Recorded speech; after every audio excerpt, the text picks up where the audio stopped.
Peace and love and welcome back, everybody. We got a lit discussion for tonight. I'm talking about a really popular topic right now. It's controversial, it's sensitive, and it's a teaching moment. We're gonna learn a lot today, and we're gonna go over a lot. So let me give you a rundown of what we got today. We're gonna be diving basically into this SNAP debate that's got the country divided, and basically it's two opposing viewpoints when it comes to this debate about food stamps and EBT benefits. I'm going to give you those two opposing benefits. I'm gonna give you those two opposing viewpoints.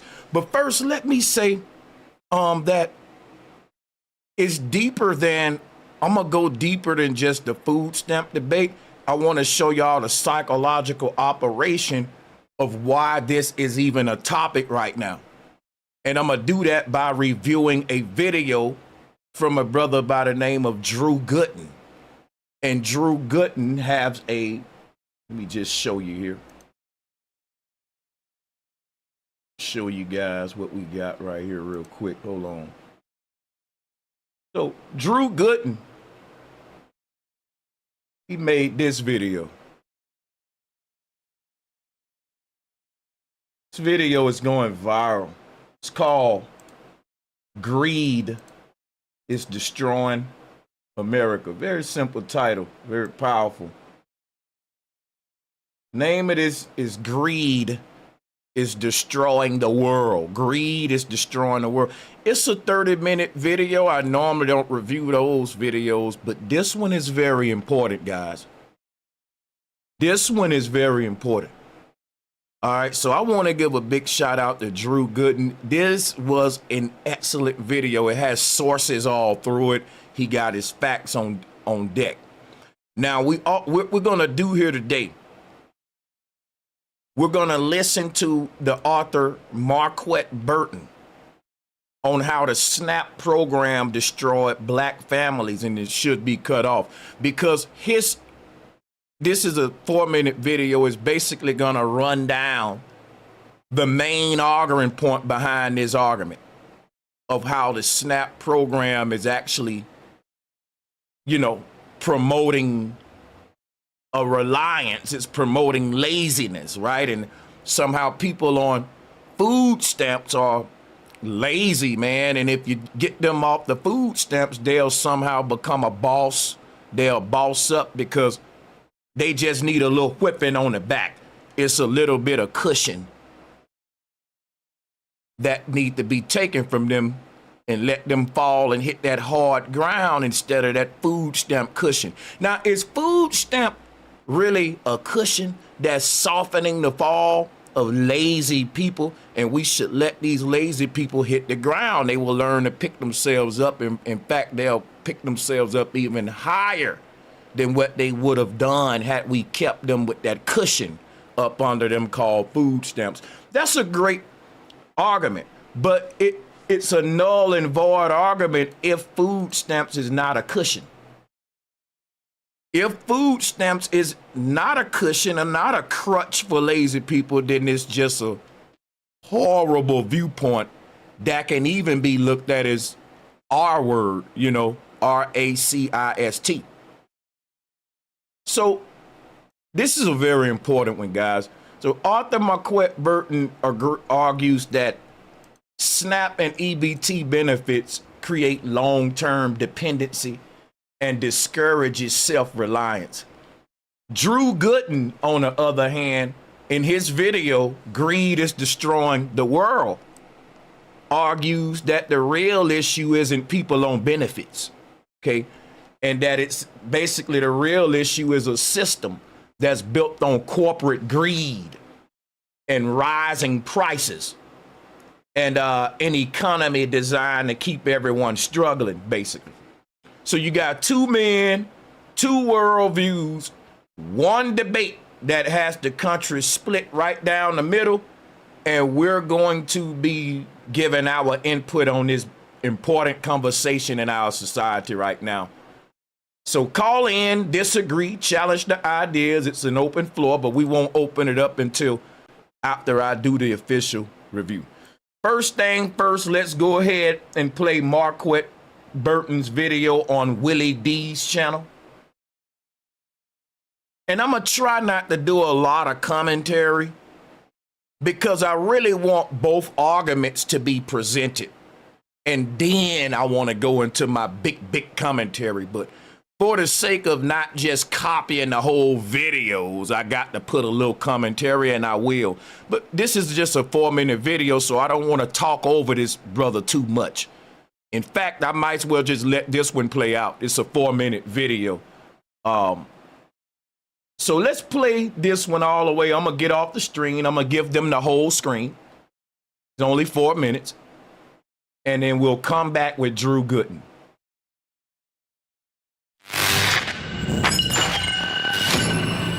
Willie D Live. It's Willie D, y'all, back with another episode of information and instructions to help you navigate through this wild, crazy, beautiful world. In the studio, Marquette Burton. What's up, Ken? You adding the sound effects in on that one? Yeah, I'm chilling. You just one of them type of dudes, man, that you got to have the megaphone, when you say your name, I appreciate that. Because you make a lot of noise. It's about that time. I think that, we're in an important place where we got to be serious. Like, you see all of a sudden the arguing points that he make on his channel, but in particular the one that he's about to make right here, is a white supremacist talking point. That's right. That's something I want y'all to keep in mind. The arguing points that he's about to make right here is white supremacist talking points while he's trying to bring up white supremacy. And he's trying to make it like he's going in on white supremacy. I would argue that in a lot of his arguments, he's literally the black face of white supremacy. That's right. White supremacy has gotten so smart. They have got y'all some very decorated Negroes to make their same talking points. And I notice y'all will take it, right? When they chocolate coated and chocolate package it in blackness, But I would argue that the arguments he's about to make in this video by saying that black people are lazy, he's basically saying that we're beneficiaries of food stamps because we're lazy.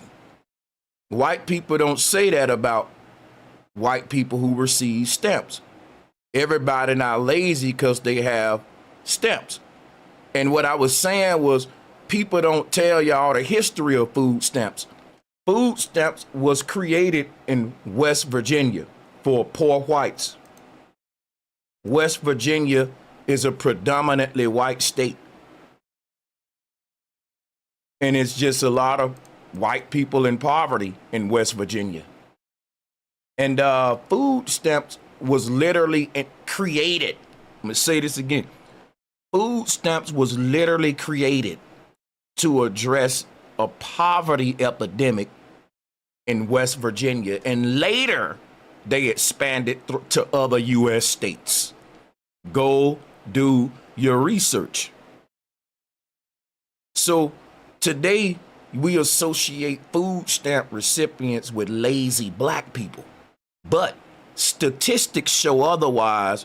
I noticed in this video, there were no statistics brought up, but Drew Gooden will bring up a lot of statistics in his video that Marquette Burton, for some reason, he don't bring it up. Now, I know why he won't bring them up, because it goes against his talking points. We can't say that these statistics are wrong because they are the same people that's giving him statistics about the black household and the black family structure, giving us the statistics about who's getting food stamps or not. That's right.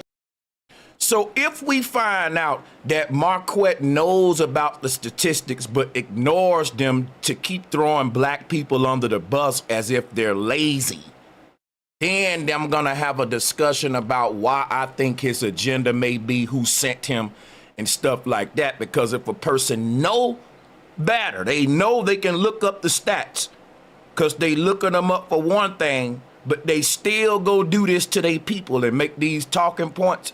I'm going to give you my theories on what I think about why that would be. But first, let's finish the video.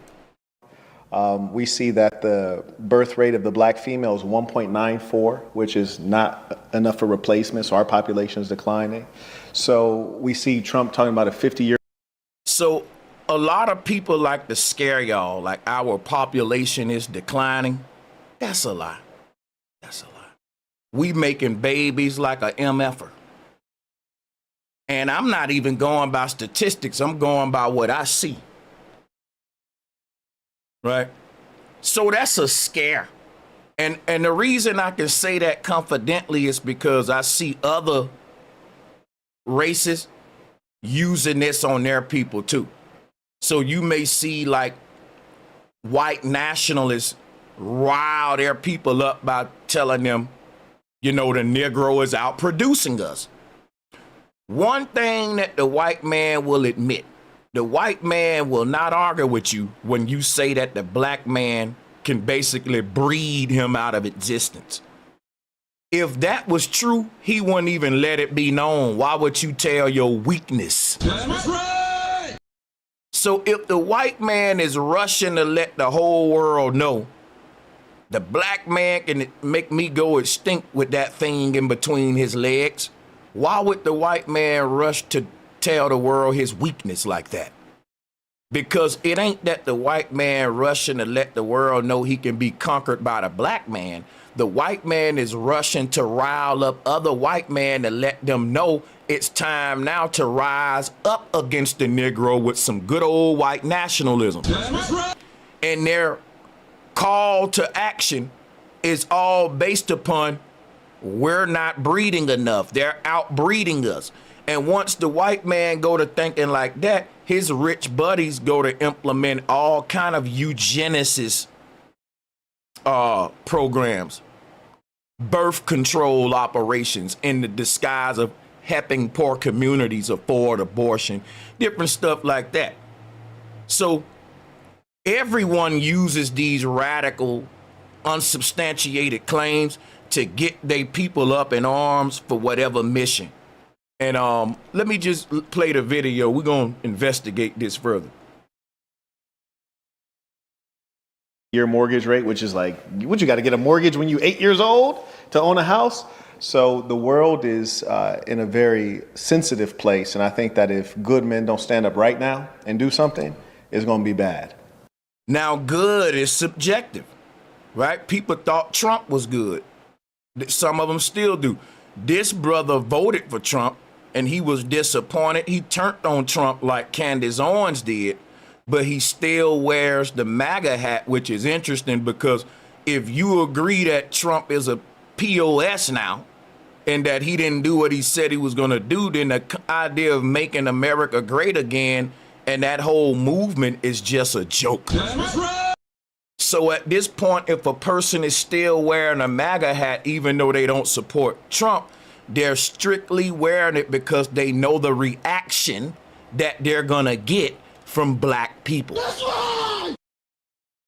At this point, if Candace Owens go out on the street like Charlie Kirk with a MAGA hat on, after turning on Trump, we would know, okay, this probably is just for clicks and reaction and kind of Charlie Kirkish type behavior. But let's play the video. I don't even see Trump wearing MAGA hats no more. That's interesting. And he realized, well, they know I'm not trying to make America great. I'm just trying to make Israel richer. You brought him up, man. I didn't want to bring the dude up this early because I know it's all about you, man. But that damn Trump, bro. Yeah. SNAP, you know, I know you had some choice words, you know, about that SNAP program and, you know, how you felt that it contributed to much of the angst within the black community. Yes. Can you expound on that? This is a touchy one because, you know, I come from where the soul of black people are currently, which is in urban areas. I grew up on food stamps, not where they give you the card where you got dignity and people think you swiping a bank card. If this brother grew up on food stamps and became a millionaire, it's kind of sad to see him make the argument that people receiving food stamps today are lazy, because he wouldn't consider himself lazy and he was a recipient. See, what's fucked up about this is they got to make themselves the exception, okay? I took food stamps and I wasn't lazy and I became a rich black man. But you're taking food stamps just like I did, and it's because you're lazy. We need to take those food stamps away from you so you can get rich like I did. And when we say, Marquette, but you had food stamps, but I wasn't lazy with them. It's a very, very, very kind of crazy standpoint to be in, but let's play the video. Right. I grew up where they give you them colorful ones. You hear me? Like everybody looking like, oh, he's on food stamps. 1, 5, 10, 20. Yeah. And my mom, as soon as you get up there to pay for the food, she's like, I forgot one thing. Get in line, pay for that food. You know, and like you got to pull them out. You embarrassed. And so I definitely know what it is to be poor. I grew up on Section 8 housing. I grew up in LA. And not just food stamps, Section 8 as well. So Marquette had the full government kit. He probably got the government cheese too. And you probably don't know about government cheese, but he had the full kit, okay? And now he's saying cut all that. Now imagine if Marquette didn't have all that. He probably would have been that much more gangster in them streets. That's right. I ain't gonna lie, man. I know a lot of good kids in the hood, and they own assistance programs, and they end up getting academic scholarships and all that, helping their mom move out the hood. So for every one person that you make and point out that are misusing stamps, there's another person that's using them correctly. If you want to solve the issue here of people misusing government assistance, you make better auditing systems. You don't punish everybody for what a few people are doing. That's right. In a place you didn't want to be. And what I came to understand, which is different from my experience, is that, you know, maybe this is not good for the black people in America. You know, especially when they have those requirements that says that the man can't be in the household, and then the woman says, well, the money or the man? I'll take the money. I guess Benjamin Franklin's a little bit. Hey, did y'all just hear what I said? Drop ones, because I want to make sure I wasn't just muted again. I'm trying to, you know. Bit more reliable than, you know, fill in the blank, right? And what I figured out. And people will say, well, food stamps destroyed the black family, because if a woman is on food stamps, the man can't come to the house. Guess what's crazy? If the woman ain't on food stamps, if that man don't want to come to the house, he ain't gonna come to the house. That's right. You think that there are a bunch of black men sitting around like, fuck, man, what's wrong, Ricky? Man, I've been fiending to go see my babies for a year now, but they baby mama gets stamps, man. And, you know, I can't step foot in the door because I may turn into a pile of salt. You think it's a bunch? Now think about this, right? They said that the father ain't in the household because of the stamps. And he got to sneak there and everything because if the government... But what they got to realize is this. Ain't no government workers snooping around the projects trying to see, is there a man there? I'm going to pull the stamps. That's right. The woman got the call on the man. Somebody got, excuse me, I said a woman. Somebody got a call on that woman. Somebody messy, maybe she beefing, maybe one, you know. But the thing is this. We can't force the man in the house either. See, the man gotta wanna be there. And if the man wanted to be there, she wouldn't have never been on the stamps in the first place, because he would be there providing. That's right. The fact he's not there and she's a single mother with the kids and already on government assistance, what make you think the man just gonna pop back up if we cut her assistance? You think men want to be in that house, but they just not because the food stamp police gonna come beat them up? That's interesting. America, especially when they have those requirements that says that the man can't be in the household, and then the woman says, well, the money or the man? I'll take the money. I guess Benjamin Franklin is a little bit more reliable than, fill in the blank, right? And what I figured out as an adult is that these are the things that have destructed our communities. And community or tribe is very important. You can always rely on that. The government's going to change. I'm going to show y'all what affected our community. I can sum it up in one word: inflation. That's right. The number one cause of divorce in America for today, and I'm talking today, for at least about the past 50 years, is financial crisis. What do I mean? Men and women are breaking up because the money ain't what it was when they first got together. That's right. And you know what's so crazy about that statistic?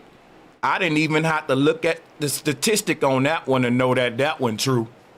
Because all of us know a nigga that had a good job, and when he lost that job, he lost his family. Or there were just too many arguments about the bills and the money.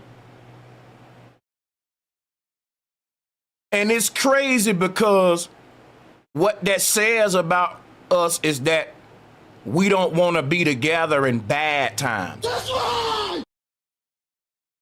Because that's real statistics. The number one cause of divorce,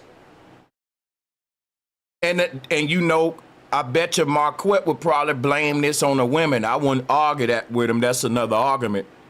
Who is the one to leave when the money get funny? Is it the man or the woman? Okay, that would be the woman.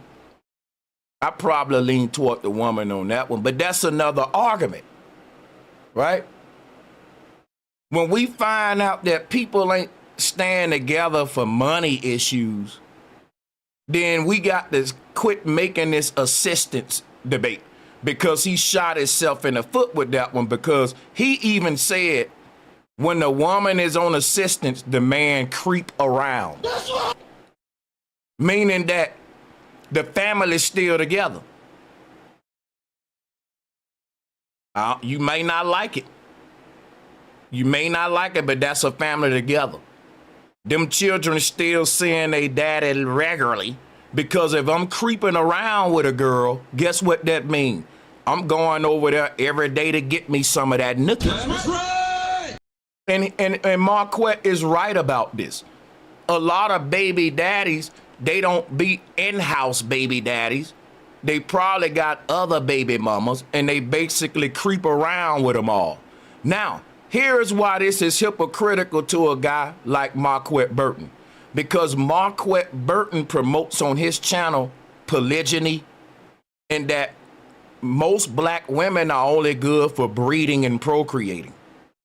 And that means if Marquette is telling men to make a bunch of mothers all around the town, and that they're only good for breeding with, these guys, only one person, they can't be in every household with those kids like he's trying to make it. He's trying to make it like SNAP benefits taking the man out the household, but the red pill ideology is taking the man out the household, because he teach on his channel most women is only good for breeding, and you treat them like basically how farmers treat chickens. You keep them in their little shack, they stable, and you go over there whenever you ready to do it to them. That's a boss. That's boss stuff, right? That's what they push. But how is that any different than a baby daddy that's creeping with his baby mama because she on food stamps?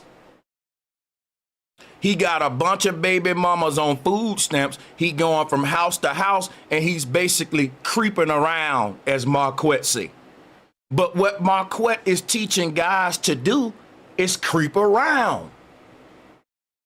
It don't matter if you creeping around on government assistance or if you creeping around in a Maybach, like what Marquette drives, because I can't say Maybach, because when you dealing with niggas like Marquette, you better pronounce that shit right. It's my bach. My bach. You go, goddamn it.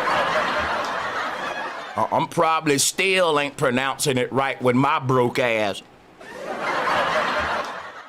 But let's get back to the video. These are the things that have destructed our communities. And community or tribe is very important. You can always rely on that. The government's going to change. I don't think that government assistance took away our tribal mindset. I think what divided us is Democrat, Republican, Christian, Islam, Lutheran, Pentecostal. He's a Jehovah. Well, you know what? I'm an atheist. Oh, he's a this, he's a that, he's a it. Man, we all black people that's being oppressed. That's right. The biggest dividing, the biggest agent of division in our community is political and religious ideologies, man. Let's deal with the real deal and quit victim blaming, for real though. That's right. Because Marquette was a radical far-right Trump supporter.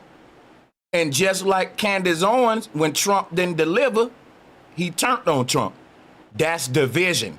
Because when they was supporting Trump, they was putting him on a pedestal, making it like everyone else that don't support him is just stupid.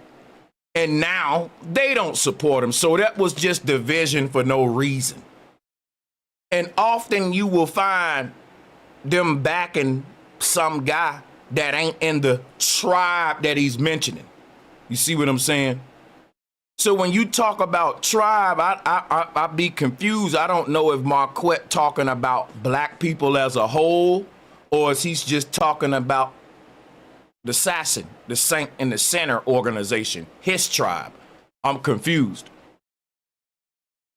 Democrat, Republican, liberal, conservative, hey, the economy's booming or the economy's busting. All those things are going to change. But if you actually have tribe, people who care about you, you have strong family, and then the woman says, well, the money or the man? I'll take the money. I guess Benjamin Franklin is a little bit more reliable than, fill in the blank, right? And what I figured out as an adult is that these are the things that have destructed our communities. And community or tribe is very important. You can always rely on that. The government's going to change. Democrat, Republican, liberal, conservative, hey, the economy's booming or the economy's busting. All those things are going to change. But if you actually have tribe, people who care about you, you have strong families, that you can always rely on and take to the bank. And I don't think you can build strong families with brothers that's creating these polygyny communities. To each his own, because what I mean by that is I can't tell a brother what to do sexually. That's the sexual preference. But my whole thing is this. I look at it like this: quality over quantity. Guys that teach polygyny and create using women just for procreation and basically having you a woman in each little house scattered abroad, and you go check on them and breed with them when you want to. And when they have your children, you gotta go from house to house and see all of your sons and daughters, like do your rounds, right? And I think that's quantity, but I don't think it's quality. That's right. I think every child want their parents exclusively to them. And I don't think no child will appreciate a parent that spreads himself thin versus a father that's always there for just his kids that he got with his one woman. I'm not trying to have a monogamy or polygamy debate, because niggas, they get very emotional with that and try to act like, wait, don't you know black people been polygynous? Our ancestors were polygynous. Our tribes had multiple wives. They'll go through all that stuff and they will be overreact with it. And they would try to make it like men being polygynous is you tapping back into your ancient roots. But if we can't stay together, which he mentioned, he said that government assistance is destroying the family. But if you teaching polygyny, I just don't see a bunch of niggas supporting multiple families without government assistance. In fact, polygyny is the reason why a bunch of dudes is on government assistance, because a lot of these baby daddies got multiple baby mamas and they making their rounds, just like the Hebrew Israelites and you saint and sinner dudes, you polygynous dudes. To me, it's all the same thing. Like, you will have Hebrews and guys like the Saint here, salutes to him. I'm just telling y'all the hypocrisy. I'm not bashing the person. I'm bashing the ideologies where I think it's hypocritical at and where I think it may be problematic. They will say that a dude that got multiple baby mamas and they all on government assistance is the problem. And you will have rich dudes with multiple baby mamas, and because they got money where they baby mamas don't need government assistance. But they children won't turn out no better than the broke dude. That's right. Because the father ain't there. They ain't got time to be in all of them kids' lives, and they juggling businesses and programs, organizations. He's coaching young men. You spread yourself thin. So a lot of it act like the rich kids don't crash out the most. That's just like when you look at the rich kids go to the NFL, NBA, they act entitled. Versus the poor kids, they have a sense of appreciation. They act like they want to be there. And all of that, it builds character. But the thing is, to say that people on SNAP benefits is lazy, I don't agree with that. I think that when you're in these situations in the hood on government assistance, I think that actually builds more character than the uppity rich kids and rich people who ain't never, went through nothing. But that's just my opinion, because America like to say, well, the poor people are the problem. And I'm saying, no, it's the bougie rich kids that's taking over everything and changing the laws and messing the world up with technology, factories, crazy laws and policies. That's rich kid behavior. Rich kid, spoiled, entitled behavior. That's right. It's the rich that's messing everything up. But that's what this debate is all about. Is it greed or laziness? Is it the greed of the corporations in America and the political system? Everybody for sale? Is it the greed? Is it the money mentality that guys like Marquette pushes all the time? Money. Is that the problem, greed? Or is it, laziness? Because you niggas is not focusing on money enough. That's why you're broke. We're gonna see by the end of this video which one is it. But I wanna finish playing Mr. Burton's video here, and then we're gonna go to Mr. Gooden. Drew Gooden. I just found his channel. Got great stuff over there. Let's play. And SNAP has destroyed black families. So some people say, oh, you don't understand, you're well off. I'm like, look, man, I really came from the mud. Like, I was poorer than the other poor kids because my mom was on dope when I was a young boy. My father was in prison doing 10 for selling dope. So I really come from the mud. And one of the things I have to admit is that, well, damn, if you can still afford to use drugs while you on SNAP, maybe if they took away the SNAP, you'd use that hustle you used to purchase those drugs to cover the basics, just maybe. And if not, if you're actually in a tribe, we'll be forced to take care of each other. There'll be necessity.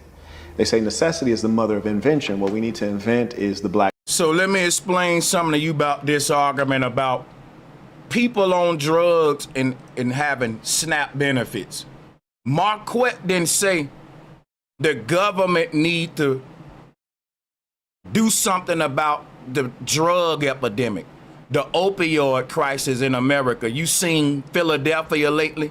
In Kensington, They got people literally with drugs that's eating them alive. This fentanyl and stuff out of hand in America.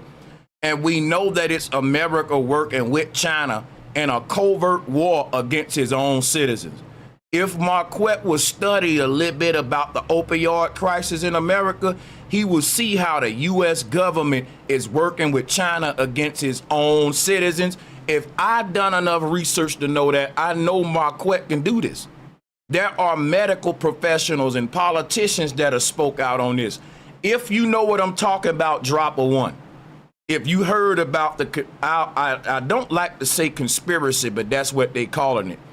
How the American government and medical industry is purposely working with China to allow the fentanyl and opioid in this country because we know they can stop anything at that border if they really wanted to.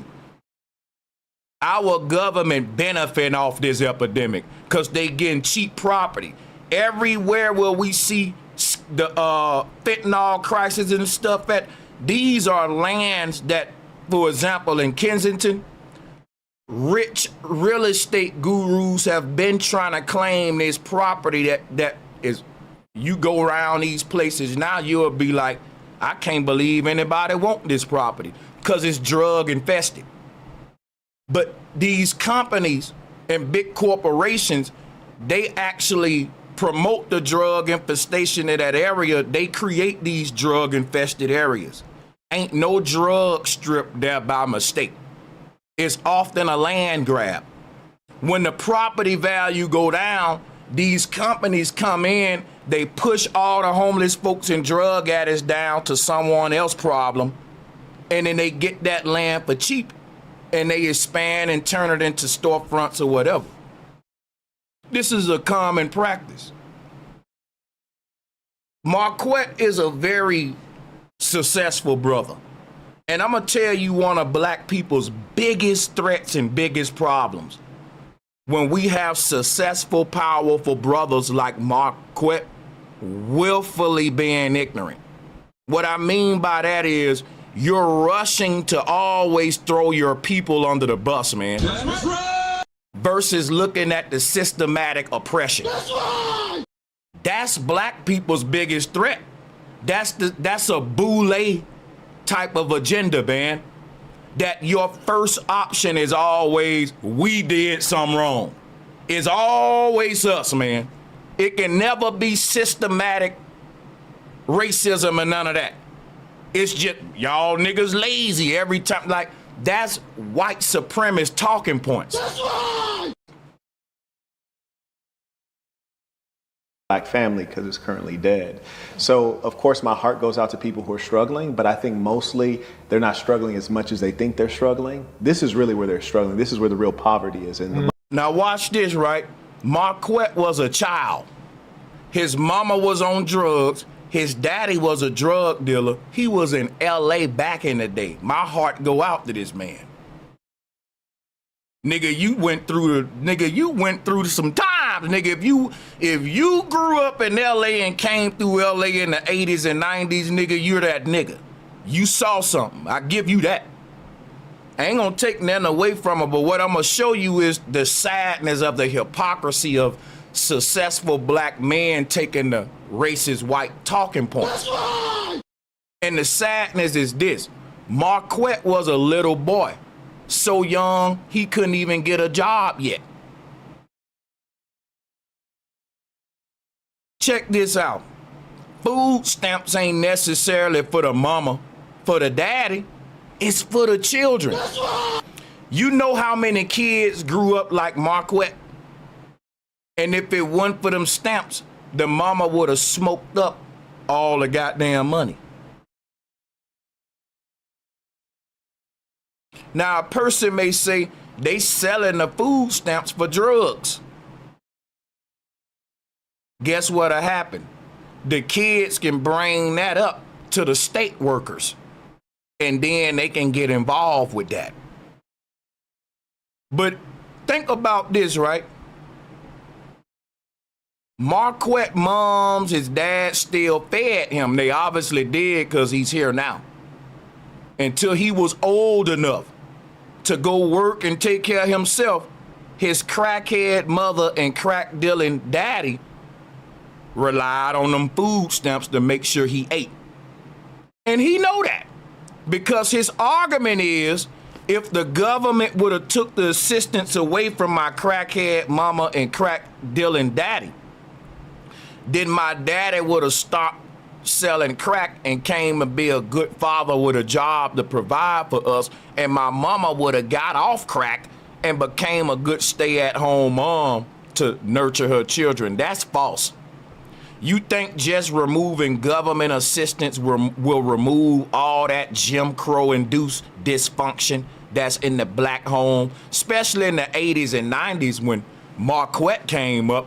Crack was an epidemic in America. That's right.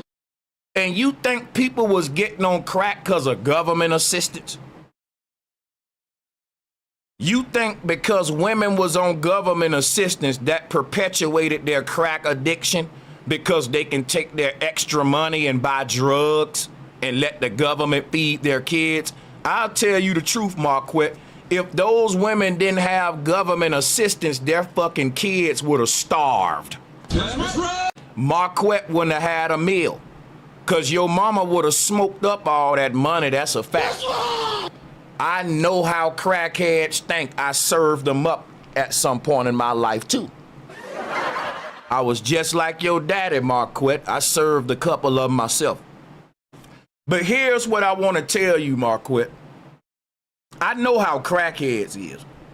If a crackhead mama ain't got no food stamps and she just gotta work with her own money, oh, she gonna get that crack for them kids get that food. That's right.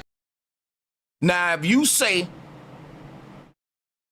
if you make that argument, you would be right. But you're making it like if the government cut food stamps, your mama gonna get off crack, your daddy gonna stop selling crack, and it's gonna be a happy family. Cause the stamps broke the family up. No, dude, crack broke the family up. That's right. How you overlook that and start blaming food stamp recipients when the biggest recipient of food stamps is children? Oops, spoiler. I'm gonna show you the receipts later, the statistics. Children are the biggest food stamp recipients, which proves my point. A lot of kids can't feed themselves because they too young to be in the workforce, and they mom and daddy ain't shit, just like Marquette's mom and daddy wasn't shit. That's right. And Marquette can't get mad at me saying that, because if your daddy's selling crack to your mama and your mama on crack, I gotta say, bro, you are the rolls that grew from concrete. Cause you came out to be the shit from some parents that weren't shit. That's right. I'm just telling the truth. When you tell your business on Willie D, people just gonna call a spade, right? Cause the truth gonna set us free. So when you have ain't shit parents that's affected by the crack epidemic, that was the norm when children was coming up in Marquette time. The cracked out 80s, it ruined the black family. Saying that is anything else is dangerous, bro. That's right. This brother came up during the crack pandemic, and he want to know what ruined his family. He think it's EBT, y'all. Little Marquette wouldn't have had his belly full if it weren't for EBT, because mama would have smoked that money up. I know what I'm talking about. I got friends whose mama was on crack. And they kept the EBT card. They didn't even let mama keep it. That's gangster. It's some niggas in the chat room right now that's finna reminisce. They probably shed a tear on that one. Man, drop a 1 in the chat room if you know what I'm talking about as a young child saying, fuck that, I gotta keep the stamp card because you lived in that kind of house when mama was on one, daddy was on one. Because guess what? If you from the hood, if you ain't that person, you know somebody like that. I know motherfuckers, nigga, the child say, look, when the stamp's on there and they go grocery shopping. I know kids that was spinning the stamps up in 7-Eleven, because that's what kids do, but they was eating though. Tell me y'all ain't familiar with that, to where the kids just keep the damn stamp card. You know, the big sister cooking and shit. Oh, that's I'm telling y'all, this is that's coming, bro. The kids know that's they lifeline for eating. And in a lot of those situations, the strung out mama don't care because she's selling her body for drugs. That's right. It's one less bill. So the big sister raising the little brothers and the daughters with the stamp card, while the mama out there hoeing and doing everything else to get her fix. That's how it works. Once you take the stamp cards away, it affects the children more than the crackhead ass parents. That's facts. Because the children can't feed themselves at that moment. Which is why statistics show the biggest recipients of food stamps are children. We finna go into that in a minute. Let's play the video. And we just getting started because after I played Drew video, I got to go into my theory on why I think a lot of black conservatives and guys like Marquette are victim blaming. They're really going hard against black people. At the same time, the white supremacists are. It's like we getting a double whammy. And the black people that's going hard against us making the same talking points that the white supremacists are making. But they said, we're making it because we love you. And we're tired of seeing the black family destroyed. Now take those lazy niggas off those food stamps. Well, goddamn, Charlie Kirk. I meant Marquette Burton. Let me finish the video, though. Each other, there'll be necessity. They say necessity is the mother of invention. What we need to invent is the black family because it's currently dead. So, of course, my heart goes out to people who are struggling, but I think mostly they're not struggling as much as they think they're struggling. I think the black family is dead because black men respect the title of boss, CEO, capitalist, pimp, all of that more than the title of simply father. That's right. Niggas will show up on shows and they will say, I'm author, Marquette. I'm CEO, Marquette. I'm rapper, Marquette. I'm just making an example, right? I'm president, Marquette. How many men that you know gonna show up and say, hey man, I'm a proud father, Marquette? Niggas gonna laugh at you. They gonna say, bro, you a proud father and what you do for a living? They gonna ask the question that the gold digging women ask. Cause that's what everybody put at the forefront, money, not values. And they act like because we value money, then we need to put it first. That's wrong. Because we value money, we ain't putting ourselves first. Right. And we competing against each other in a capitalistic rat race for money. But check this out, right? Niggas don't want to be fathers, they want to be bosses. How many guys like Marquette you know actually show up with their sons and say, look, I'm a rich, successful black man. And the biggest thing I pride myself on is my boys right here. The greatest title that I wear is a father before I'm a capitalist, a pimp, a author, or any of that shit. You see, but you ain't gonna get that. That show you genuine people. You can't be popping this off and you ain't showing me that because I know dudes like that. I know successful black men. They ain't driving in Maybachs. Maybe they in a Benz, right? But Maybach is a Benz. I'm tripping. But my whole thing is this. It's different levels of success. But what I do see in proud fathers, they put that before anything. For example, you can have two gang members. And the gang member on the left will always let it be known what set he from. The gang member on the right, even though he from a set, will always brag on his son that's in the NCAA. Now, the gang member on the left may have a son that's doing good too, but he feel like what makes him look better is saying what set he from, not the fact that I'm a father and my son doing good. Niggas don't really think that there's nothing. I'm just telling you, niggas talk like that, but they don't wear that title proudly. If niggas had badges, right? If niggas had a pocket that they can keep 3 badges in. One badge is your profession. One badge is your tax bracket, how much money you making. One bag, we got to give you your clout status, how much clout you got. And one badge is you a good father. I'm telling you, if niggas can pick 3 badges to wear in their pocket to represent theyself out of those 4, it'll be so many niggas leave that damn father badge on the table. I'm serious, because niggas don't really respect the title of father like they respect the title of CEO and shit like that. Like, capitalists don't value family.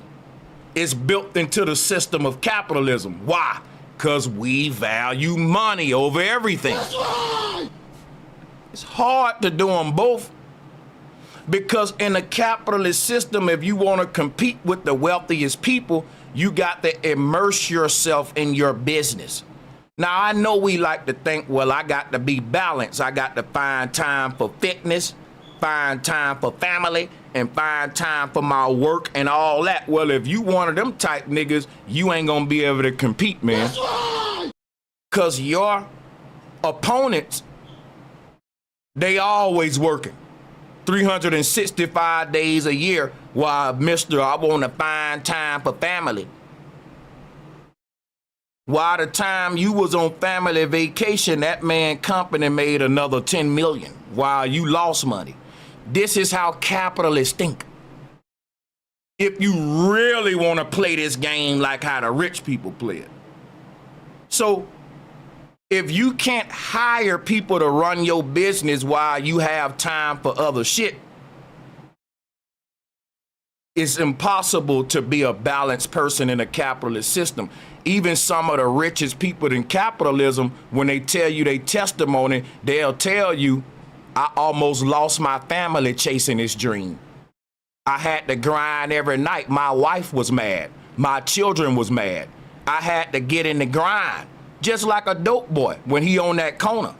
He ain't really got time for family. I know it's sad, but it's a man's reality in capitalism.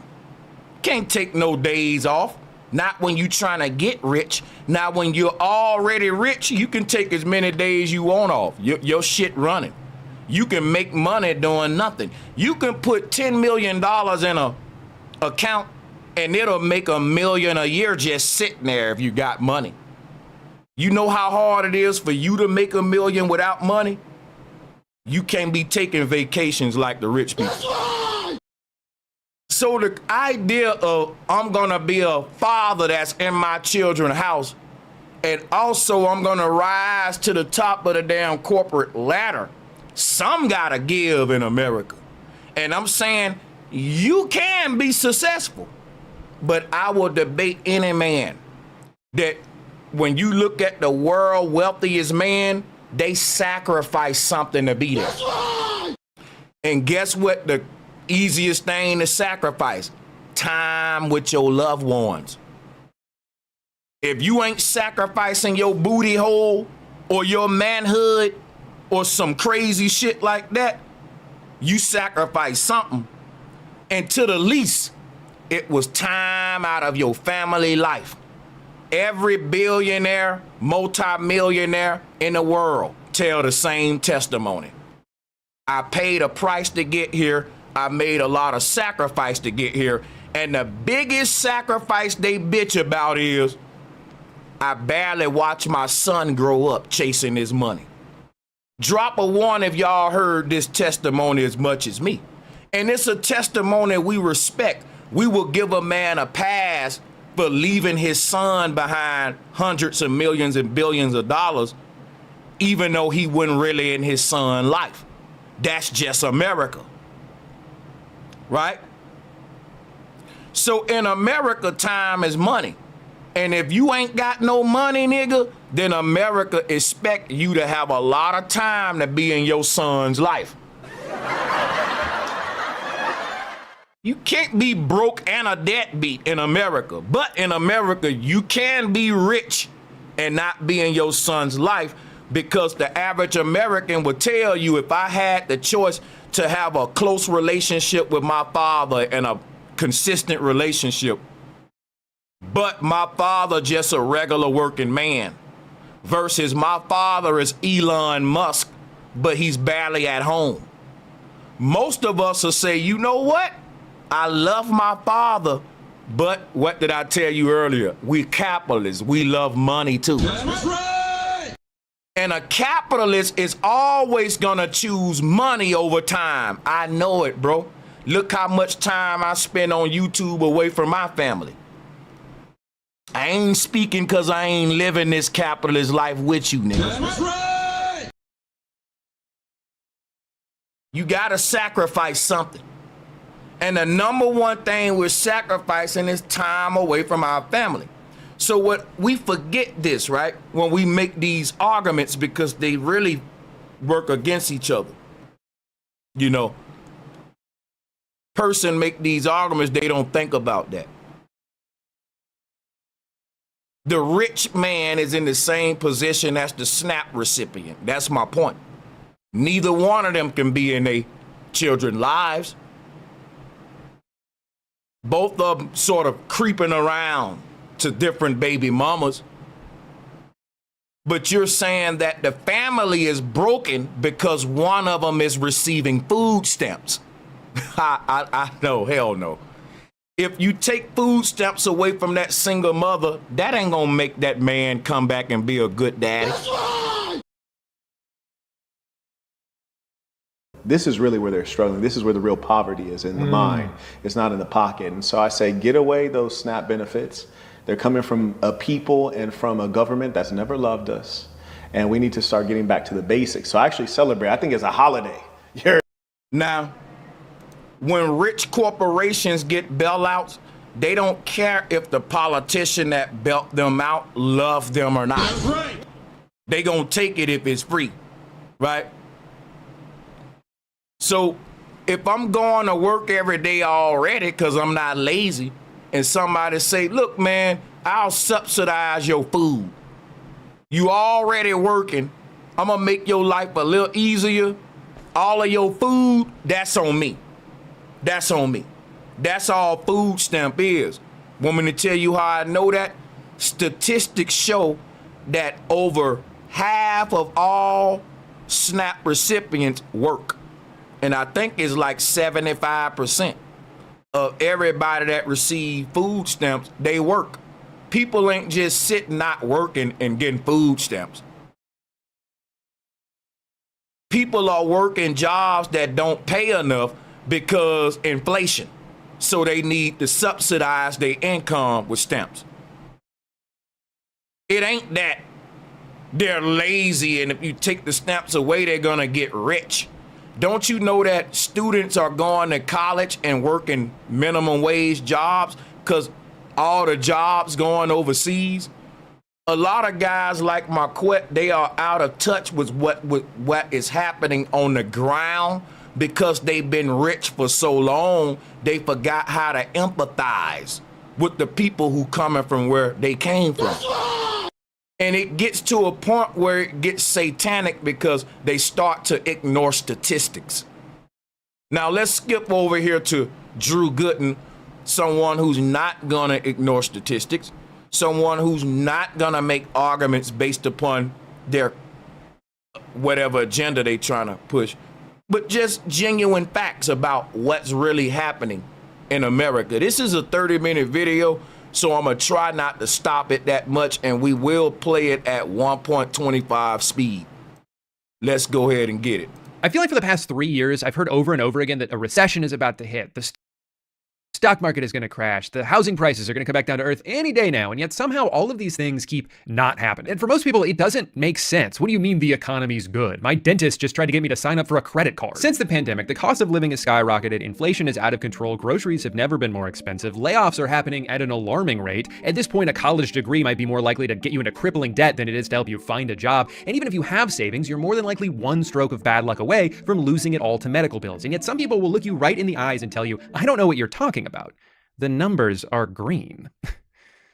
Is this guy stupid? The problem is each of these people are kind of correct in their own way. This is the best the economy has ever been if you already have money. If you bought a house 5 years ago, there's a chance it's already doubled in value. If you invested in the S&P 500 in 2021, you could be up as much as 80%. And that's not like saying, you'd be rich if you just bought Bitcoin in 1973. That's just the regular stock market. You didn't need to have some genius level of foresight to be able to do that. You just needed to already have a bunch of cash sitting around. And obviously for the overwhelming majority of people, that is not the case. If you're living paycheck to paycheck, you're not thinking about the stock market. If you're in your 20s, you haven't even been working long enough to save any money to invest. You don't get to benefit from rising home equity if you don't own a house. The only thing this graph represents to you is how much further away that dream is getting. Right now, the average age of home buyers is 59 years old. What a depressing statistic. This is the problem with an economy that disproportionately benefits asset holders instead of the people still trying to earn them. Wealth grows exponentially, but wages aren't even outpacing inflation, which means if your salary hasn't been going up every year, you're effectively making less money. Meanwhile, the fastest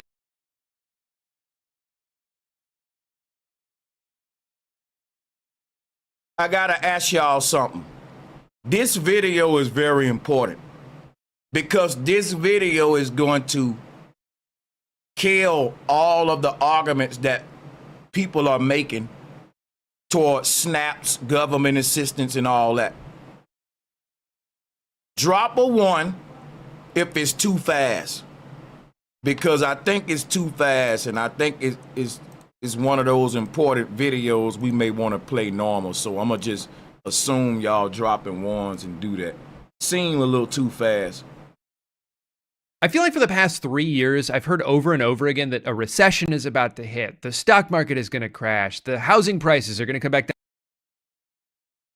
When the enemy's public say you can't trust the white man's racist statistics, but that's what I'm saying. Marquette is using the white man's statistics to make his argument about percentages of daddies in the house, the black family. He's bringing up stats. If we're not going to use the white man's statistics, right, then we can't use them at all for no one's argument. So the only reason I'm using the white man's statistics is because Marquette Burton is already comfortable with using those statistics, and I don't mind using them with him if he's comfortable. And so the show is about me addressing his argument and basically Drew Gooden addressing his argument. So anyone else can have their opinions about the statistics, but y'all ain't in the debate. So with all due respect, it's Drew Gooden versus Marquette, and I'm saying that Drew Gooden gonna win this debate using the same statistical data that Marquette referenced. So that's how a debate works. If my opponent can reference statistical data to make his argument, I can reference that same data in my debate, and I don't even gotta believe it. I can say, man, I don't believe none of this shit, but he brought it up, so I brought it up, right? And I can show him with this same data that he's wrong, even though I don't even fuck with the data. Y'all see what I'm saying? That's just how debates work. Now let's take this video back. I feel like for the past 3 years, I've heard over and over again that a recession is about to hit, the stock market is going to crash, the housing prices are going to come back down to earth any day now, and yet somehow all of these things keep not happening. And for most people, it doesn't make sense. What do you mean the economy's good? My dentist just tried to get me to sign up for a credit card. Since the pandemic, the cost of living has skyrocketed, inflation is out of control, groceries have never been more expensive, layoffs are happening at an alarming rate. At this point, a college degree might be more likely to get you into crippling debt than it is to help you find a job. And even if you have savings, you're more than likely one stroke of bad luck away from losing it all to medical bills. And yet So watch this, right? Y'all gotta remember now, that was a big report written in the newspaper about the alarming number of military soldiers on EBT. Now you got a bunch of rich black guys running around blaming black folks for laziness and saying we should get rid of EBT. Not only for black people, but for everyone. But their argument is all of these folks lazy. Now, it's crazy because you see black guys with money going harder than white guys with money. In other words, you don't see the rich white guys going out of their way to flaunt their riches to white people who poor. But you see the rich black guys going out of their way to let the black folks know you broke and I got money. And with that mentality, it's the whole idea of y'all niggas is on food stamps, y'all lazy, and you ain't grind like me. You ain't grinding as hard as me. So you may think they're making this argument from a political standpoint, but they're making it from a crab in a bucket.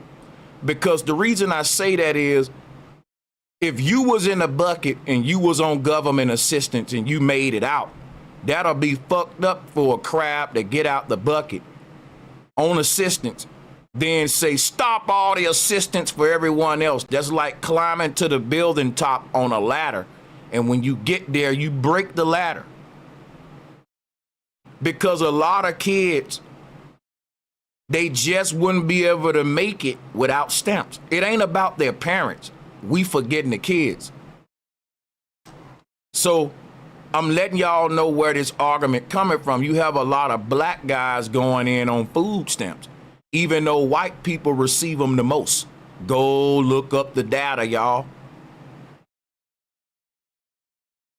And you can make the argument if white people are the majority in America, then of course, Sanchez, they're gonna receive them the most. So I don't want white people to think we're picking on them and calling them lazy. No one's lazy because, again, the statistics show most people receiving EBT work, which is why I'm telling you there was big stories written about. Dude, it's so many soldiers in the military on EBT. It's so many police officers on EBT. Not to mention security guards. And security guards ain't lazy. They work long ass hours for little ass pay. No one respect them. They get talked to like shit. And they got to put their life on the line more than the fucking police. Yeah, top flight. Top flight. I feel bad for security officers. That's the work I used to do. You might as well go and join the police department just to give you niggas some advice. But most security officers are trying to get with a department. This just a step through. But it pays so little money, it's hard to make the leap. Now, what are people saying? Sanchez, it costs money to get with the police department. You damn right to get with a good one. You got to invest in yourself to get certain training that's going to help you get on. And you got the fucking, if you got any credit things or you got to pay that, you can't, some of these police departments do credit checks and all kind of shit, man. It's a lengthy process. And it's because that they don't really want folks getting on the best departments, these elite departments that's making a lot of good money, right? They want you to be a rookie putting your life on the line for pennies. But I don't want to talk law enforcement. My whole point is you have people in honorable career fields in America that's struggling. I think they wrote an article about another career field receiving food stamps. Doctors are one of them, but lately there have been a lot of professions and career fields. It's been coming out the closet, these people on stamps. So it ain't like you ain't working and you gotta work if you even surviving. If you on Section 8 and you on food stamps as a single mother, you still need an income because it's certain stuff that you just gotta buy with cash. And what'll happen is you'll have these single mothers doing hair. They'll have some nigga up in they shit selling weed. And that, you know, everything stamps in Section 8 ain't covering, that's what that'll cover, basically. We know how it go. We know how it go. You can't just be not doing nothing every day. I know what we think about the hood. When they talk about the hood, y'all think about a bunch of niggas standing around and sitting around doing nothing, but that's a false perception. Even when you bring up, okay, it's niggas just standing up in front of the store all day. They're selling shit. Now, some of them solicited. You know, they asking for money and shit. But you got a lot of niggas in front of the store that saying, look, buy my CD. Or a lot of niggas saying, hey, I got that good shit, nigga. I got that good green. You know what I'm saying? It's like a hood market. And niggas use the corner store as a place to do their business at because people are already coming there anyway. It's traffic. So a lot of arguments we make about black people laziness, it ain't like niggas just sitting around every day doing nothing. I can vouch for that, though. I'm serious. Even gangbangers. You may not like the activities they're doing, but you gotta do something and get your bread, nigga, even in the hood. That's right. You just can't sit around and do nothing. The only people doing that is homeless people, not ghetto lazy people.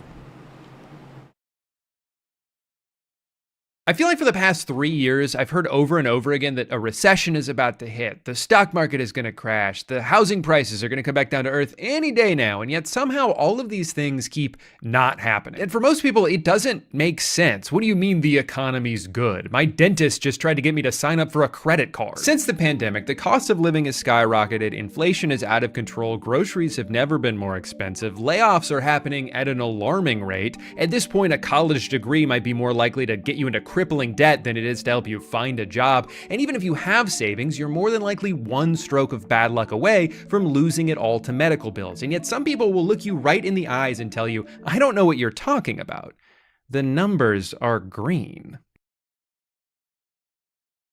I'm sorry. I want to take a minute and acknowledge the people that is supporting the show. And I want to welcome Red Wine Entertainment to the family, to the Fedora gang. Thank you for becoming a VIP member. And I also want to thank Boss Man. He said greed for sure. Yeah, I voted greed too. And I would like to thank Rocky Van. And I'd like to thank everyone in advance for who's about to send in super chats. I'm calling it in the name of Jesus. Let's go, y'all.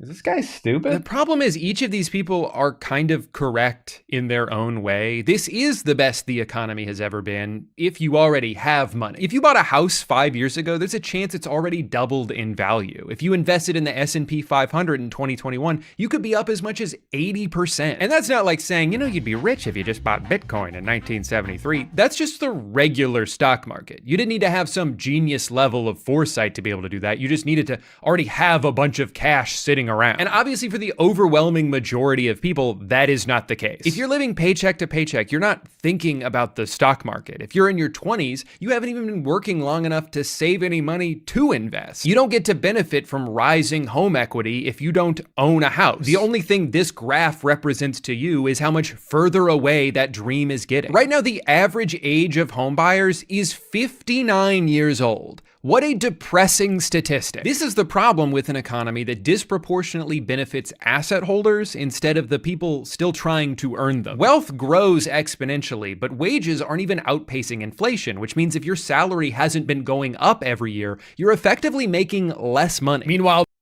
so y'all gotta really pay attention. It's showing y'all why everybody's struggling right now. We're like in a mini recession, truth be told. But they can't say it because look who's in office.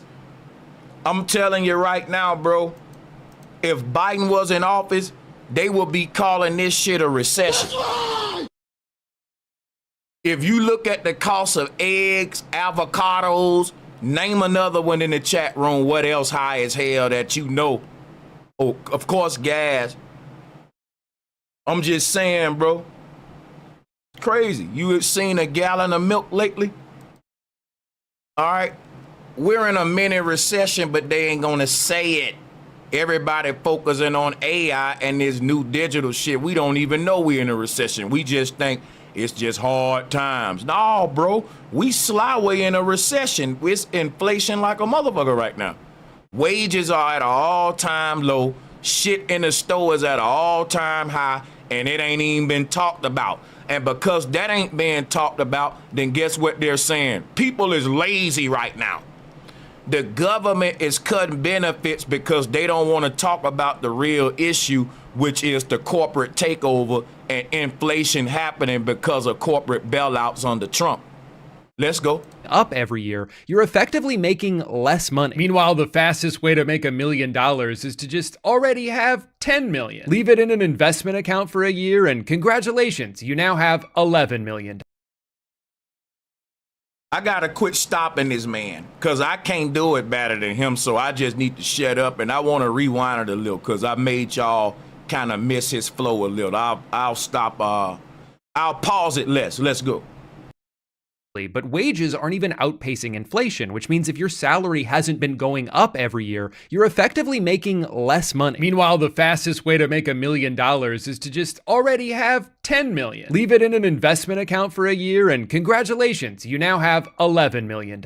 At a larger scale, this is why it feels like there's two different economies happening, and they're both moving in opposite directions. 50% of the stock market is owned by the top 1%, and only 1% is owned by the bottom 50%. I'm gonna rewind this part because I want y'all to pay attention there, but I gotta make a very important point, right? He said there's two economies and they going in different directions. Let's go to that graph again. That was a powerful little graph. Okay, let's take it back a bit. But he said there's two economies there. If you was already rich prior to Trump and all that, your money getting better. But if you was not in this upper tax bracket prior to the tech bro takeover in America the past, I would say decade, you've noticed it's been kind of like hard times, not necessarily that you broke, but most people been getting into minimalism and kind of downsizing and being thrifty. Drop a one if you know what I'm talking about, you know, which is smart even if you do got money. But because people with money they can't see what's happening. See, it's a recession for the working class man. But for the man in corporate America, for example, Marquette Burton, let's give him, first of all, let's clap it up for the brother, man, because he's a very successful brother and he has an organization where I can't vouch if he's doing this or not, but he's claimed to be sharing his wealth of knowledge and expertise on how to get to where he at with brothers, and not just sitting back on a video doing it, but actually inviting them into his very home, which is very rare. So seemed like an approachable brother, because a lot of brothers in his financial situation, they talk a lot of shit about people at the bottom, but people at the bottom can't really approach them. And it's like, you filthy goyim type shit. I don't know if that's him or not, but I don't know if his organization is just a bunch of boule rich niggas that's bougie to the working class man or what. So I won't make a claim. But what I'll say is that Marquette, niggas like him won't feel a recession if it came tomorrow. All right? Like I said, the brother is successful, and I'm going by what he says, right? I don't know the man, but he appears to be, I don't have a reason to lie, to think he's lying, right? He's shown his success, right? So salutes to him. But the thing, what I would say about a lot of our brothers who successful, they out of touch with us, y'all, with the regular working people. That's right. Which is why it's kind of like in our benefit when we say that we gotta delineate. I'm sorry, FBA, we gotta delineate from boule and the top 10% of black people too. That's right. Because they think like this. Why? You can't really be mad at Marquette if he really don't know. And you got to kind of leave the door open for him, because again, people in his tax bracket don't feel recessions. For example, right? If there was a Great Depression popped off tomorrow, Marquette wouldn't know. He wouldn't know about it. Because when you reach a certain tax bracket, you just don't feel. You're immune to recessions and depressions and shit. You ain't depressed. Your money's still good. In fact, I would argue that corporate rich people like Marquette, they actually make more money in a depression or a recession. That's right. Because they got the money to invest in certain things that skyrocket on the stock market during depressions. For example, rich people made a lot of money during the pandemic because they was investing into new jabs. They was even invested into high-tech masks for your face. Remember all the high-tech fancy masks that was coming out and people was like, yeah, this a $50 mask that I got. People just so gullible. They'll sell them anything as if you're more safer now. But like, come on, it's just a big psyop. Like, but you know, America going to hell in a handbasket, and as it go, it's gonna victim blame all the way there because this country is gonna fall. Babylon gonna fall, and you know they ain't gonna tell the truth that it's because of the greed of the corporate people at the top and the artificial intelligence tech bro government taking over. Did you know that all of this is because of the tech bro dynasty and that Marquette come from the tech industry? So, of course, Marquette is going to make all of the arguments that Bill Gates would make. He's going to make the arguments Elon would make. Instead of these guys in this certain tax bracket saying that, hey, it's our greed that's making everything suck for everyone else. Rich get richer, poor get poorer. Inflation is because of corporate bailouts. Most of the corporate bailouts in the past decade come from tech bros. So this recession we're experiencing is a direct result of AI and the digital revolution that's taken over because AI is not going to reap a profit until like 2050.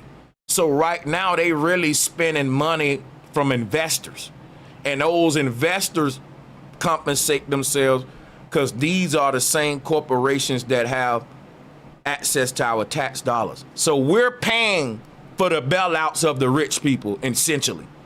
And instead of rich people telling you this is what's calling inflation, they gotta have somebody to blame. So who you think is gonna be? Government assistance beneficiaries. Because when people say what's going on with the economy, and we know that they're covering for the rich people, somebody got to be the scapegoat and take the blame. And the easiest target, I hate to say it, government assistance recipients. But I will let Drew Gooden tell you because he can tell you better than me. But it's interesting that Marquette comes from the very background of the people we're talking about who destroying the world. And none of them gonna take accountability, people. That's right. They're gonna blame you even though it's senseless. And often they will have to ignore the statistical data to do so. $1 million. At a larger scale, this is why it feels like there's two different economies happening and they're both moving in opposite directions. 50% of the stock market is owned by the top 1%, and only 1% is owned by the bottom 50%. Don't let somebody tell you that these numbers going up should discredit your own lived experience. Don't let somebody who's benefited from untaxed inheritance or years of compound interest granting them passive income tell you that your problem is you're just not working hard enough. No. And that's what I want to talk about with Marquette Burton. That's what he's doing.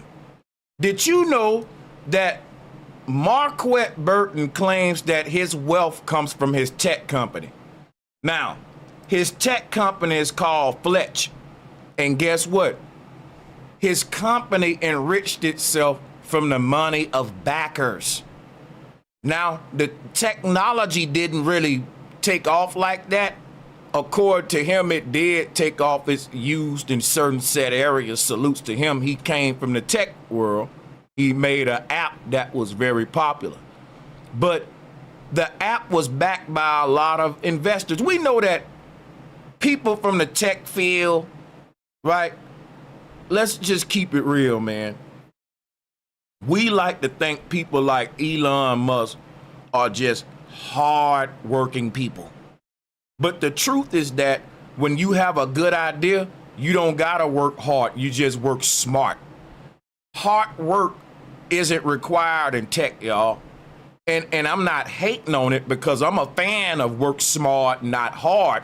But what I'm hating on is the fact that a lot of people who just work smart like to say, no, I outworked you and you was lazy. I worked hard.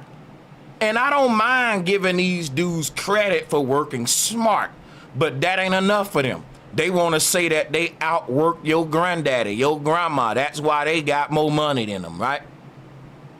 And I'm telling a rapper with a record deal, bro, you didn't work harder than these people grandmothers who literally got up every day punching a clock. But a young rapper would tell you going on these tiers and popping these bottles and going in that booth every day is harder than lifting boxes and all that at Amazon every day. And I'm like, bro, no. You're working smarter. Art is a smarter approach to gaining money because you can write a poem, you can write a song, and you can go have fun and perform it.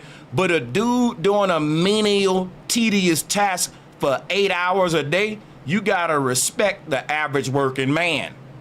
And America is built on the backs of the average working man, the plumber, the mason, the Walmart motherfucking worker that's helping you find some shit in the snow.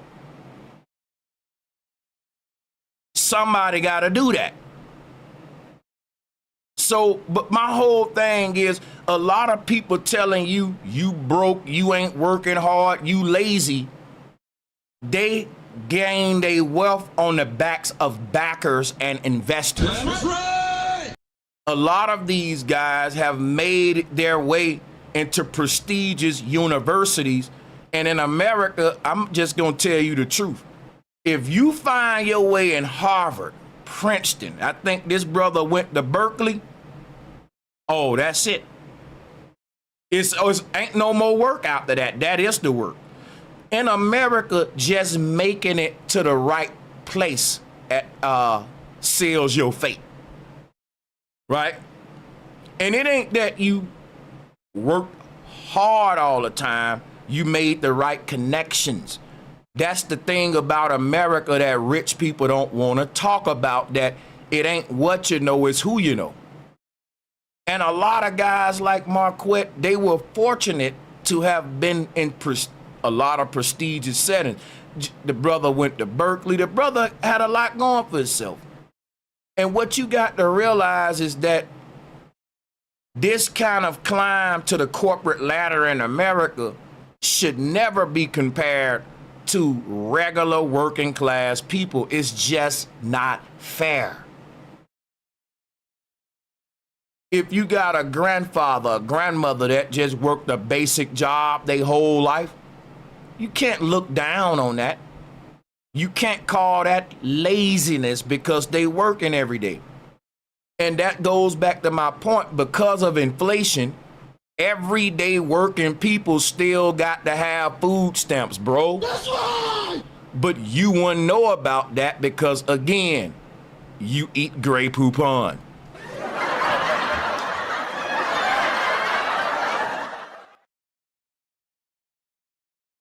The real answer is, sorry, you should have been born sooner. Have you thought about that? Maybe instead of wasting all that time farting around kindergarten class, you should have been investing in real estate. It's not my fault you're lazy. People are... That was fucking genius. Let's play that back. This dude's good. He's fucking sarcastic. I love this guy's sarcasm. Drop fireballs for Drew Gooden's sarcasm. I think he has the best sarcasm.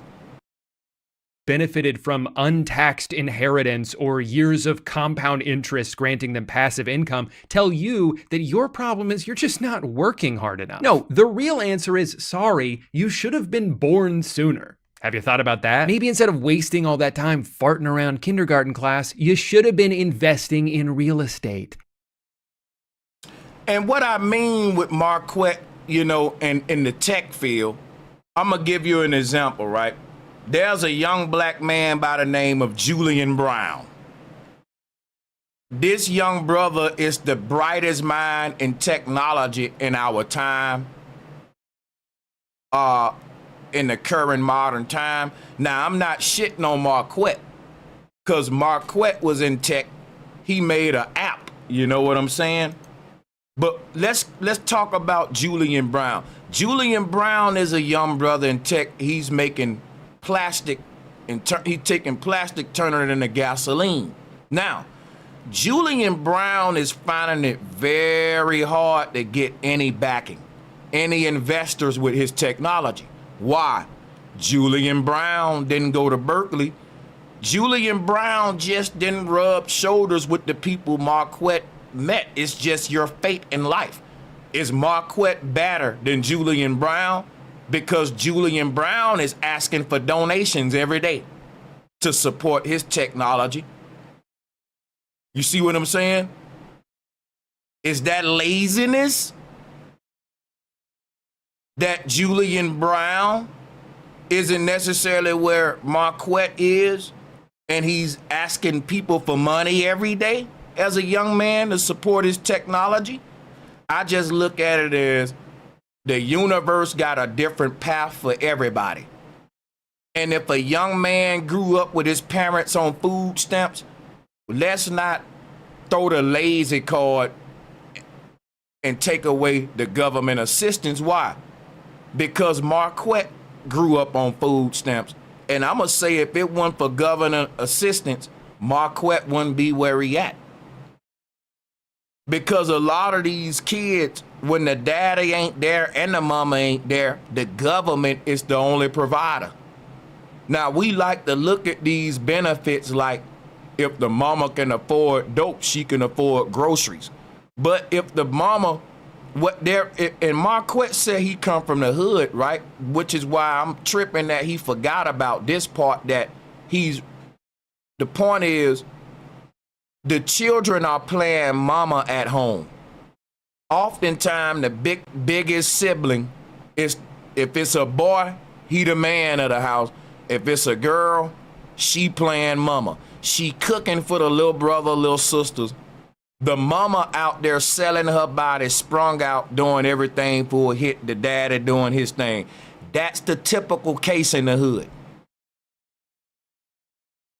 But they paint it like the mama there, but the daddy ain't. And the mama doing drugs with the food stamp money. And that's not what's happening. And I'm going to tell you something, too. Dope boys ain't trading drugs for food stamps, so we not going to do that either. Now, what they can do, if they getting $500 in stamps, what you will see, they will sell you all them for $250. You pay half. If it's $1,000 in stamps, you give a $500, and boom. If that's happening and the kids ain't eating, guess what? When they show up to school, the teacher gonna know it. And then the Child Protective Service is gonna get in and say, you know what? These kids only eating at school. Because when it's time for lunch, the way that they eating this food, like the kid is gonna, you can't hide hunger, man, as a child. We gonna know, damn, you only eating at school. It's gonna be shown. And the state will step in. But that's just my point, to say they painting a false picture of what's happening with the recipients of these, SNAPs and all of this stuff.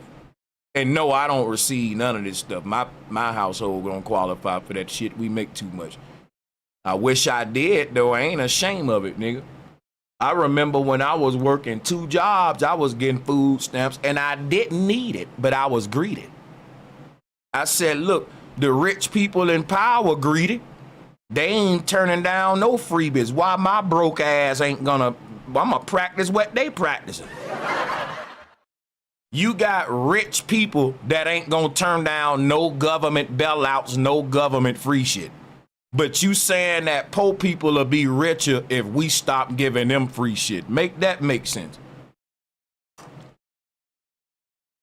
You ain't gonna put a hustle in a nigga by taking stamps away from him. Just sad. That's a simple argument, bro. You know. It's not my fault you're lazy. People are getting squeezed in every direction while also being gaslit into thinking that it's somehow our fault. There's CEOs in earnings calls bragging about how they get to make customers pay for inflation so they don't have to. These numbers going up should discredit your own lived experience. Don't let somebody who's benefited from untaxed inheritance or years of compound interest granting them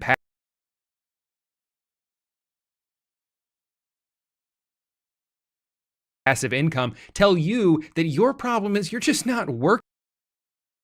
He left one out, y'all. He should have said people who got their wealth from being backed by investors, by the backs of investors. He left that one out. The bottom 50%. Don't let somebody tell you that these numbers going up should discredit your own lived experience. Don't let somebody who's benefited from untaxed inheritance or years of compound interest granting them passive income tell you that your problem is you're just not working hard enough. No, the real answer is sorry, you should have been born sooner. Have you thought about that? Maybe instead of wasting all that time farting around kindergarten class, you should have been investing in real estate. It's not my fault you're lazy. People are getting squeezed in every direction while also being gaslit into thinking that it's somehow our fault. There's CEOs in earnings calls bragging about how they get to make customers pay for inflation so they don't have to. The economy is so bad right now, I'm about to segue into an extremely ill-timed brand deal in a video about greed. You think I like looking like a hypocrite? Of course not. But my avocado toast isn't going to pay for itself. Hi, I'm upside down. All right, let's skip the bread deal. I just liked it how he segued into it. I thought you may like it too. You can also get there by clicking the link in the description or scanning the QR code on the screen. But don't scan me. It's not going to do anything. I'm just a guy. Thank you to NordVPN for sponsoring this video. The economy sucks ass for most people right now. The only reason we're not technically in a recession is because the GDP is still going up. But the only reason the GDP is still going up is because of the AI industry. But the only reason that even looks as good as it does is because a handful of companies are just like passing money back and forth. But there's no recession. You're hallucinating that. Because the AI industry is now single-handedly propping up the entire global economy, there's really only two paths forward. Worst case scenario, turns out it is all bullshit. The bubble pops in spectacular fashion, trillions of dollars of investments cannot get paid out, and everything goes up in flames. Or best case scenario, a few billionaires get even richer. Wait, is that what we're hoping for? All right, you're gonna have to bear with me while I go on another AI rant here. I know I do this like every 6 months, but it's not going away. It doesn't count as beating a dead horse if the horse is still alive. We gotta kill that horse first. People largely do not like AI and are worried about the future it imposes. It's currently being used to make a bunch of promises that almost no one asked for. The main appeal of it comes from corporations who see advancements in AI as a way to further reduce their dependence on human labor. The only thing cheaper than outsourcing jobs is just eliminating them altogether. The wet dream that soils the sheets of every CEO is a company that's somehow run entirely on its own and they can just sit back and collect all the profits for themselves. No more dealing with pesky labor laws or health insurance or can I have Saturday off? My family died. No!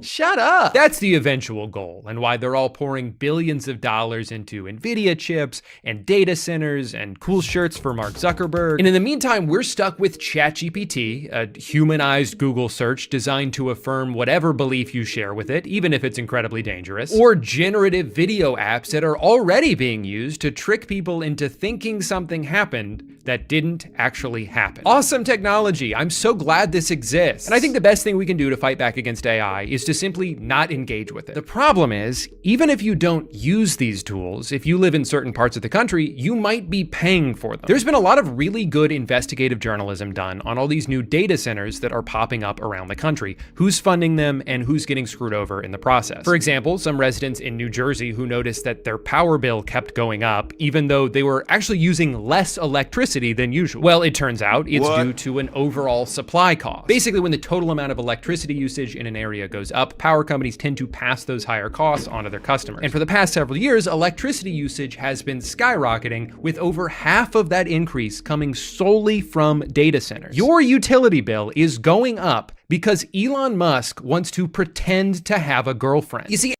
This is crazy. So these tech companies getting belted out every way. When they move their data centers to the hood, the people got to pay for the extra electricity that's being used. They don't even pay their own power bill, bro. That's crazy. The people really, they like investors in your shit if they paying your power bill, but they ain't getting nothing back from it. But he gonna go over that. Listen to this. the AI doesn't just exist in some theoretical space. It has to be trained on trillions of gigabytes of data, and that data has to be stored in a physical location. To power this, it requires an absurd amount of electricity, which generates an absurd amount of heat, which then requires an absurd amount of water to cool off. Most of these buildings use over 1 million gallons per day, roughly the equivalent of 10,000 people. This would be even more problematic if they were being built in areas where water is extremely scarce. So we should be good as long as we don't build a bunch of them in like the middle of the desert. Whoops. But to be fair, they are extremely efficient about it. They don't just use the water, they also poison it. Every part of this process is wasteful and destructive, and this is only the beginning. AI is still a relatively new phenomenon. So Now, again, while you're listening to this, you need to know why it's relevant, because Marquette Burton comes from the tech field. He's a tech bro. And tech bros are a big enemy to FBA because the tech bros keep getting the bailouts and they're blaming the people, that hard-working people. That's right. Just like Elon is poisoning those people in Memphis, they won't talk about that.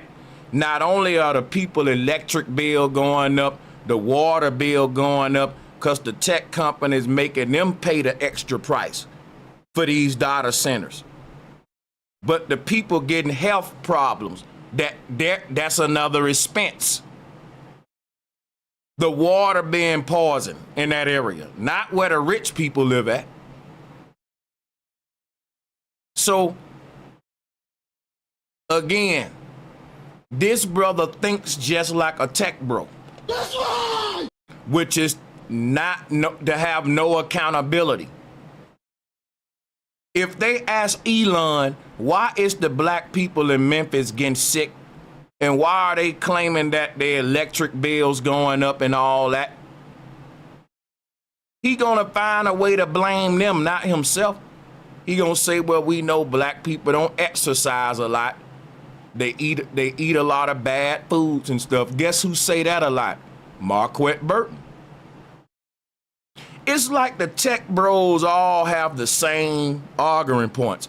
It's almost impossible to be a tech bro and be unified with black people. Because all of the technology, think about this, if black people are the #1 targeted group in the world, so y'all say, and they're targeting everyone with technology, then guess who our biggest enemy is? The tech bros. That's right. Who undermined all of what we fought for? Donald Trump with his tech bro takeover. Who's finna bring in a digital revolution of policing us with AI, and who sold us out to Israel and Palantir and opened up the door for the tech bros to be the government? America is in the most dangerous situation it's in right now because of the kind of mentality that this brother got. And it just something this is my opinion, right? I think this is very dangerous, man, to victim blame and for our people to go along with it. When we know if this was a white man making these same arguing points, y'all would lose y'all mind. If a white man told you, you're lazy. So they just put a black face on it and they promote that around. Haven't we seen this way too often? And if not, if you're actually in a tribe, we'll be forced to take care of each other. There'll be necessity. If black people ain't taking care of each other on government assistance, taking them off of it ain't gonna just make niggas start working together. There are tribes out there working together on government assistance. It's tribes in Africa right now. The Red Cross deliver them so many free gallons of water every year. That's facts. It's tribes in Africa right now that's on Red Cross assistance and gonna be on it for the rest of their damn existence because America messed their land up and we've been giving them care packages ever since, but you know that come with a cost, but that's a whole nother stream. That's all EBT and government assistance is. It's some foreigners in your indigenous land. They took shit over. They messed over your land. They created a system that's foreign to your people on the land with you at the bottom of it. And as they run everything on your land, they say, be quiet, nigga, we'll feed you and house you. Now shut up. Tribes in Africa going through this too, man. But they ain't lazy tribes, though. They're colonized tribes. They're conquered tribes. And I ain't gonna lie to y'all, I wanna cut my camera on for this one, bro. I'd rather a nigga call me defeated and conquered than call me lazy, nigga. That's right. I'd rather a nigga call me a prisoner of war. I'd rather a nigga say, you know what, black man, you got your ass beat by that white man. I can go with that. But a nigga saying, your people just lazy, that hurt, bro. You're telling slaves that they lazy. Keep that in mind, y'all. How can a slave be lazy? If the slave lazy, what is the slave master? Because he ain't picking no damn cotton. You got to be a lazy motherfucker. You don't want to work so bad that you rather kill a man and make him do your chores for you. You'll hang that man on a tree if he don't pick your cotton, if he don't pluck your chicken. If his wife don't breastfeed your children, you gonna beat him. And you telling me the slave lazy? When the slave master rather go to war with you before he do his own damn work.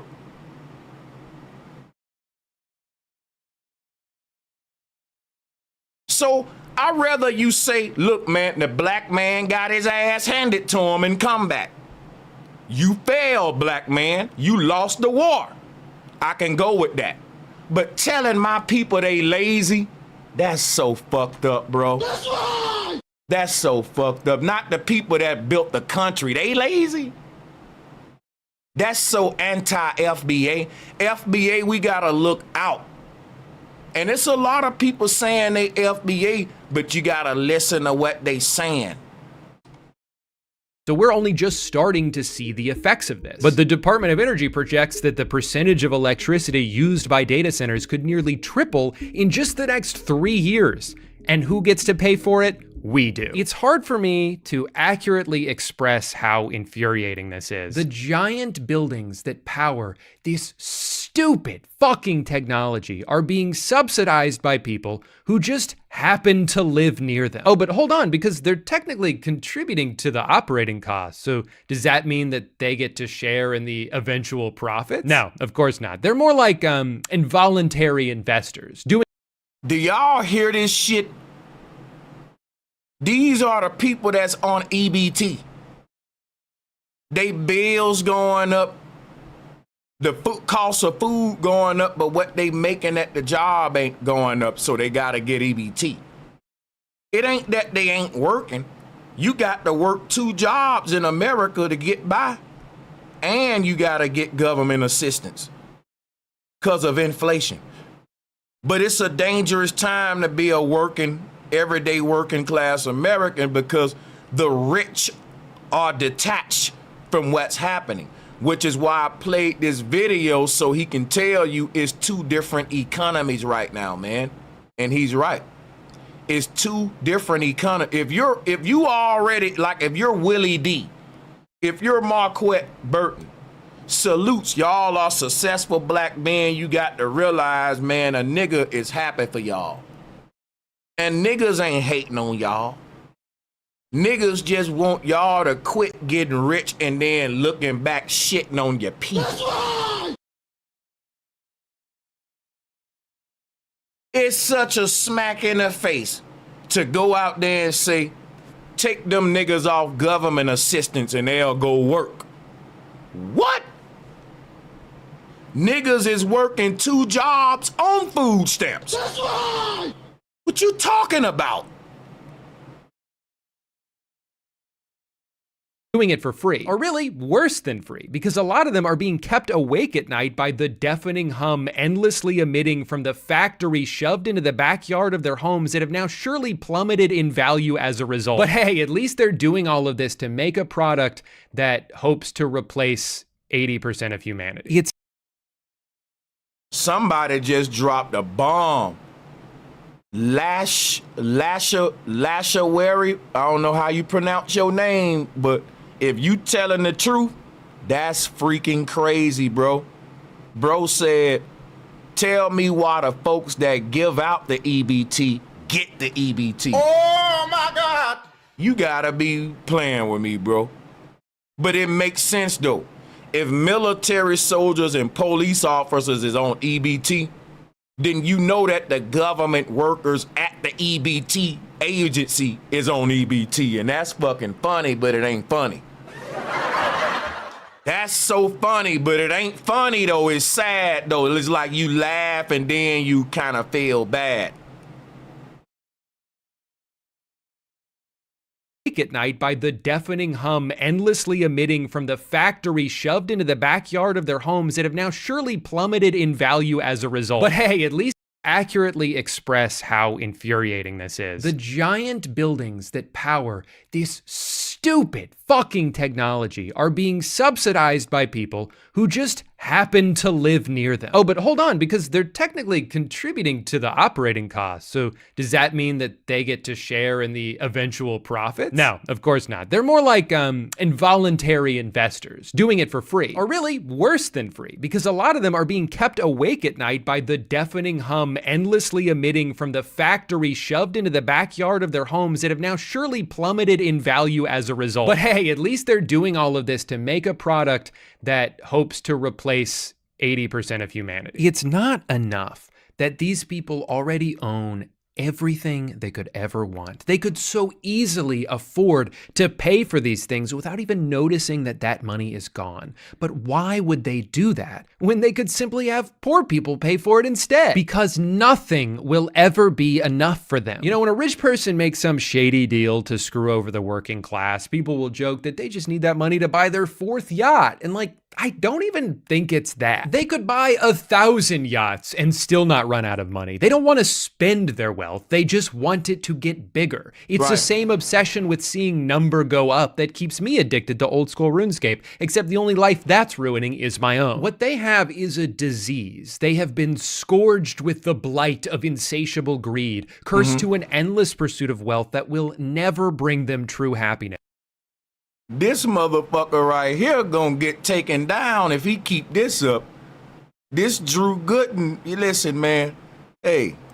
I would almost feel bad for them if they weren't actively destroying the world in the process. One of the most frustrating things about this problem is that if you even try to suggest that maybe these guys should just have a little bit less money, like you guys can still be rich, whatever, just turn it down a notch because you're kind of making shit terrible for everybody else, you're treated like you're crazy. No, this is the American way. If you don't like it, then leave. And yet these ideas aren't radical. They're not even new. Most people who advocate for a more progressive tax system are only calling for a return to something that used to exist in the... Oh man, he about to go deep, and I'm so sorry for pausing it in the middle of him. But I want y'all to realize that what he about to do, right? Because a lot of guys on the far right, again, your Marquette, your conservative, all of these dudes, they hate socialism. I didn't even know this till I watched Drew video. At the golden age of America is when we was practicing socialist ideologies. Oh my God!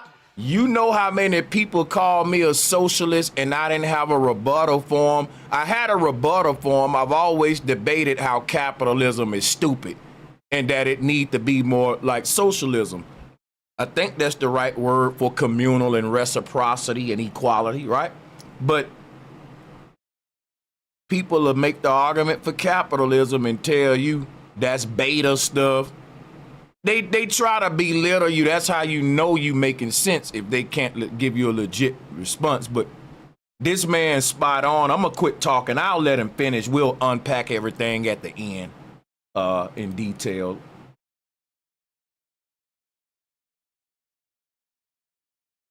In this country, we just forgot about it. So I think it's important to do a little history lesson here. If you can believe it, there was a time where the working class in this country actually had it really good. And it was mostly because things got so bad during the Great Depression that the government was worried about the country collapsing. Thousands of banks had closed, millions of people lost their entire life savings, unemployment peaked at 25%. So in fear of a revolution happening, the government was like, all right, fine, we'll give you livable wages. Just please put that musket down. I don't like the way you're looking at me. So the New Deal was born, and with it came Social Security, better labor standards, the right to unionize, a national minimum wage, an 8-hour workday. And over the next 2 to 3 decades, America became the most prosperous country on earth. Productivity skyrocketed and wages rose with it.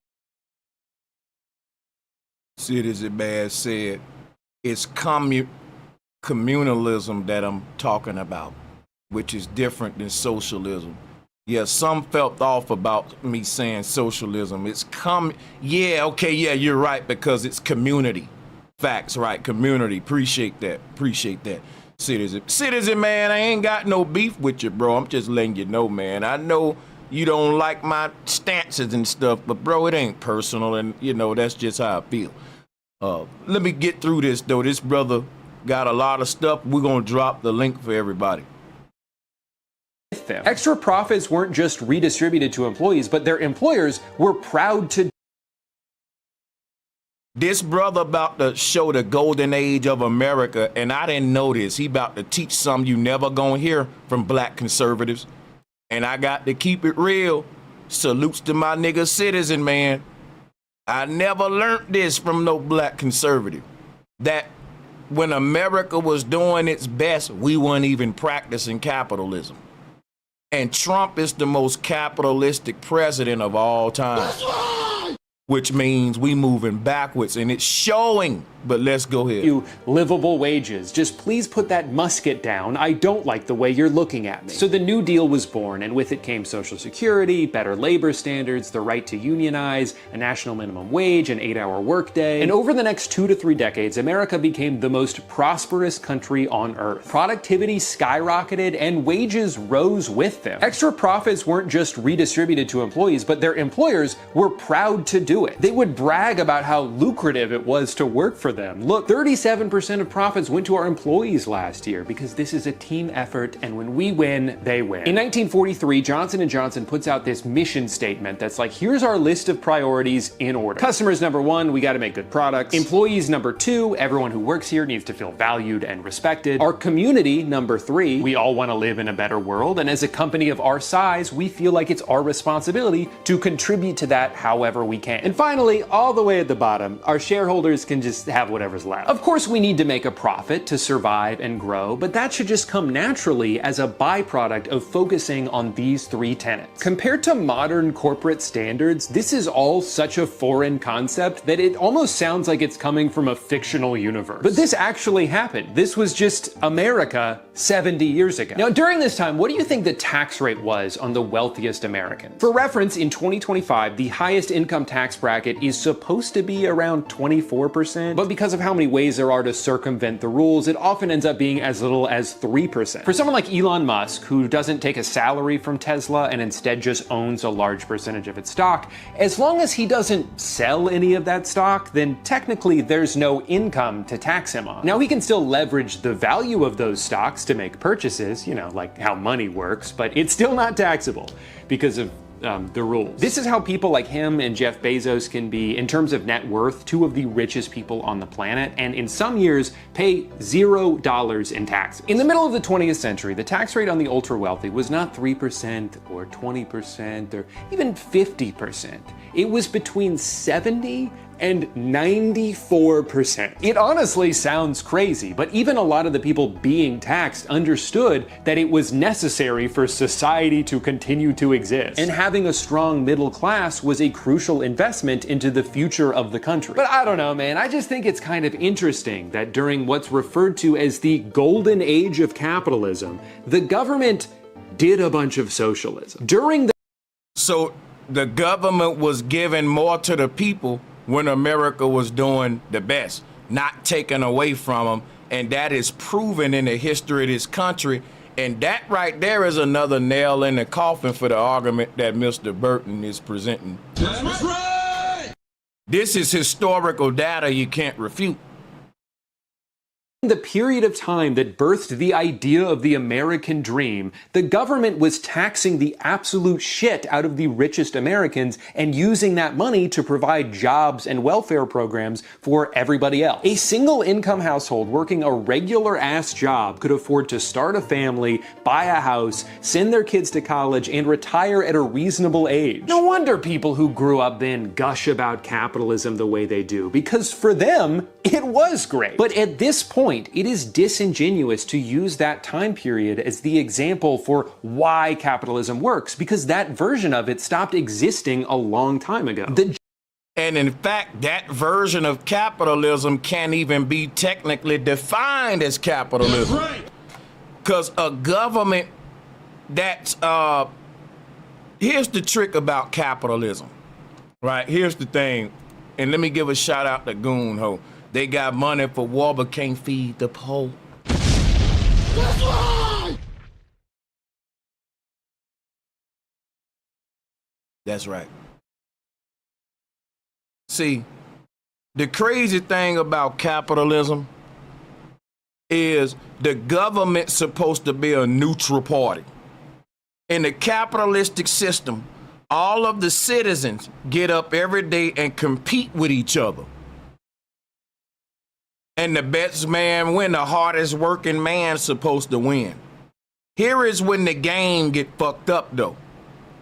The government, who's supposed to be a neutral entity, when your government becomes another corporation that's competing with other corporations in a capitalistic system, then people in the government will bend the laws and undermine the Constitution, not to help the people, but to help their personal capitalistic interests.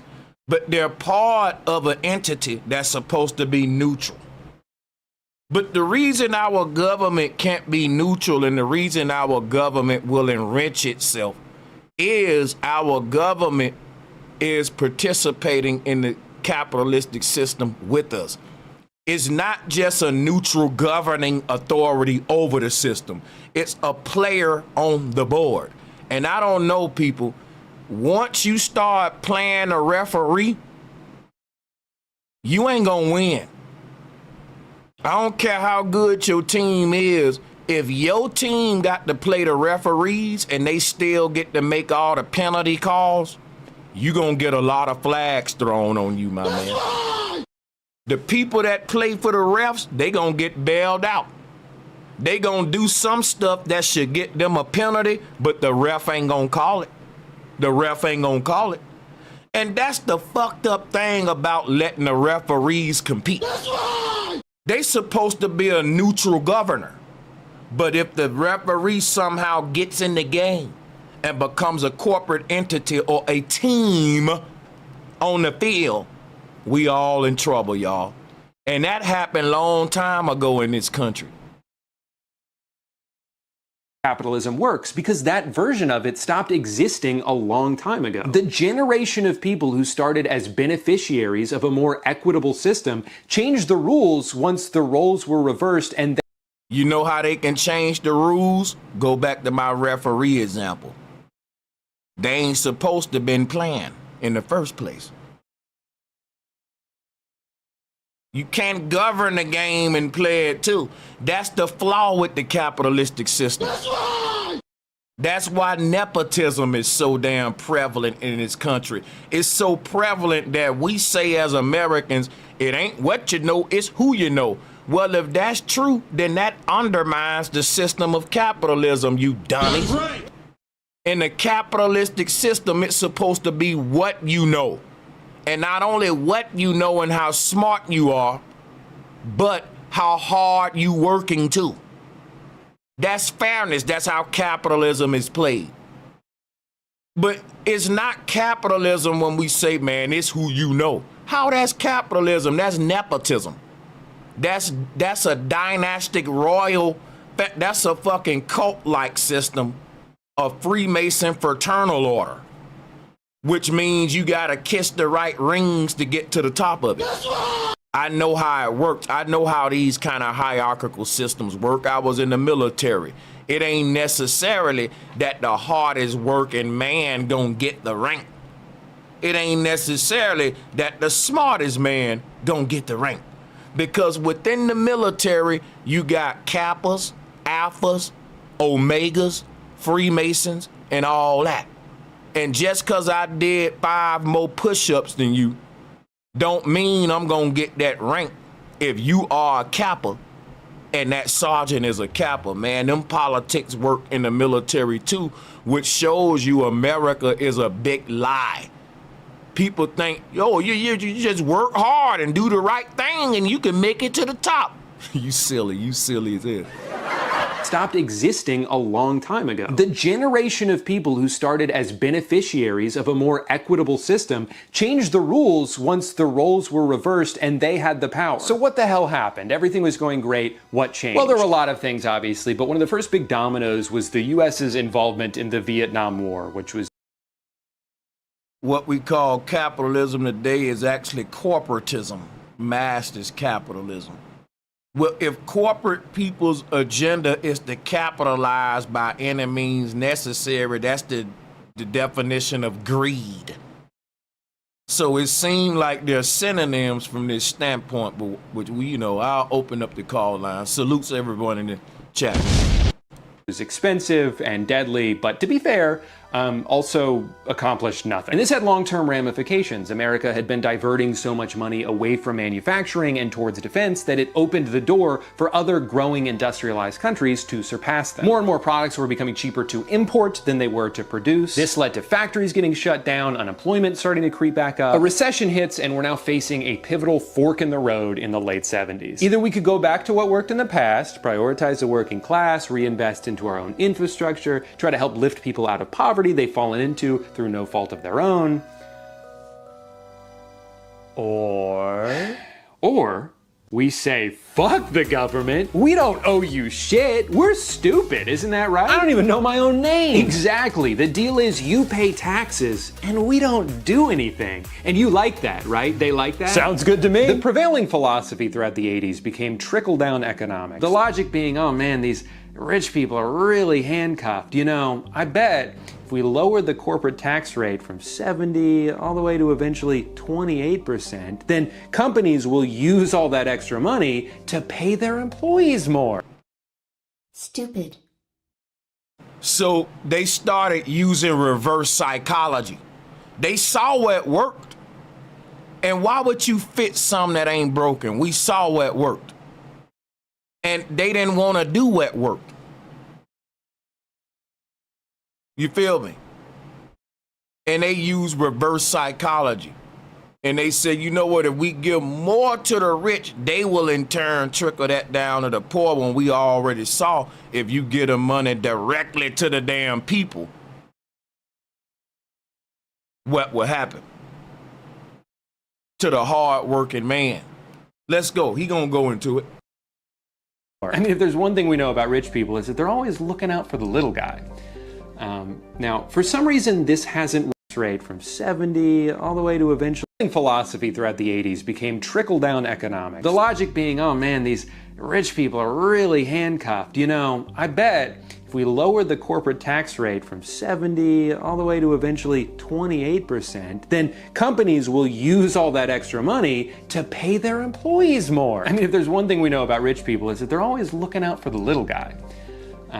Now, for some reason, this hasn't worked out yet, but it's only been 55 years, so the jury's still out. See, I would argue that part of the reason why companies in the 40s and 50s were so generous with their extra profits was because the tax rate was so high. I mean, think about it. If you're faced with the decision between giving a huge chunk of money to the government or redistributing it back to the employees who helped you earn it in the first place, you would be much more likely to do the latter, because it's an investment in your own company. It's a mutually beneficial exchange. Well-compensated workers are proven to be more loyal and more productive, and those are two things that you want. Now, there were other factors. Those are fucking big facts right there, bro.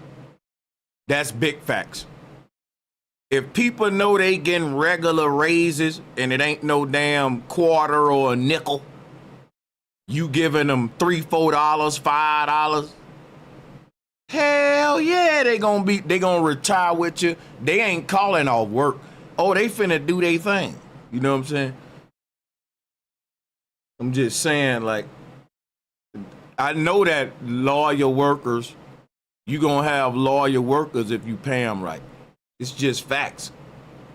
Military know that. A lot of police departments know that. You look at a lot of these industries and you say, well, why people go in that career field when they young and they retire in it? Like cops, firemen, doctors, lawyers. Because if it's paying right, people gonna stay with it and work their ass off in that profession. It's just facts. You can't expect that out of a McDonald's worker. Come on, man. And these are the people that they calling lazy, y'all. It's just not enough good jobs in America for everybody. That's why you see old folks working at Walmart. And you may say, oh, that woman was lazy or she didn't go to school. Bro, I keep telling y'all, and this is a fact, bro. I was doing security for years. And throughout my security career, bro, it is so many people that I worked security with who had college degrees. And they was doing the same measly little security job that I worked, man. Quit judging motherfuckers. I'm out here doing day and crit top flight. It's folks out here with me with doctor's degrees, bachelor's degrees, all kind of degrees, man. And they're doing security and they telling me they waiting for jobs and they feel they can't find a job in they field. And then you got to call them people a lie and say, they lying, it is enough good jobs in America. Well, and they just lazy. Well, let me show you who I rather believe. You think that a person that went to college to get a degree rather do harder work than easier work? Because a person with a doctorate degree, and I met 2 people in my life doing security with doctorate degrees, and they telling me everywhere they go say that they overqualified and that they just don't need no one that qualified. I didn't even know that was a thing.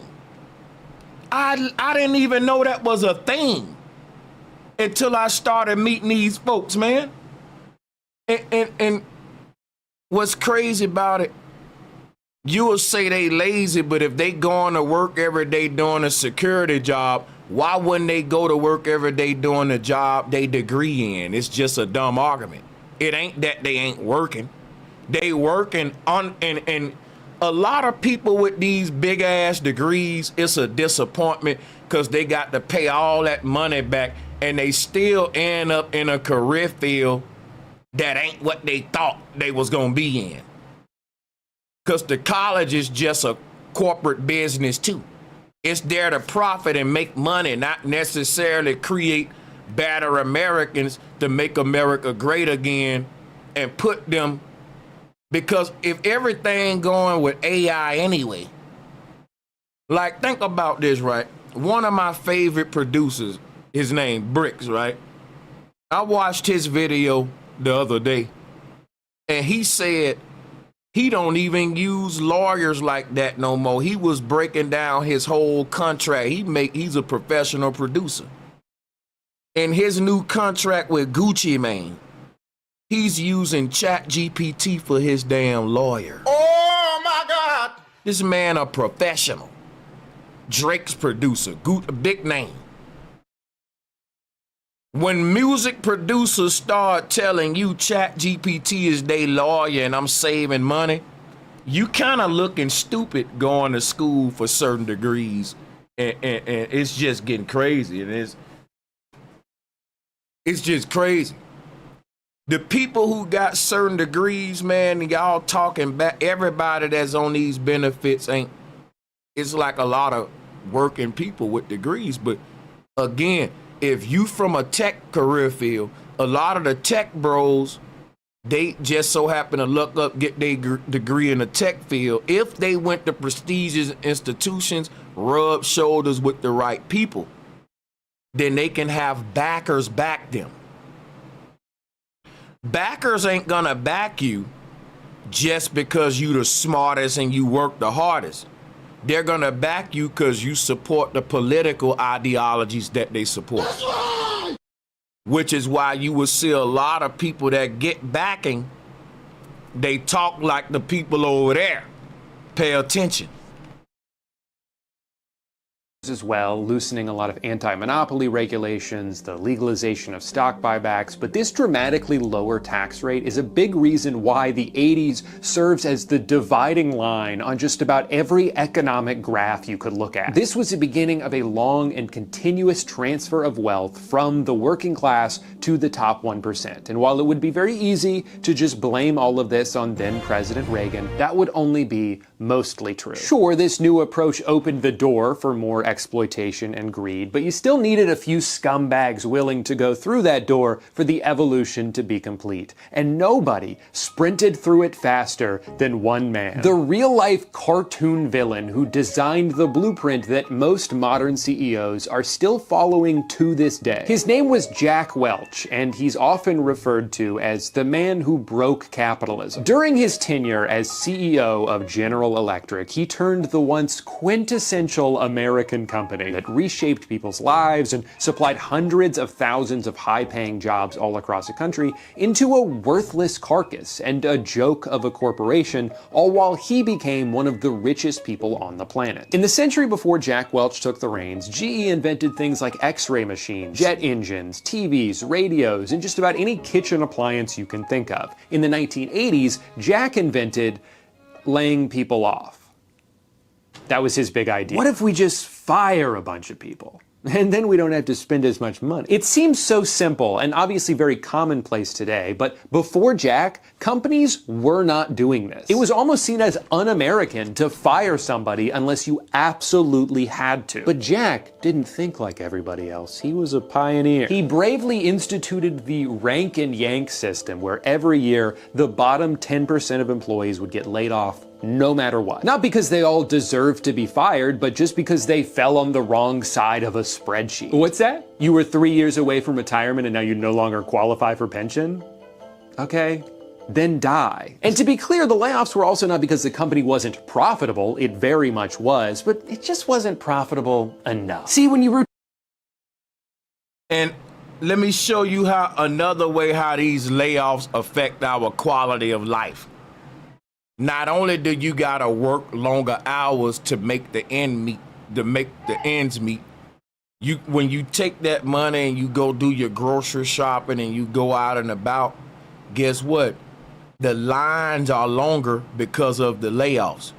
So you will see it's only like 2 cashiers and they're overworked. So that the corporations are saying, we don't care about the people at the bottom. We can have a shorter staff and we can overwork the hell out of them and lay people off, and we can just compensate with self-checkout. So we think the self-checkout is for our convenience, but it's really for the profit of a lot of more people. But what that does, you spend more time out of your life in traffic, in lines, and they don't care.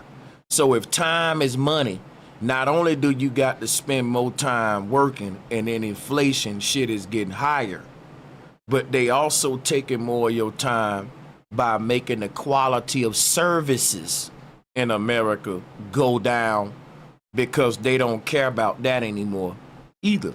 They don't care about investing in the workforce. It's about putting the least amount of money in and getting the most out.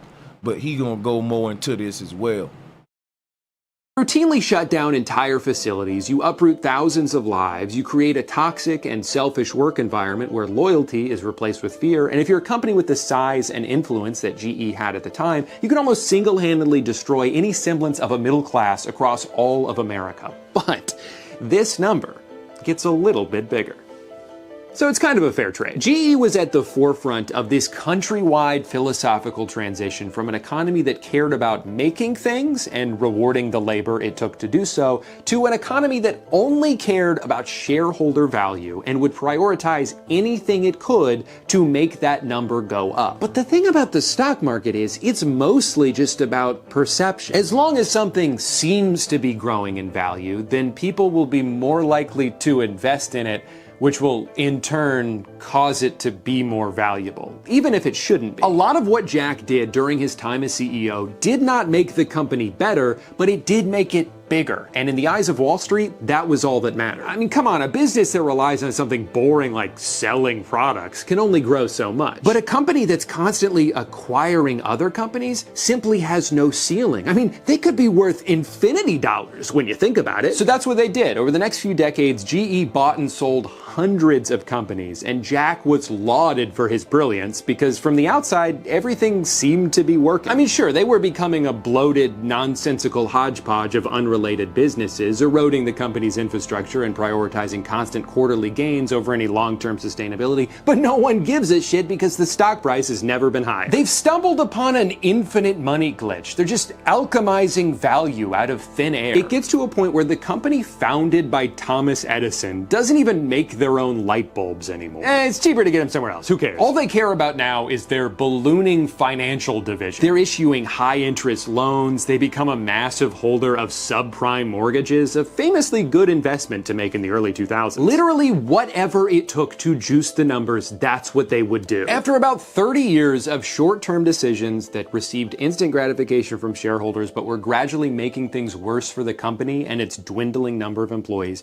GE had become severely overvalued. And it wasn't until right after Jack retired with his $400 million severance package where his successors stepped in and were like, Wait, this doesn't make any sense. the time bomb Jack planted explodes in their faces, and GE spends the next 20 years slowly bleeding out. And at this point, they couldn't fall back on just like selling microwaves because they'd been cutting corners on production so long that nobody wanted to buy any of their shitty garbage anymore. And of course, they had fallen way too far behind on innovation because they spent all their money on acquisitions instead of research. By 2021, the company that helped bring electricity to America was mercifully laid to rest, split into 3 separate institutions, none of which have come close to the dominance or influence that GE once had over the American economy.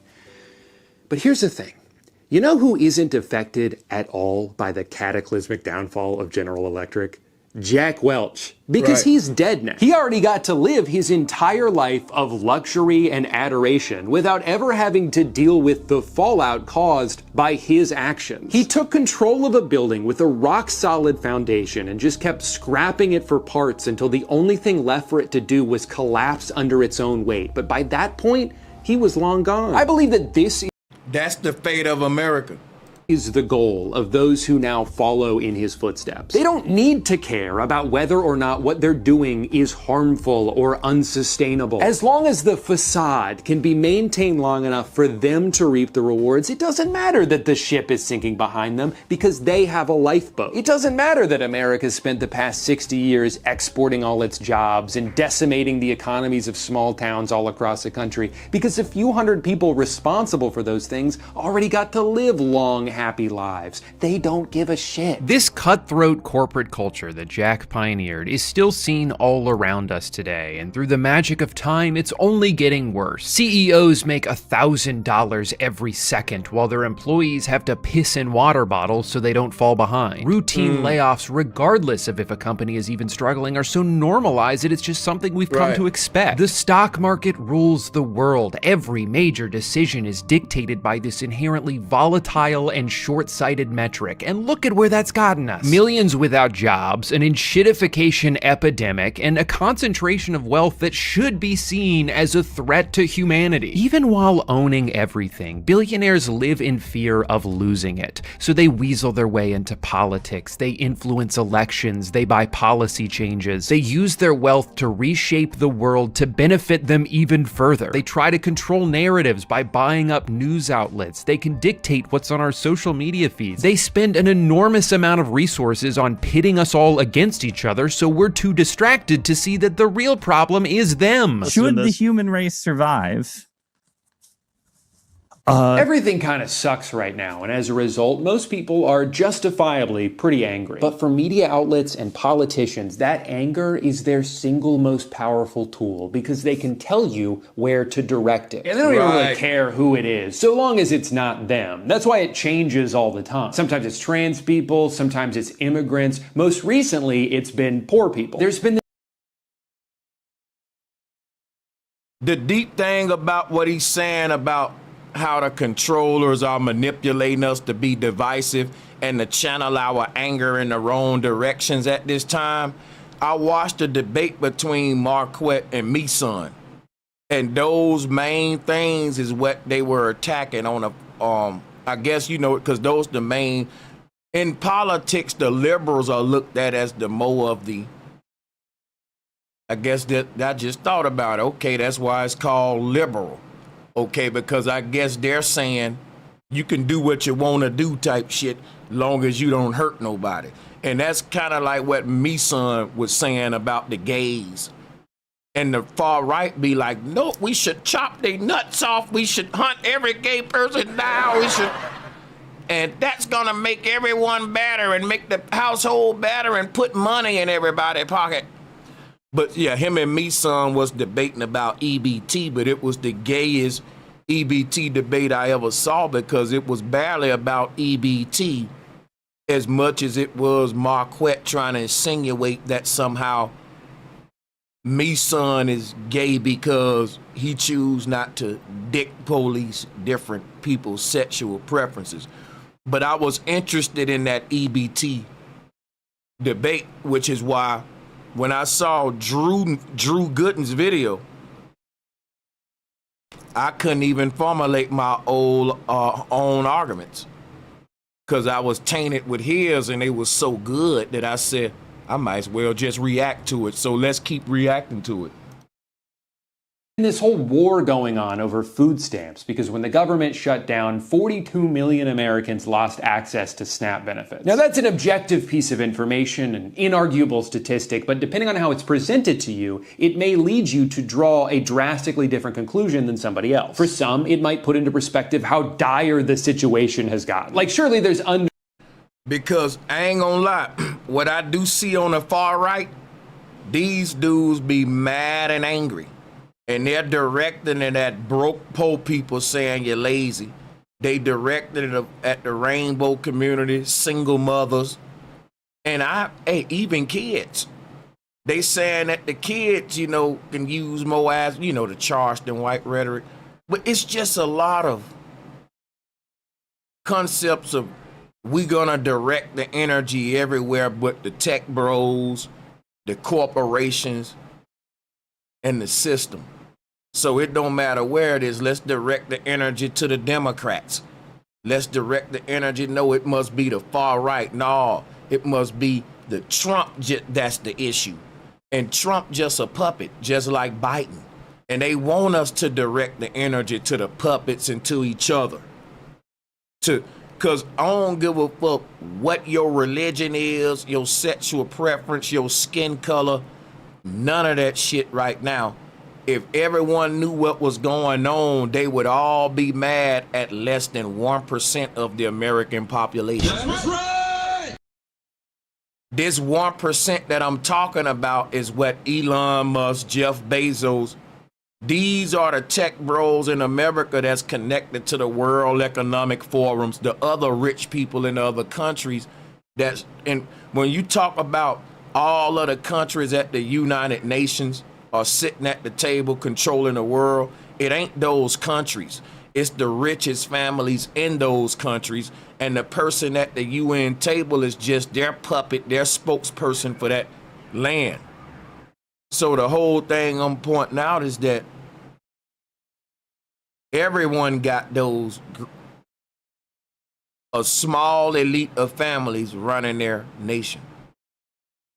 And now as you may think, well, the elite tech bros that are in the top 1% of wealth in America work their way there genuinely. They just had a good idea that no one else had. That's naive. If people knew the truth, you would knew that everyone in power in this country are put there and is planned out since they're a little boy. It's a stage.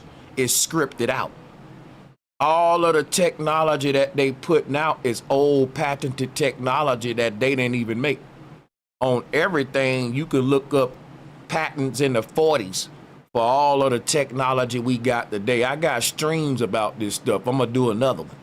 They got patents for the TV before the TV was out.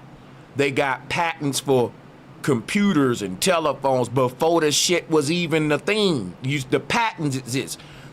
And a lot of stuff that just came out, Nikola Tesla had these patents in the 40s, y'all. There have been resets with technology in the world. And then what'll happen is it was technology in the 1600s that went away. It came back out in the 60s and 70s, and guess what the government said? Oh, it was a UFO that crashed near Roswell. They promote the UFO agenda they rather you believe that than believe our government just bringing back some patent that they found or gained. And they found a briefcase with a bunch of old patents in it. And now we seeing an influx of new technology within the last couple of years.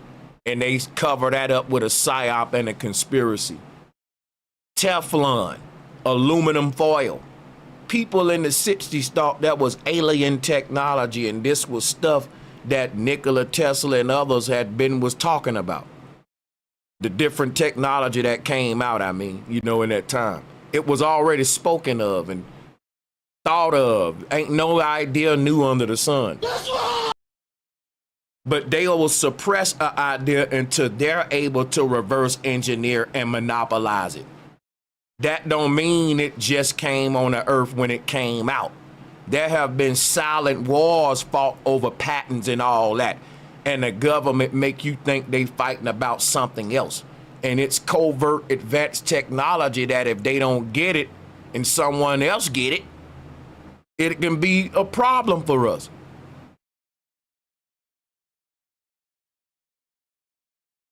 Underlying issues with the system.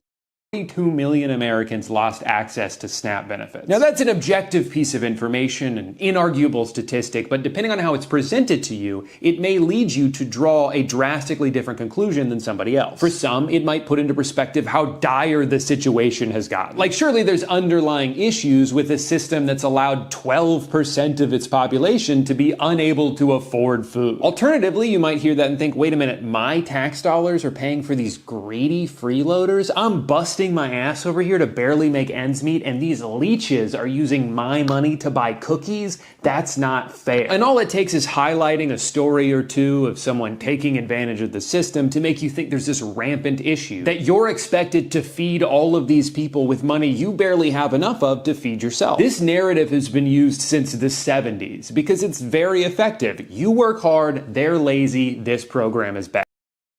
Because the rich people need somewhere for us to direct our anger to when inflation comes. Inflation is inevitable. because they're going to keep bailing out the rich. So when they kick the shit downhill, they can't say, we kicked it there. They got to say, you lazy. That shit been there. You just failed to clean it up. You know?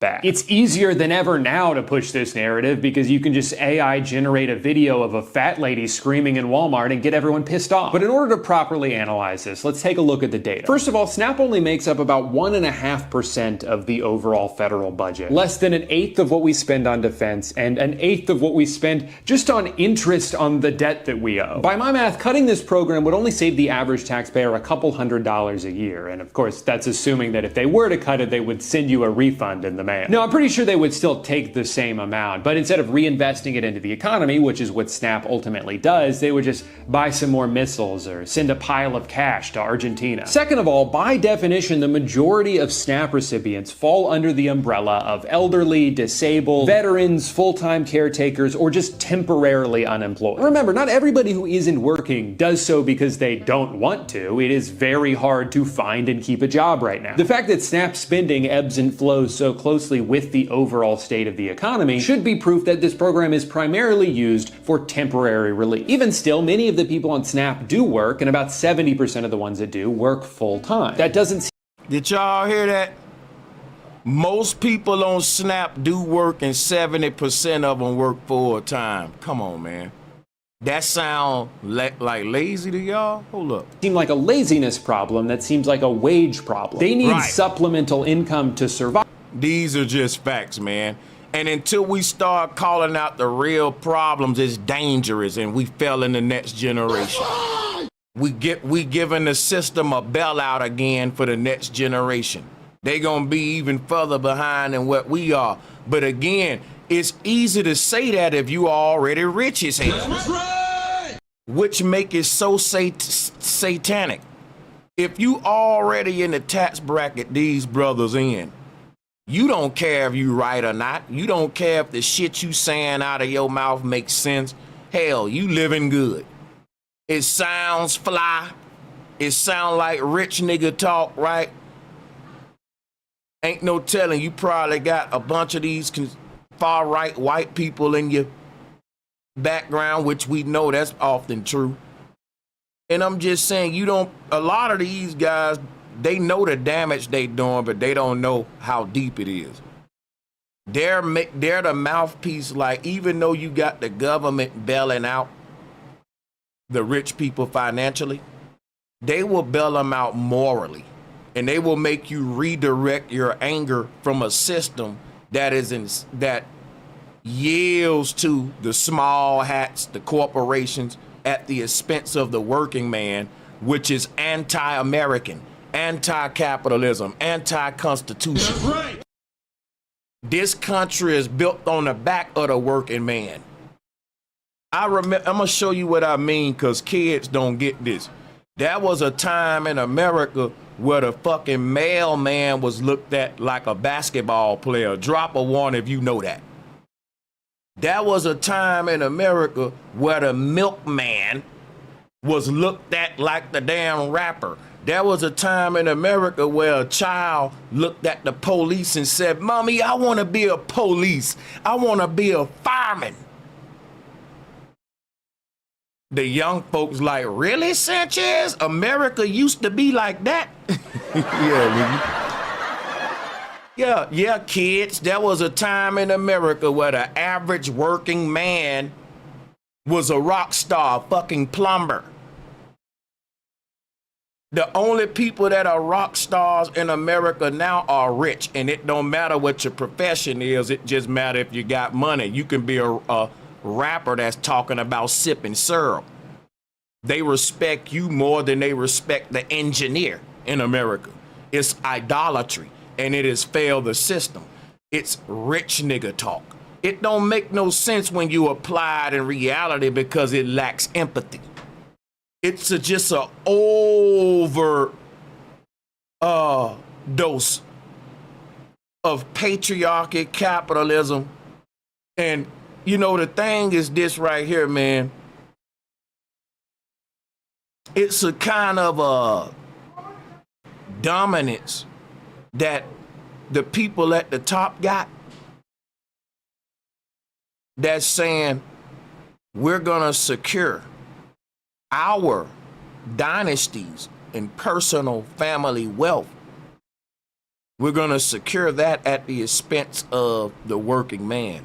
When really, the only way you could secure your spot in corporate America back in the day was to nail to the working man and to the employee, which is why he did the statistics earlier when he told you back in the day when they was paying their employers decently with the New Deal, corporations was, the American economy was thriving.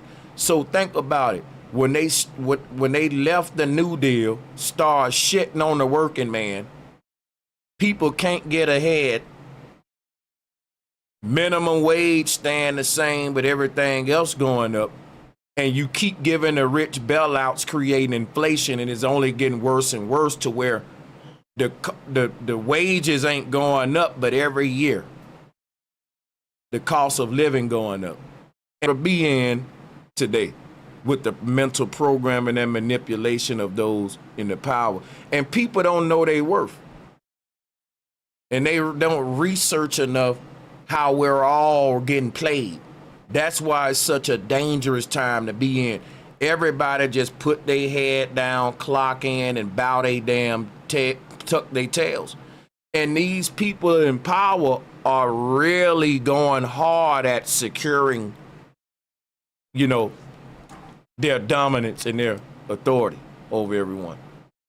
It's very hard to find and keep a job right now. The fact that SNAP spending ebbs and flows so closely with the overall state of the economy should be proof that this program is primarily used for temporary relief. Even still, many of the people on SNAP do work, and about 70% of the ones that do work full time. That doesn't seem like a laziness problem, that seems like a wage problem. They need supplemental income to survive because of how little they're being paid. Of those full-time employees, their two most common employers were McDonald's and Walmart, who combined to earn $23 billion in profits last year.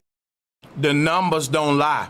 It's showing you that this is a greed problem, not a laziness problem. 23.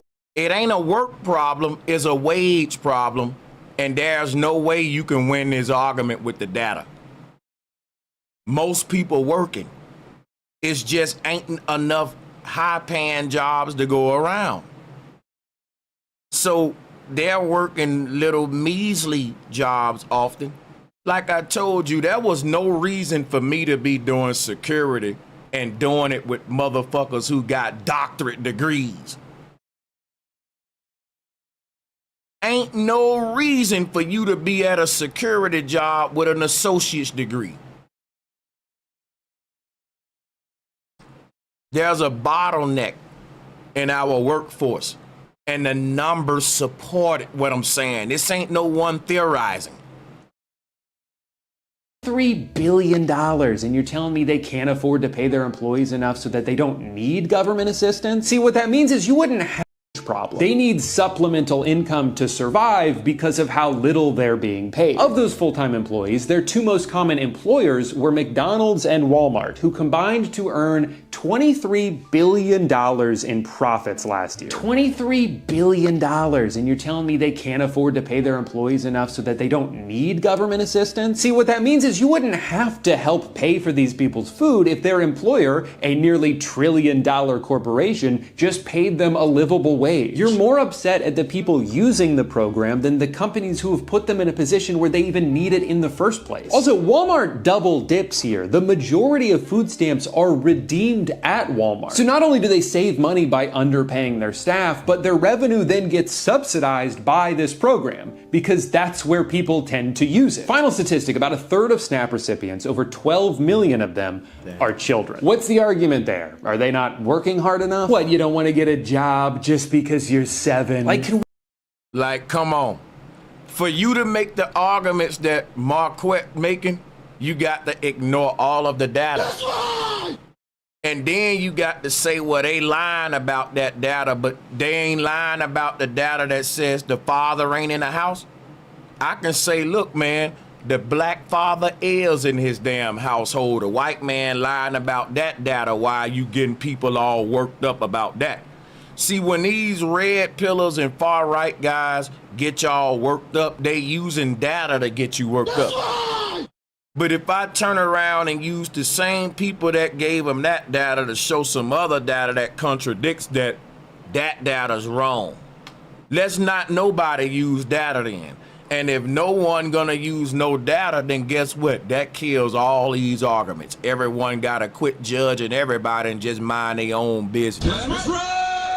We stop for 1 second to think about what you're saying here. You have let somebody convince you that in this situation, the only way to make your life better is if 12 million children starve. So I want to ask, who is more to blame here? A bunch of kids who got born into poverty, or CEOs with more money than anybody could spend in 1,000 lifetimes who expect you to solve the problem that they helped create? For some people, it doesn't matter what you say about capitalism, they will still go to war for it, even if it's not working for them. Statistically speaking, it's probably not. You'll try to criticize a multi-billionaire who's not paying enough taxes, and people will defend them like, hey, it's not their fault. They're just taking advantage of loopholes like any smart business person would. And you're like, okay, so then we agree there's a problem with the rules, right? If they're just exploiting the system, then maybe the system shouldn't be so easy to exploit. We've reached a Right. But they're gonna always go against the woke folks.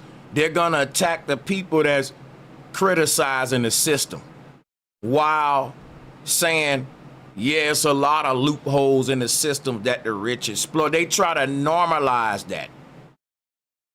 And then they say, well, you got people on government assistance that's cheating the system, when it's known that the corporations and the people at the top are cheating the system out of trillions and billions at our expense. But they do the reverse psychology to misdirect the attention and the energy from them. And it ain't nobody else to blame but the people on government assistance. And you say, well, if we take from those programs away, then we'll all be good. Y'all are taking peanuts from goddamn these people when these guys are robbing you from steak dinners. You're literally scuffling and ordering peanuts when the people in power is taking steak dinners from you, like you playing with yourself. And it's anything for us to direct our energy to the real problem, because that takes a lot of bravery. That really takes a lot of courage to challenge the system in the world when everyone bowing and kneeling to it. Strong men that work out, strong men that train and fight. They will only direct their energy. Look who he just said take food stamps. Children. Hard-working people trying to get by. So the people are doomed. Because your most wealthiest and successful people in your group, your strongest men, they're fighting on the enemy side. That's right. And it's clear. It ain't no way around that. Because even if you believe that if you take away EBT, it'll make niggas go harder, why it just gotta be addressed to black people? Why it can't be, if you take away SNAP benefits from any group on them, it'll make them work harder because they lazy. But the statistics show different when you got military soldiers on SNAP benefits and people in high professions on them. But we forget about that when we online making these arguments. But that's why I say a lot of these ideologies are fantastical and they just don't apply in the real world, because humans need empathy. That's right. And you can only make these lack of empathy type arguments online. It's much so it's just aesthetics. It's makeup, it's suit, tie, cologne, and it's very staged. Like, I mean, what I mean by that is this don't apply in the real world. It's a TV setting. It's an act, in my opinion, just my humble opinion.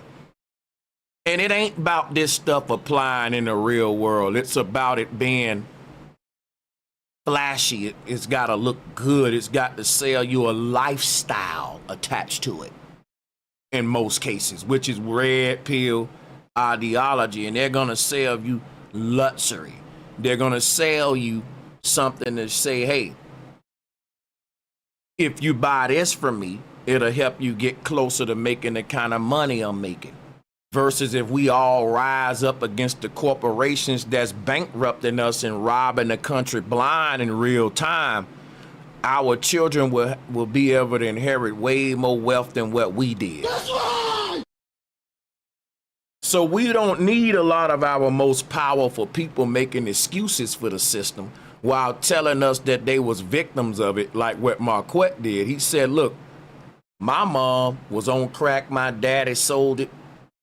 My folks receive all the government assistance, not just stamps, and I'm from the hood, and look at me now. But you niggas, we need to take all of that from y'all for y'all to get where I'm at. You know how much empathy you gotta lack to say that? And to say that without looking at the data is just dangerous. That's right. Because you don't understand that the number one recipients of stamps is kids. So when they cut them, like I've been telling y'all, America about to turn into Africa. We about to be a third world country. We about to be like China. Because China got sweatshops and workshops, and they ain't got government assistance programs. They just got government policing. And look what's happening under Trump. Mass surveillance. Mass psyops, hard work every day, less pay, inflation shit go. You're in a sweatshop and don't know it in America. We talking about China and sweatshops, and you ain't seeing what's happening in America.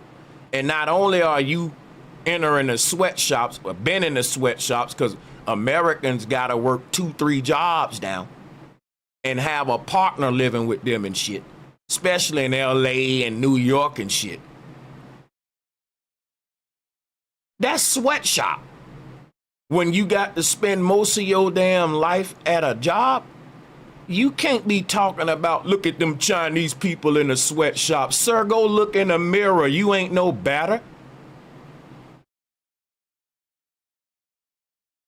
And then the Chinese people ain't got government assistance, and Trump taking away yours.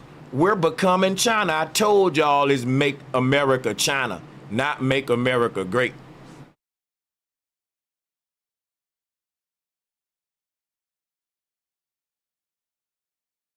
Point where a lot of the core principles of a free market no longer apply. Like the idea that you can vote with your dollar. I get to pick which businesses I support, therefore the best ones will succeed and the worst ones will fail. Yeah, except when one company is allowed to corner the market and price out all their competition, suddenly there isn't any. And we would have small businesses tell us if they walked into a Walmart or a Costco, the retail why I gotta be hating on that passport persona?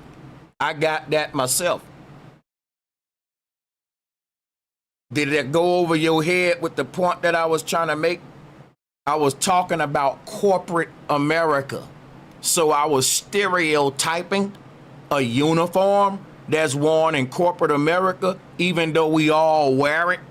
But since we was on Tech Bros, that's like saying I can't call a dude blue collar or white collar. Oh, you hating on white collars? You don't wear white shirts? No, I wear white collars too. But that's a stereotype to specify a profession. And that's totally okay. I didn't make that up. We've been doing that in America, sir. That's right. You're gonna have to come better than that with your defense now. We're gonna have to talk about EBT and the arguments I'm making about the EBT. Quit reaching now. price at those stores, the price on the shelves at those stores is lower than the wholesale price a small business is getting. And I'm not going to talk to you about suits because I wear them. I love them. And you ain't going to try to mix and twist what I was saying. we were specifying people in corporate America. So there are huge disparities here. And that's now feeding into itself, right? The more dire the economy is for everyone, the less freedom they have when they're deciding what to pay for. Amazon is certainly not the only place to buy things, but historically speaking, it's almost always the cheapest and most convenient. Make sure y'all hit the like and share button and prepare for the phone lines to be open here in a minute. Don't just bring your smoke in the chat, bring it for the call lines too. How do you convince somebody who's also been forced to pinch pennies due to their own circumstances that they need to spend more time and money buying that same thing from a local mom and pop shop when they could just click 3 buttons and have it magically appear at their door in 3 hours? It's not even Shout out to you, Passport Persona, for sure. It's all love. really fair to impose that because that person is also struggling. But then the cycle continues. The small business closes, Amazon and Walmart extend their reach even further, and once all competition is defeated, then they can just raise the prices to be whatever they want. They can. And this is a good point. Let me take it back.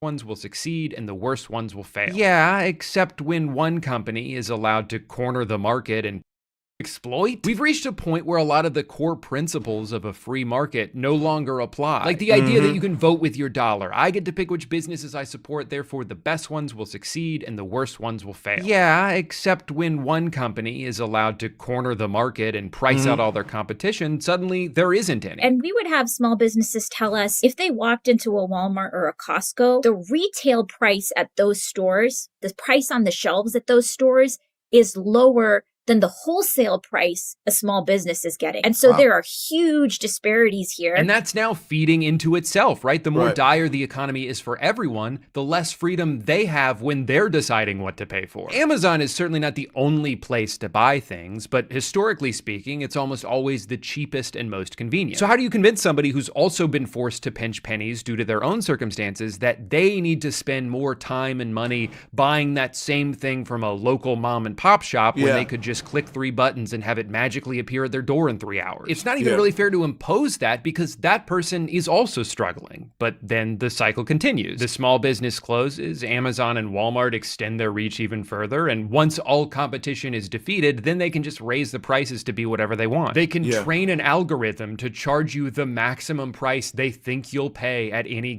And this is the main foundation of inflation. Is due to the corporate takeover and greed, not laziness. Pay attention.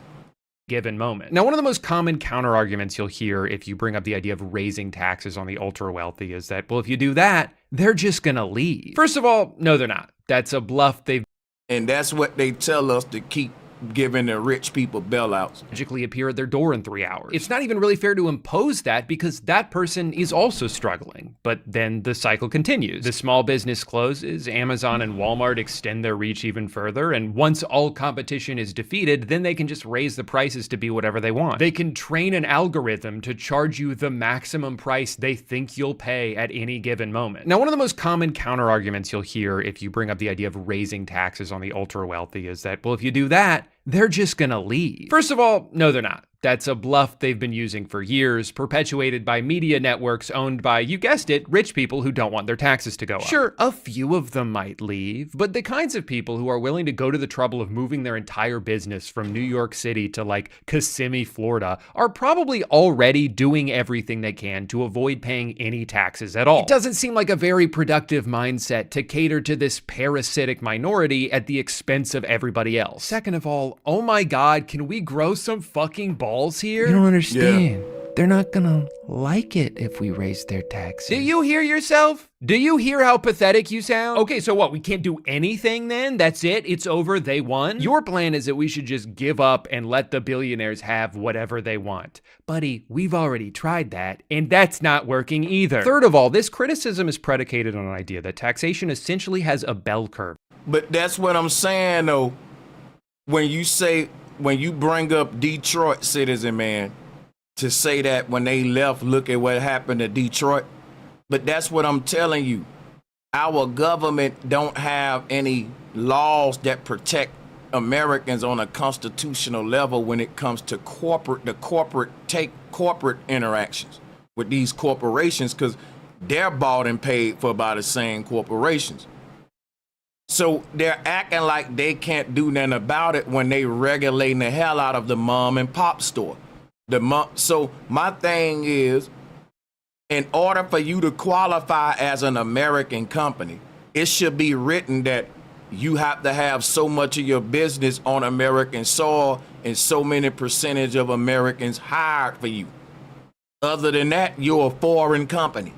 It shouldn't be to where Trump can have businesses, damn near more factories and businesses in China than he do in America while complaining about China taking the jobs and stuff. Hypocrite, right? And we say that he's an American corporate guru. No, he's a foreign company at that point. But see, they can benefit from the perks that come with being an American corporation, but you ain't really doing your business ain't really an American business. It's like a foreign company competing with moms and pops, people that's really the real American businesses. That's right. The real American economy and businesses can't compete with the corporate takeover with most of they fucking companies overseas. Now go and think about that. To it, where after a certain rate, your overall revenue actually decreases because... But I'm gonna open up the call line. Everybody be able to speak uninterrupted. I'm finna drop the link now. Salutes to everybody, man. Sally McDermott, I appreciate your love and support as always. Thank you, Sally. People will lose the incentive to work as hard or, like you're saying, move away. With this in mind, there have been studies done by economists who believe that every country has its own ideal rate for maximum efficiency. However, the implication that raising taxes would cause the overall revenue to go down would only be true if we were on the tail end of this bell curve, and we are nowhere close to that. So if your main concern is to maximize total revenue, it's pretty clear which direction we should be moving in. Otherwise, the very metric your point is referencing contradicts the argument you're trying to make. Now, even having said all of that, I'm not going to sit here and act like just raising taxes is an immediate fix to all of our problems, because we'd still have to rely on elected officials to actually use that money in a sensible way. I'd be happy to contribute more if I knew it was going to better healthcare or nicer parks or public transportation, but if my money's just going to be used to blow up a hospital on the other side of the world, then yeah, maybe I'd rather just give it to a food bank. I don't know all the answers, because at the end of the day, no matter how hard I try to expand my legacy beyond it, I'm still just the road work ahead guy. But I do know that this amount of wealth inequality that's showing zero signs of slowing down anytime soon is not sustainable. Turns out that actually every single thing in the world becoming a for-profit commodity, from housing to healthcare, is just a way to enrich a few people at the cost of many. And I have to wonder if we finally... Okay, I'm gonna end that video at that point. We get the point. Salutes to Citizen, man. I'm gonna welcome you on to the show, man. Good to have you. And we'll let you speak your mind. I'll mute up. You can take mic check. Can y'all hear me all right? Is my mic good? I don't know. Yeah, I can hear you loud and clear. Your mic's all right, good. Perfect. Good. Now this guy right here, he's making some pretty valid points, right? And I actually agree with you, brother Sanchez, on what the problem is, right? But I'm not sure if we actually agree on the solution, but I'll give you mine and tell me what you think.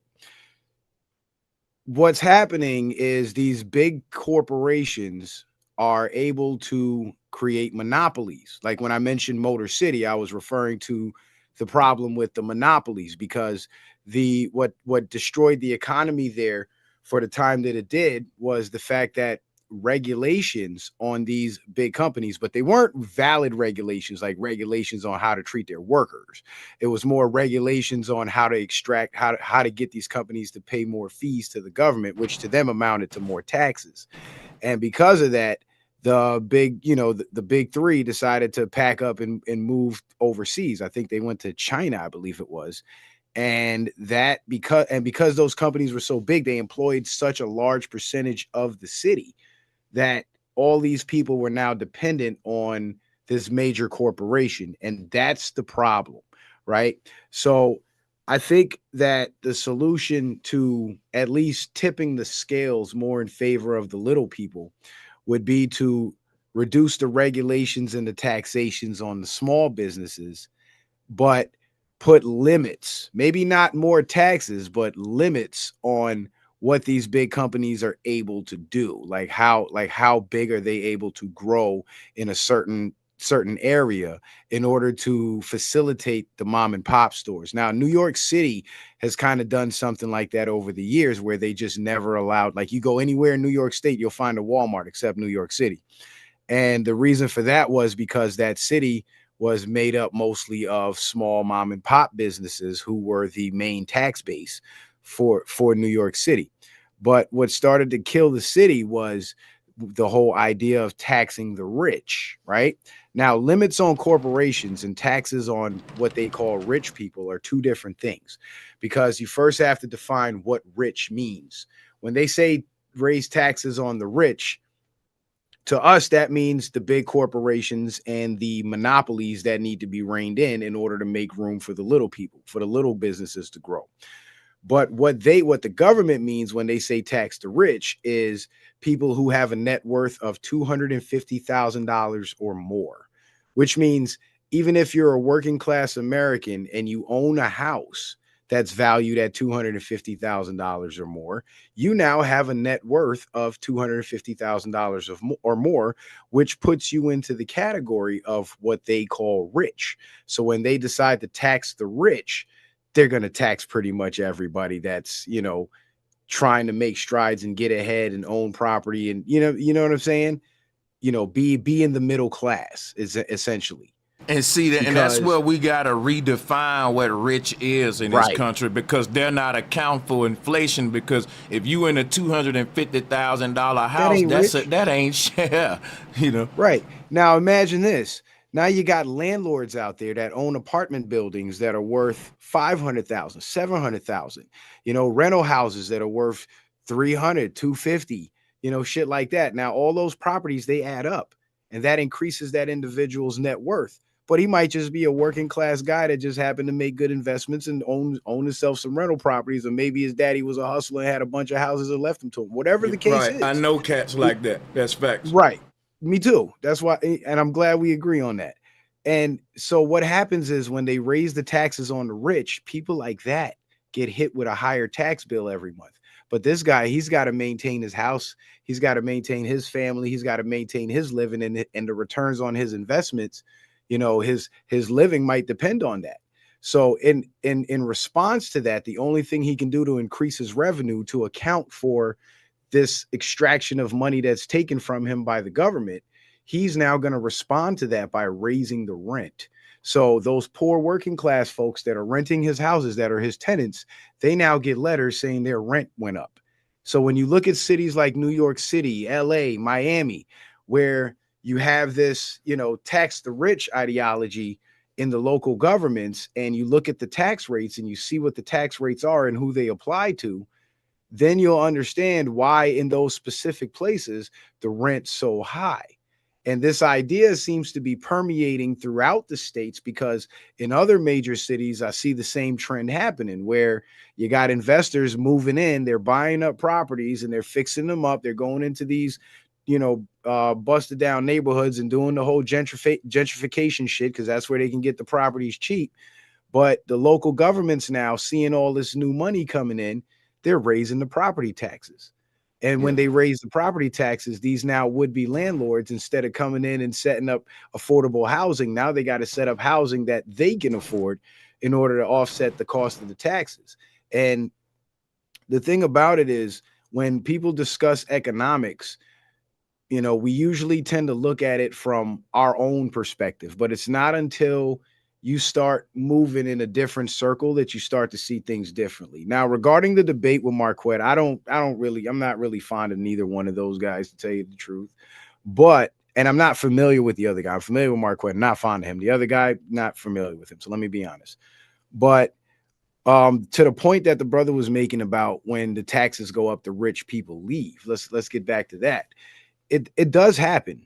It does happen, but it's not like all the rich people pack up and leave. Some of them do stay because their businesses are based there. Their customer base is there. You know what I'm saying? So they got to stay. They got to stay put and just weather the storm. But for the ones who do have the capability to leave, they do leave. They move to places. Like I left Florida. I came to the Midwest because in Florida, the same thing's happening, right? Property taxes are going up. Income taxes are going up. So rent's going up. So people are leaving Florida and they're going to the Midwest because the cost of living is cheaper. You know, I came here for that and because business is better, you know, and now that inflation has hit Florida so bad with the high taxes, I'm seeing more Florida tags in, you know, in the Midwest. And these are people that they live in big houses. They obviously have a lot of money. They got very expensive cars. So if they are taxpayers, chances are they're paying a high amount of taxes. So what happens to these areas where they tax the rich people and enough of them leave? What I meant when I said that in the comments was enough of them leave to put a dent in the tax base, but the local government still needs a certain amount of tax revenue to function.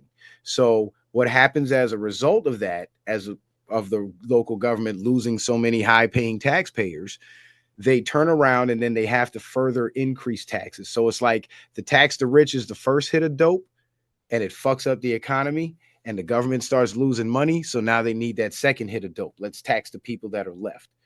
And what you end up with is cities with high ass rent, very low job employment and entrepreneurial opportunities. And the only people that tend to make it are the super rich and the ones that, you know the right people. And for the average person trying to come up, it's almost impossible. And I'm sure there's millions of people across the country that are feeling it right now. You know what I mean? It's like no matter how much money you make, it's still never enough. But that's where it stems from. It stems from poor economic policy. Now, what would be the solution to that, right? So if we don't tax the rich, what do we do? What we do is we either tax everybody or we don't tax anybody. We put the controls on the corporations so the small businesses have a way to function. But instead of taxing them based on how much money they make, I was suggesting that the IRS or whoever, the National Treasury or whoever, could institute some sort of subscription program, right? Where in order to have a functioning corporation, LLC, S corp, whatever the case, S corp or whatever the case may be, you pay a set amount every month, like $55 every month for like a LLC, or $100 for an S corp, or make the subscription level based on your income level. So if you're a small business that happens to be operating at a multi-million-dollar level, you're making 100,000 plus a month, your subscription fee would be like $1,000 a month, drop in the bucket to what you're making.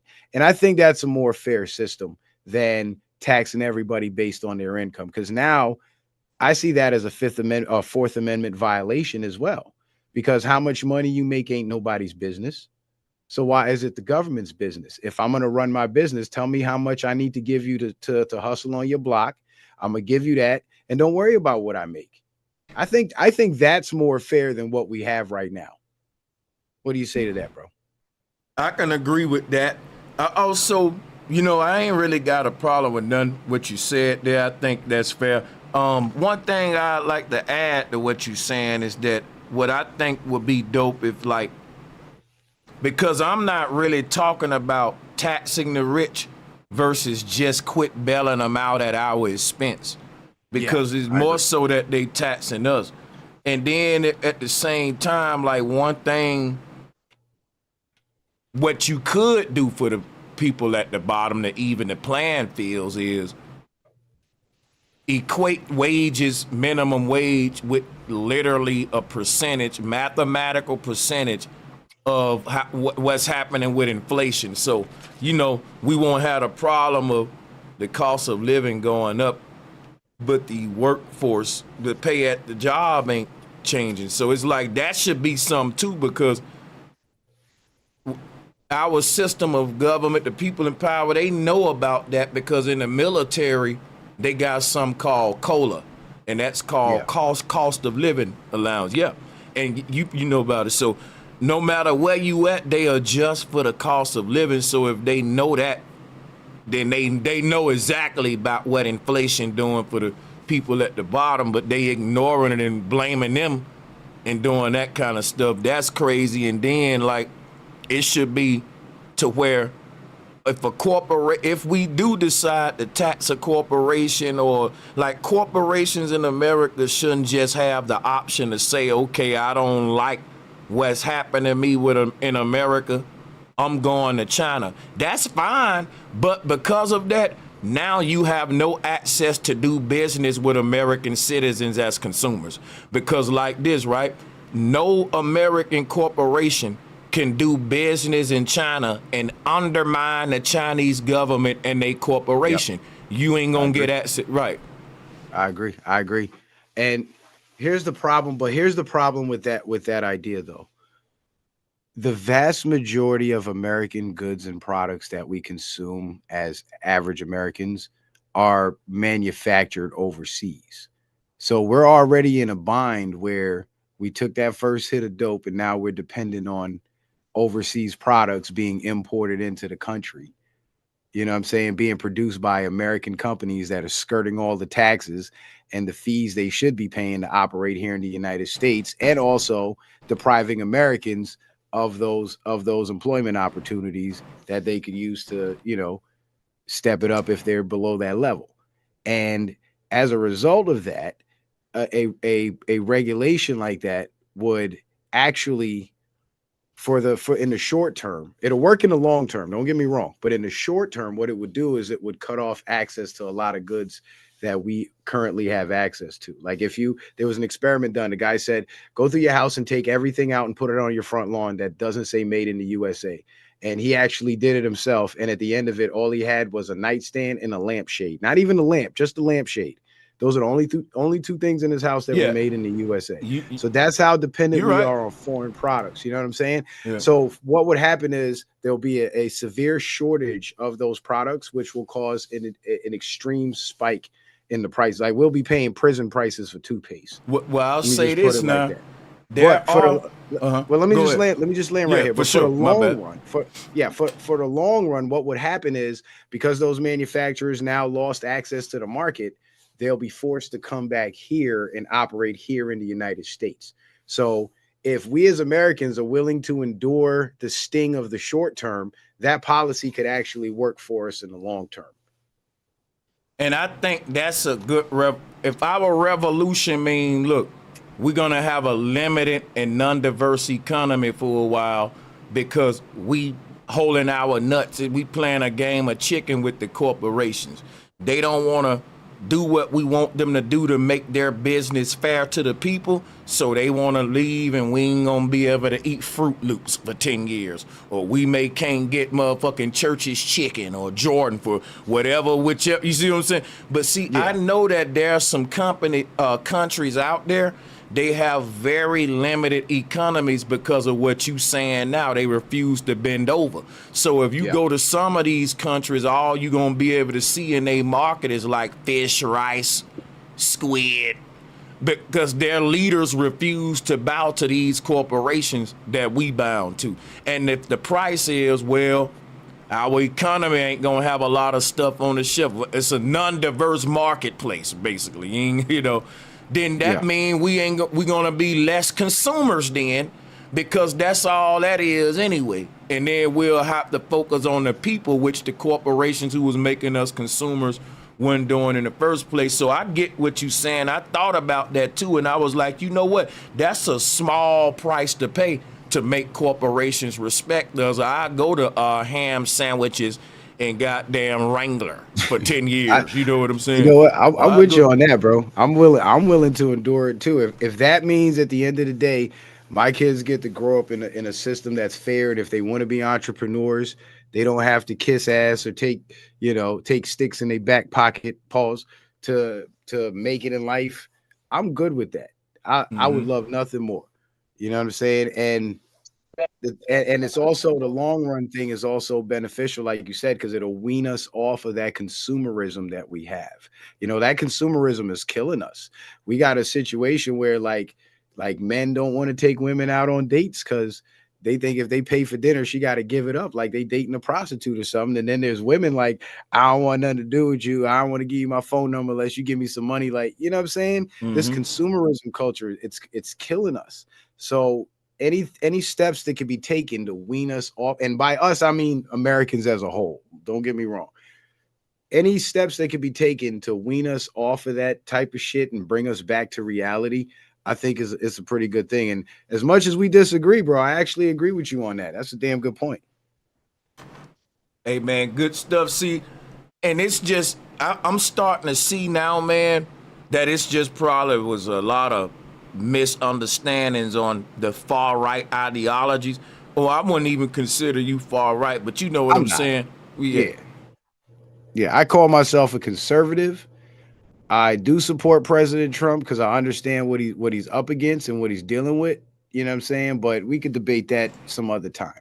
Right. But right now, when we talk in economics and what will work for the people given the current circumstances, we're basically debating about the body having cancer and what do we do? Do we do surgery? Do we do CBD, homeopathic?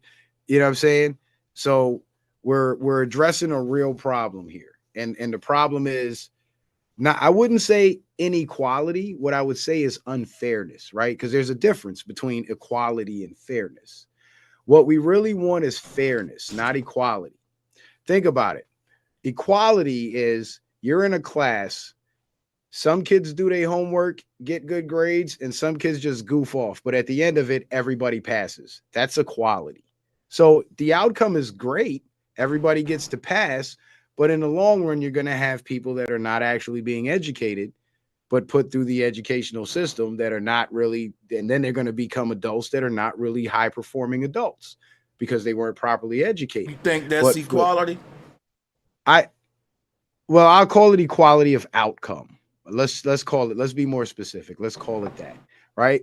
Now, when I say in comparison to fairness, fairness would be the kids who put in the work, the kids who get good grades and legitimately pass the class, they get to pass. And the kids who didn't, well, they have to repeat. That's fairness. Like you work, you eat. You don't work, you don't eat. Even in communalism, right? If the community has abundance of a garden of food where everybody gets to eat from, but everybody equally has to take care of that garden, whoever doesn't do their duty in taking care of that garden shouldn't get to eat. That's fairness. Equality is you don't have to take care of the garden, but you still get to come eat whenever you want. I don't think that's fairness, but that's, everybody is equally fed at the end of the day. What do you say to that? I think equality is everyone treated equally. So that means if we say everyone that's lazy as hell, we gonna starve their ass, we practicing equality. And we say, well, look, everybody working hard, we gonna give them more resources and wealth. To me, that's is equality because we treat everybody equally. Now, if we say, look, all of these people that's working hard, right? Some of them will be wealthy if they bow down and kiss the ring and join our organizations and do like what they do in Hollywood, what Will Smith was accused of. Let me stop. But let me doing the Diddy stuff. Right. So because I like to use Hollywood as a good example because, and just like the music industry, it ain't necessarily the best that's pushed. It's who was the most controlled and the biggest puppet a lot of times. Yeah. So that's what we see. And that goes back to the monopoly once again, right? Because there's one specific group of people have full control over the music industry. So there's only one way to go, and that's their way. You see what I'm saying? But remember when hip hop first started and there was all these different labels, even up until the early 2000s, there was a whole bunch of different independent labels. You had No Limit, you had Rockefeller, you had Bad Boy, you had everybody, right? And back then, there was a little bit more freedom than what we see today and a little bit less control. But as that monopoly started to grow and absorb these smaller record labels, what happened was the monopoly was created. And now we got the situation that we got where we have the gatekeepers, or as we would call it, the gatekeepers. Yeah, facts. So it all comes back to monopoly. Now, let's say there was some sort of federal regulation that prevented these major companies from let's say they can only buy 2 small labels at a time, right? there would still be room for these other smaller labels to operate. But because they have carte blanche to buy everybody up, now if there's 10 independent labels, they can buy up 8 of them. And now they control 80% of the music industry. And what happens to the other 20%? They get left behind because now they don't have the revenue for advertising. Now they don't have the pull with the big networks. You see what I'm saying? So they get squeezed out essentially. So it all comes back to monopolies are the problem. In my opinion. I agree. That's definitely the fact that you can create a monopoly easy in America if you already got money. You can just buy up businesses, like when dude broke down that with General Electric. They wasn't even a damn electric company at some point. They was just playing monopoly, buying businesses and flipping them, and that it should be. It ain't no regulations for when you get to a certain level of wealth to how you can undermine the economy and the Constitution and all that. But let me welcome Laura S. and Sterling. Appreciate y'all for joining, Sterling, and to Laura S. Welcome to the bill. All right, I guess they getting their stuff set up. Shout out to the chat room. Thank you. Yeah. I'm actually wanted to talk something, but please don't laugh. It's not very good with my English. But I'm from Colombia. I like to watch your show, and I like to learn about the economy here.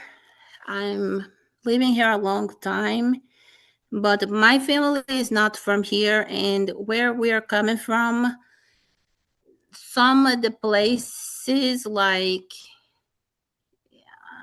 here is like make me think similar. Like it's getting really bad here. Like back home, it's so bad that we live, the same family live in one house for like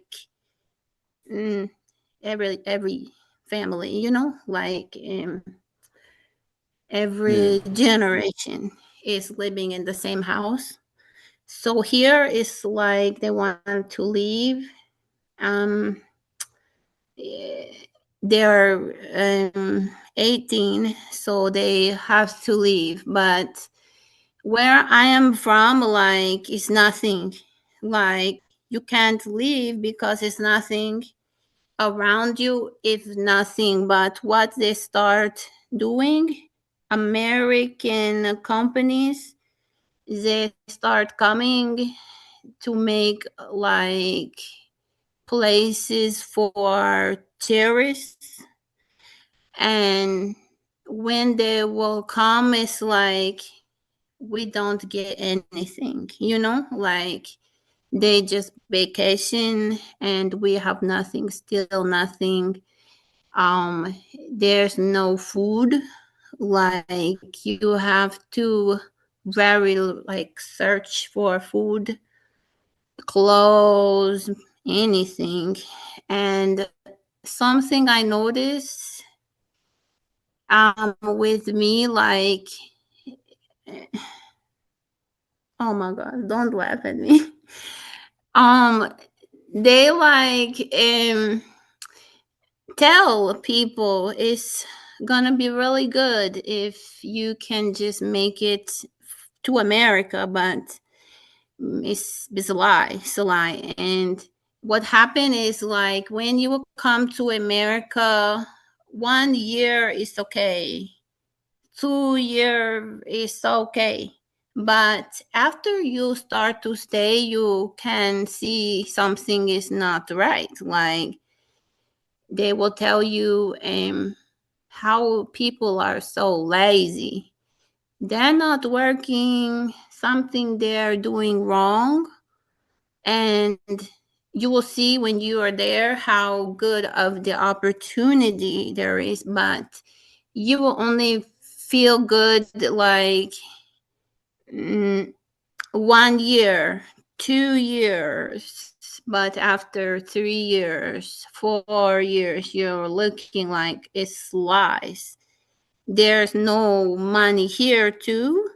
They give the money to a certain people, but back home, this already is so bad, you have nothing. The only time they will show the countries in South America like how good it's looking, because the American companies came with tourism like the hotels and resorts, but we cannot afford anything of that, so we don't benefit. We come here with lies, and then a lot of people here, they think something bad about the immigrants, like, do you take our spot? But the reality is we don't have anything. We just all fighting each other. But this the problem is the government. It's not us. So I don't know if I'm saying things right, but it's like when I see the situation here, it's scary. Like, I was told how great Americans are living, and ever since I'm here, it's been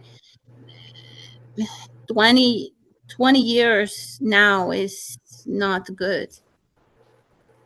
Hey, Laura, can I ask you a question? No. Because huh? Somebody said no. Oops. Sorry. Did you say no? I mean, if I can, if you want to go, that's fine, bro. I just let Go somebody. ahead. Go ahead, please. I just let somebody on. I hope it ain't a troll there. But yeah, go ahead. I don't know what that was. I don't know if they say yo or no. It sounded like no. But anyway, Laura, I'm from South America too. I happen to be born in Guyana, but I grew up here in the United States. I came here as a very, very young child, and I spent my entire life here, right? But my parents told me about, things that took place down in South America, in Guyana, with the local government that kind of put a lot of those South American countries in the economic situation that they're in, which it all stemmed from government corruption and collusion with the big monopolies. That's all it stemmed from. And of course, the banking cartels and everybody else. But what you see happening here, you said that it scares you, and it kind of scares me too, right? And would you say, or would you agree that the scary thing about it is you kind of see the same trend with our government corruption happening here that happened in your country, that caused the economic turmoil that your country is now going through? Do you kind of see America headed down that same path, is my question.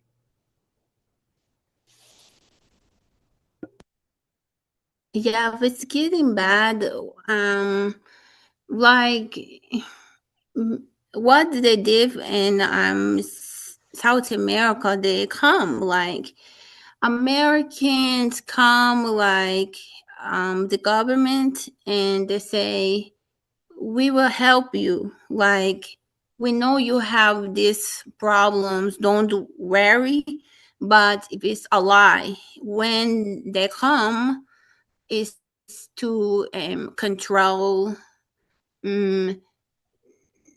take the land. They come to take anything, and then they mess everything up, make it worse. Each year things get worse until they will say, we need you to leave. But what they will do is leave after they made everything so bad. And it's very strange, because the same time that America is lying to you, but still you will come here, because what else do you think you'll have to do if you have nowhere to go? But I think the fact that Trump is kicking out a lot of these immigrants that come here and stuff, basically the sentiment is we don't have enough here to sustain Americans. It's all about Americans first. So we got to focus on Americans first and not the immigrants. But the reason I'm bringing that up is for a reason, right? the point that I want to make is you're right. America tells everyone, come to America. It's so good. It's the land of the free. Then when they get here, we say, hey, you got to go, man. We got to put Americans first. You know what I'm saying? It's a false damn. We gotta change that marketing. That worked at some point. Come on over here, but that's crazy. They took it too far. I saw some people here with like flip phone, like they don't have water. I'm thinking I'm back home.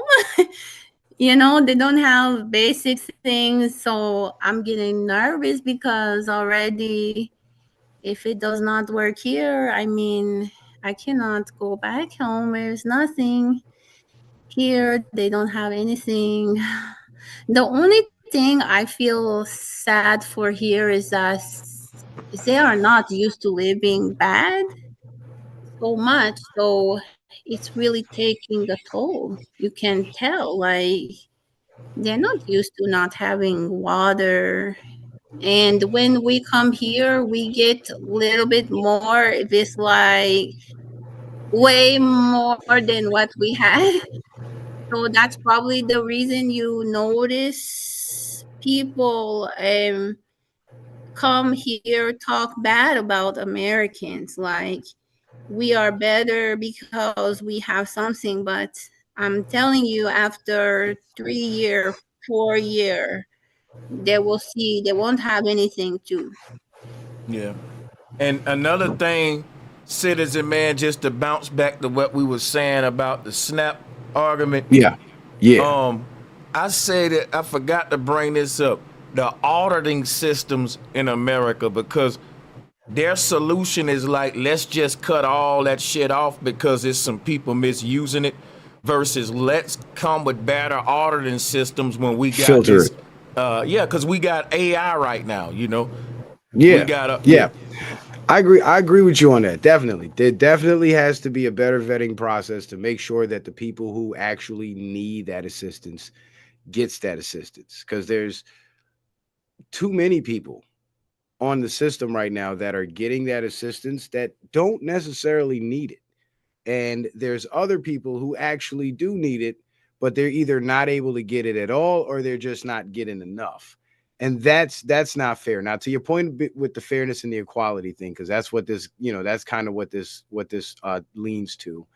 I think we agree on what fairness and equality is. We're just naming it differently. So we share the same sentiment, but I call it fairness and you call it equality. So I think we actually agree on that point. We just disagree on the words, and that ain't nothing. That don't mean nothing.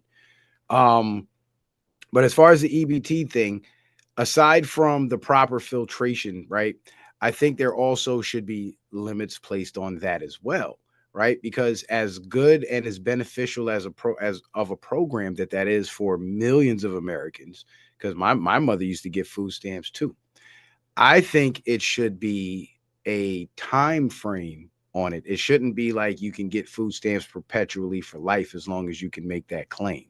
Because what that does is that creates a slave class. That creates a dependent class. Yeah. You know the saying, how do you make a slave? You make them work for free, or you make them work for no pay, or you pay them for no work. You know what I'm saying? And that creates dependency where people don't really want to aim higher and try to do for themselves, because the best functioning system is a system where everybody has an opportunity and takes advantage of the opportunity to do for themselves.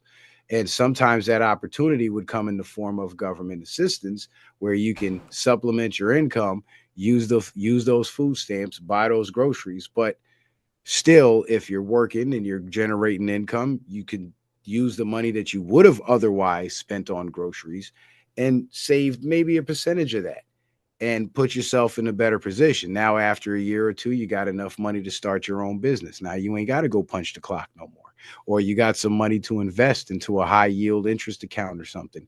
So now you know, as long as you keep your job and you pay your bills, at least by the time 10 years on the job passes, you at least have 10 years of compounded interest. So that $4,000 is now $10,000 or $12,000. So now you can buy a house if you want to, shit like that. But because they've made it to where people can get this assistance and get it perpetually, too many people have become dependent on it. But So did you when hear something, did you hear the statistics though? Because it was those what was it, statistics, like 42 million people. well, the thing is, about 70% of the people that's on stamps, they still work and get them. And I know that's true because when I was in Vegas, again, I was working 2 security jobs. And I was surviving on monsters and shit, but I ain't care. I was loving it. And I was getting stamps too. I didn't get that many because they go by your income. But it was something, and it helped me a little bit. But my whole thing was, I noticed that a lot of people, like they did the statistics, they found out Walmart workers and McDonald's workers are the biggest recipients of food stamps. I didn't know that. And I didn't know that either. That's news. And then found out that Walmart is where people spend most of their food stamps at, which was funny because they workers are getting stamps and coming back spending them at the damn store. But but it's crazy just to think that military soldiers on food stamps. Right, you know? right. I just never understood, man. But to my point about food stamps being, it having a time limit and being a temporary fix rather than a permanent installment. For example, you said you got food stamps before, right? Which means at some point in your life you needed that temporary fix, but I'm pretty sure maybe not wholly due to the temporary fix, but it helped you, get yourself into a better position where you didn't need it and you're no longer getting it, right? So you call it you mind if, see, the thing is, I don't want you to go too deep into like the temporary fix concept, right?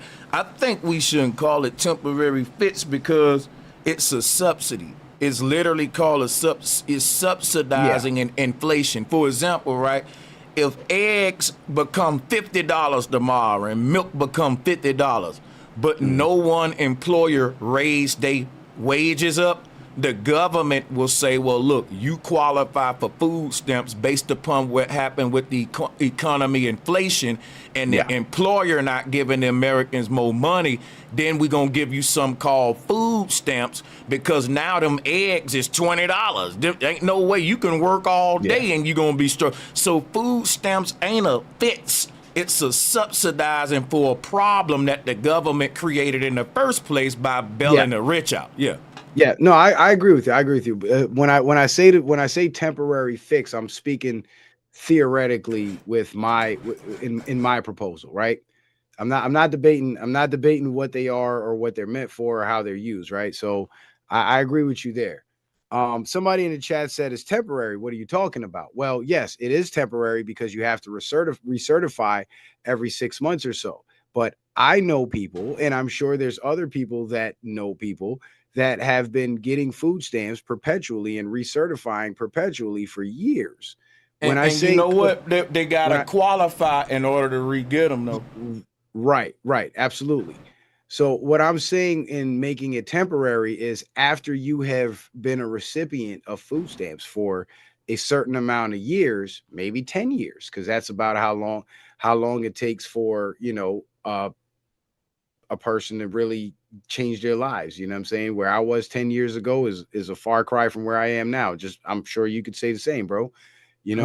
But the point is, what I mean is put a time limit on it. Like, yes, you can recertify so many times, but after you've been receiving them for so many years, you can no longer qualify because there's going to be other people that are going to need that help. There's going to be other people that are going to fall on hard times that are going to need that assistance. I got you. And you know what I'm saying? You get the point. I don't have to harp on it. But see, that's what I mean. And the whole thing is this. We're looking at it like a time limit and we putting the time limit on the people. I agree with you with the time limit, but I say the time limit should be they get the food stamps just as long as it take for you to fix the problem that you created for them to even need the food stamps. So for example, right, if minimum wage never go up, but the cost of living keeps skyrocketing, then It ain't a matter of how long it's going to take you to overcome the obstacles I created. It's a matter of me compensating you for the mistakes that I'm making in the economy that's making people have to work 10 hours for milk and eggs. You see what I'm saying? Yeah. So Yeah. that's what I'm saying about the time limit. I agree with you. If it's going to be a time limit, it shows shouldn't be on the people who think about it. We're bailing out the big corporations. That's creating inflation. That's raising the cost of living. And then you'll tell a person you got to hustle harder and it shouldn't take you that long to overcome inflation. And I'm saying we should put the time limit on how long it's going to take the government to get America back to its greatness, to its golden age. Yeah. Because the reason you giving out government assistance is not because the people not working hard and doing what they supposed to do as good Americans. It's because the government shiesty and they keep misappropriating tax dollars while auditing a person with food stamps. Yes, yes. And to something you said, let me just add to that. When you said bailing out the big corporations, I 1000% agree with you, because too big to fail was the worst thing that ever happened to the hardworking everyday American. Too big to fail was when the government decided that these corporate monopolies couldn't fail because it would, quote unquote, devastate the economy, which was just fear mongering. And they decided to make a plan to give billions of dollars of taxpayer dollars to these major multi-billion-dollar corporations to keep them in business. And that was the worst thing they can do, because in a true system of commerce, in a true capitalist system, the opposite would happen. There would be no too big to fail. And those big companies, if they were doing bad business and they were failing, they should fail. And once those big companies fall and they fail, what happens is those hundreds of displaced, thousands of displaced workers, they now enter a new workforce with skills, and their skills are marketable, and their marketable skills will become assets to other small companies that would otherwise not have been able to compete with that big corporation. And thus the fall of the big corporations, the fail that they said was too big, would have actually cleared the way for small businesses in that industry to grow. But they stifled that growth, and they chose to give the money that they were collecting from those same small businesses and their employees to these big corporations that were squeezing them out of business. And too big to fail was the worst, absolute worst economic plan for America, for the American people. So I'm glad you said that, bro. Oh yeah, that's it right there. Hey, shout out to Key Norfolk. That's facts though. Like, the bailouts that the corporations was getting is making it hard for the small businesses to compete. That's facts, because it's sort of like free investments on our behalf. Yeah, and that money should have went to the American people. Imagine if all those billions of dollars was distributed back amongst the American taxpayers and they just got a random tax return in the middle of the year. Imagine what that would have done for the economy. Imagine how many people would have been making investments in the markets. The stock markets and the crypto markets would have skyrocketed. Small businesses would have been popping up everywhere. Communities that are food deserts would have had convenience stores where there's food, because the American people would have had that money in their pockets, and the entrepreneurial people would have invested that money into businesses, and the other people who maybe aren't so entrepreneurial or just haven't come up with an idea yet, they at least would have had an opportunity to make their own money and have their own money. But the too big to fail directed that lump sum of wealth into the hands of these corporate monopolies, and that was absolutely atrocious. And you know, another thing that don't get talked about enough, man, is the discrimination when it comes to loans in this country, to where it's some people can go in there and smile and get the maximum amount, and some people, you know, it is discrimination in like small business and startup loans in this country, even with nonprofit people trying to get into that with the grant writing is shiesty and shit like that. It's like lobbying in politics. You know, you paying your way type shit. That's another thing that's compromising a legit capitalistic system. Yeah.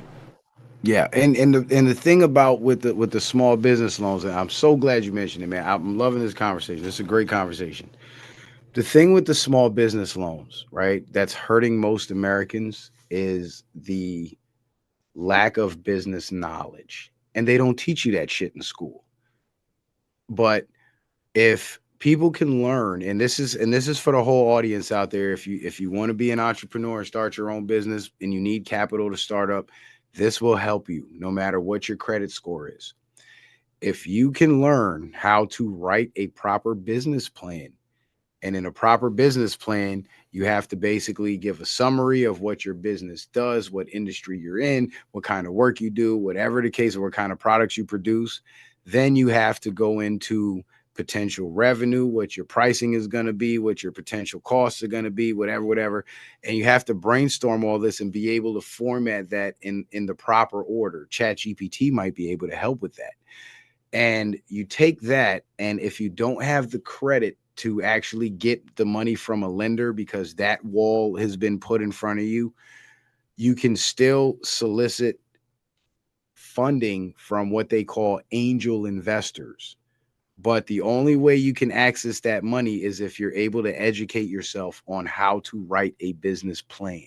If you can write, because remember, America is a corporation. So all the perks go to the corporation. So if you know how to make yourself a corporation and write a business plan for that corporation, you are one step away from getting that funding. The only next step is knowing who to ask.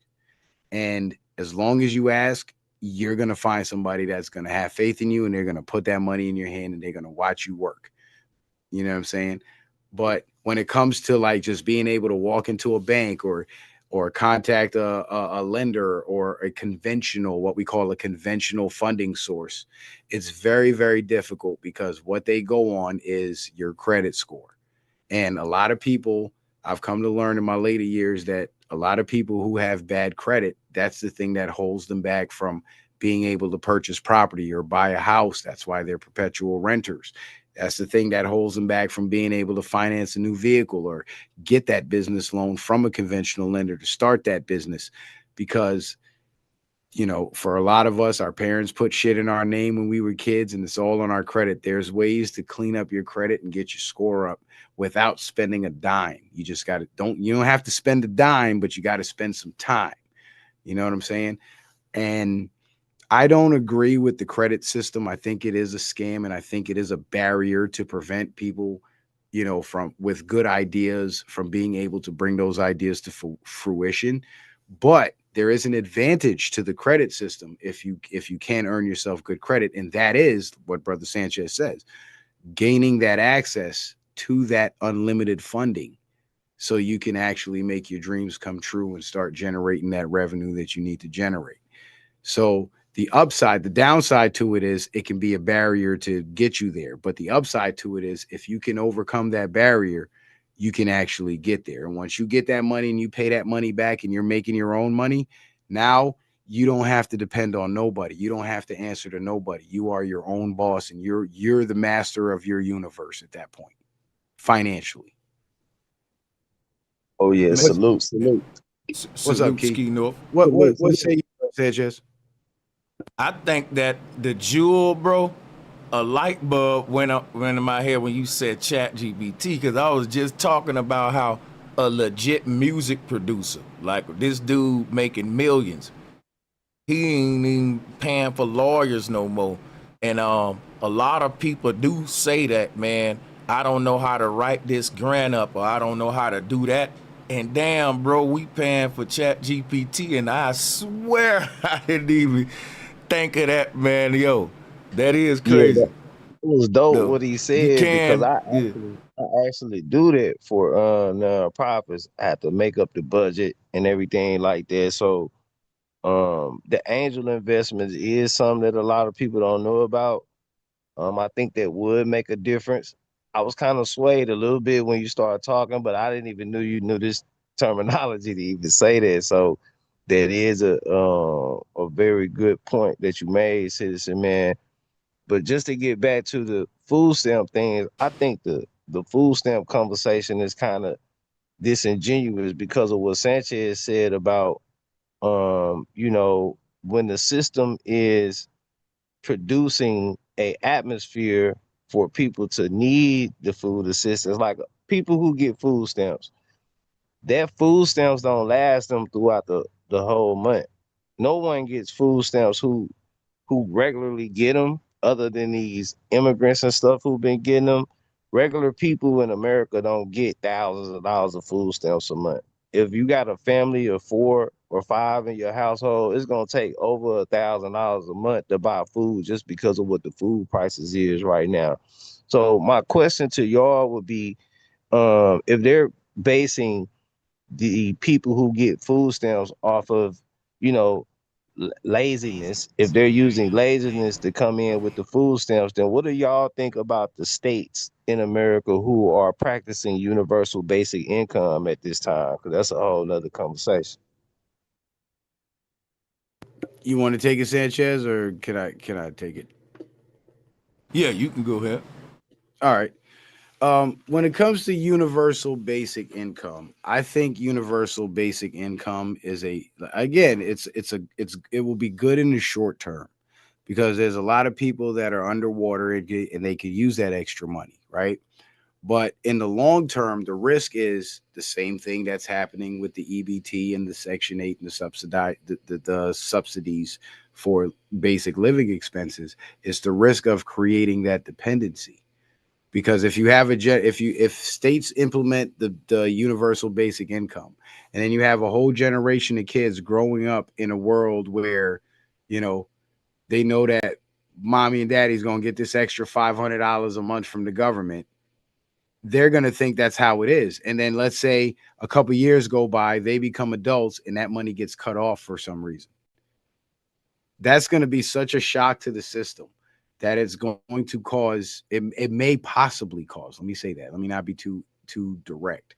It may possibly cause an actual apocalyptic collapse in society, because now you're going to have a entire generation of people that don't understand the concept of self-sufficiency, because they've been born and raised in a system where dependency was the means of survival.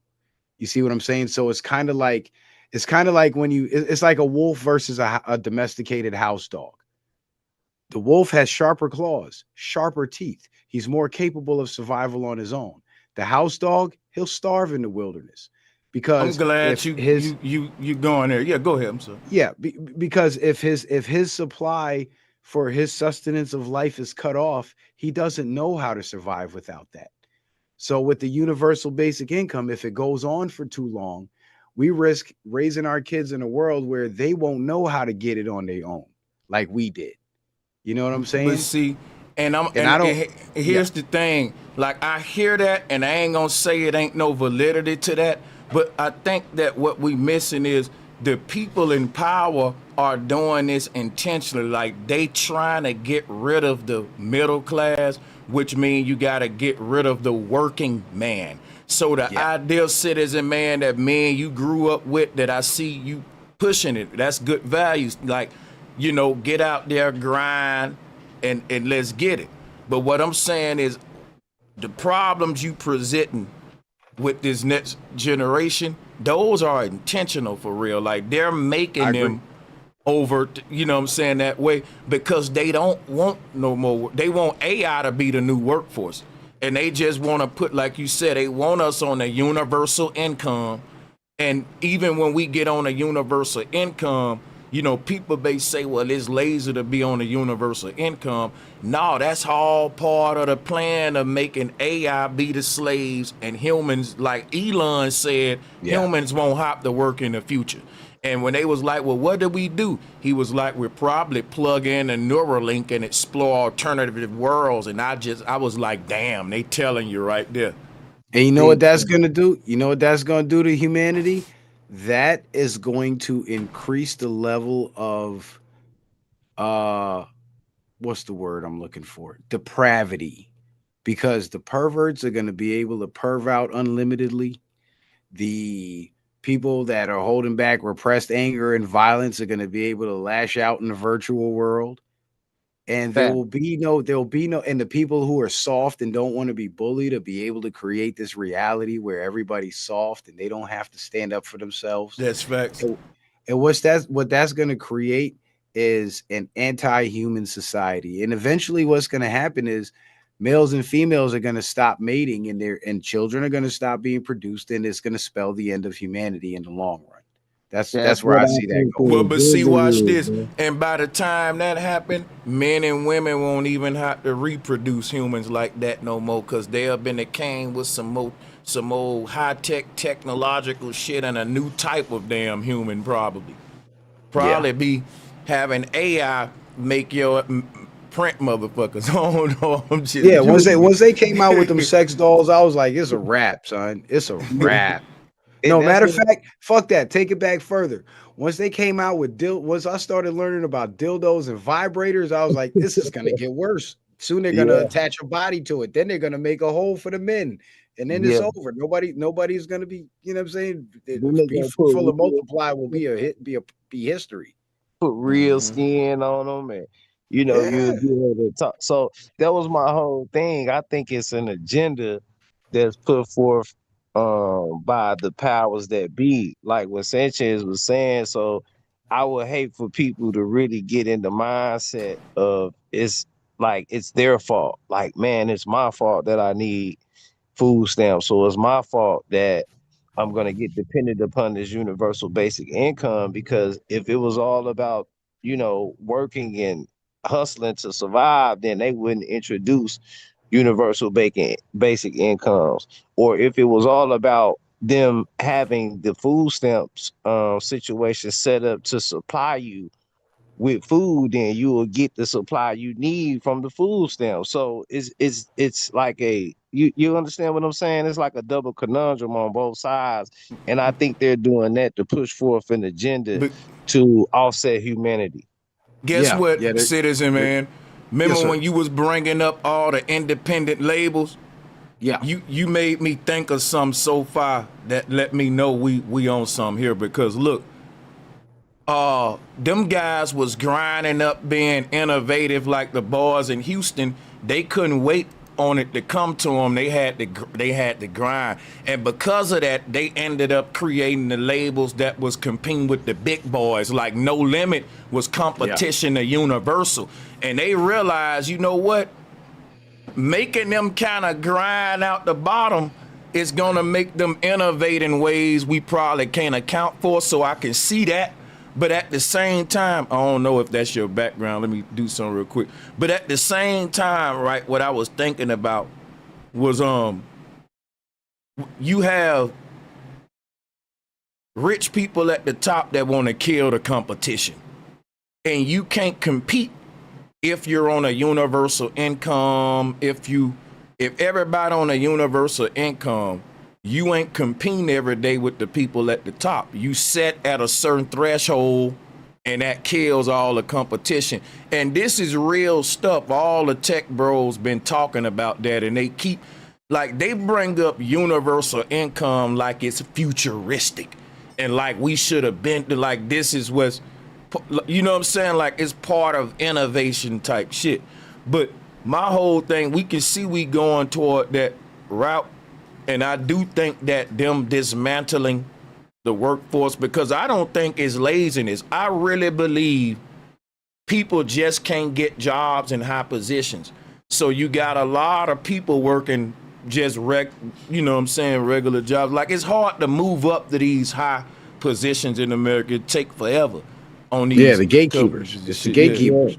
And then, like what you saying, bro, a thing like with the universal basic income, and to compare this to the music game, because I'm from the South. I actually went to Houston to start my music career, come up with them guys and stuff like this. So when we start grinding, selling our CDs out the trunk, I could make $100,000 off 10,000 CDs. I did it before.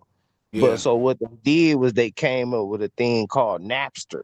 So when Napster Mm-hmm. came, that was the universal basic income. I had to put my music on Napster, and now I only get every 1,500 Yo, you albums cooking. that I feel is one album. So You that's a cooking. great comparison what you just making, bro. They You, did the same yo, thing in the music I'm game. so glad you brought up Napster because the new Napster is DistroKid.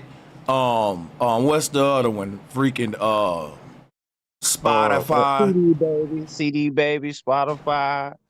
You know, Yeah. they did this to us because, you know, I'm from the South. So by us being able to make all this money off CDs, you know, that made us be able to get They our cut good that music short. out there. They cut They that cut that short. short. Hey, Key, Yep. I got a show coming up about this. I'm going to show you the content right here. Can you see the screen share? Yes, sir. So Hassan and Charleston White got a debate going, and we get, you know, Hassan was disrespecting, you know, the South rappers and shit. It's a whole debate between South and North rappers. I'm going to be respectful, and I'm a hip-hop head. You know, them niggas is being ghetto. But it's a good conversation, right? Because this been a long debate. And one thing that the dudes up north always point out is the South music is bullshit, right? It don't talk about nothing. It ain't serious like this. And they joke and they'll go into like Atlanta. They, you know, he doing a lot of that. But then I had to remind them, right? The niggas in the South were the first ones to own their own record labels and be CEOs and make millions from this shit, even though them niggas is right up there up north with the labels is shit. You know, like the South literally gave Jay-Z them the blueprint, Dame them the blueprint, if you ask me. Well, I'll say this, to be fair, Dame and Jay-Z them were the only bosses in New York for real. Whereas in the South, you had No Limit, Cash Money, Outkast, the Texas, but everybody was on some I want my own label versus up north. Rap It was a lot. like, yeah, we want a record deal. Yeah. Nah, you spitting facts because see, it's just like the liquor thing. It's like the liquor thing. It's Yeah, like when we rap a lot for sure. we think we going by 50 cents liquor. We think we going by Puffy's liquor. They just the face of this liquor. So they got the backing behind them. But down south, the way we was doing it was we was getting it what they call getting it out the mud. We was actually hitting the streets, and actually one of the pioneers of this came from the West Coast, man. Shout out to E40 because we got the game from E40. Then we started doing that in the South. It just wasn't that many people on the West Coast because they actually had record labels and stuff to go to too that was giving them advancement checks. We didn't need advancement checks. All we needed was the people who liked our music, who was supporting us. And when the industry saw that we can just go directly to the people, this Yeah. brings it back That's to what the I'm point. saying. Like, Because yeah.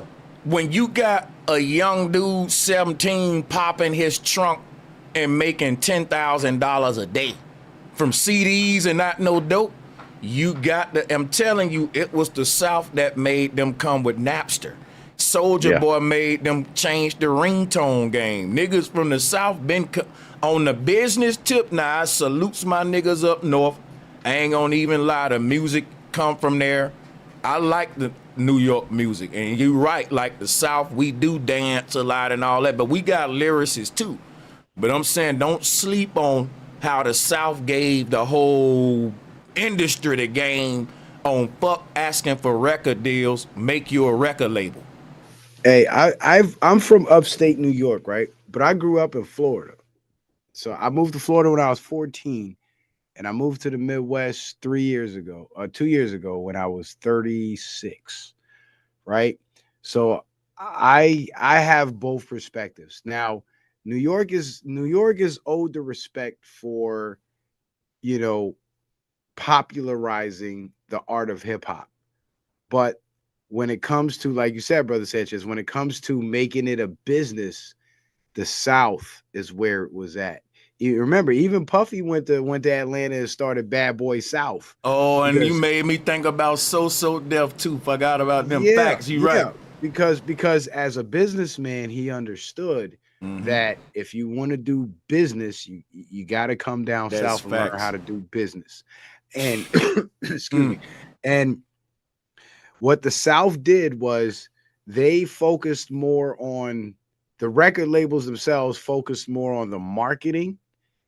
And when it comes to the music, their perspective from what I've learned from being in Florida for 22 years, what I learned was they were more about music is a vibe, right? Music is supposed to be not mindless, but it's supposed to be more enjoyable than thinkable. You know what I'm saying? Like, it's not supposed to make you think too deep, because then you're going to lose the vibe. So they're going to give you everything straight up, but they're going to give you a hot beat. They're going to give you a nice, cool vibe that you could chill out to, like Outkast and them niggas, right? And their perspective was, if you want knowledge, go listen to a lecture. Because a lot of dudes in the South, they listen to lectures. And I don't know if you know this, Brother Sanchez, but a lot of brothers that come on your panel and drop knowledge, where they from? The Midwest and the South. I don't hear too many New York dudes up here dropping knowledge like that. You know what's crazy? There are some, but I don't hear bring too that many. up. It's because the New York cats, when they drop knowledge, it's in these uppity settings and in these like big institutions, the Moors, Hebrews, you know, niggas in the South was kind of just sitting around on a porch just having real conversations. Like niggas up north was on, this like basketball. This like gangbanging when it come to these knowledge and these debates. It's a whole nother realm. So that's facts though. Yeah. And then you know what?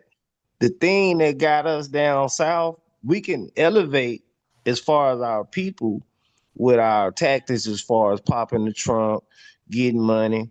And then see, our thing was wanting to go beyond that. So we needed distribution.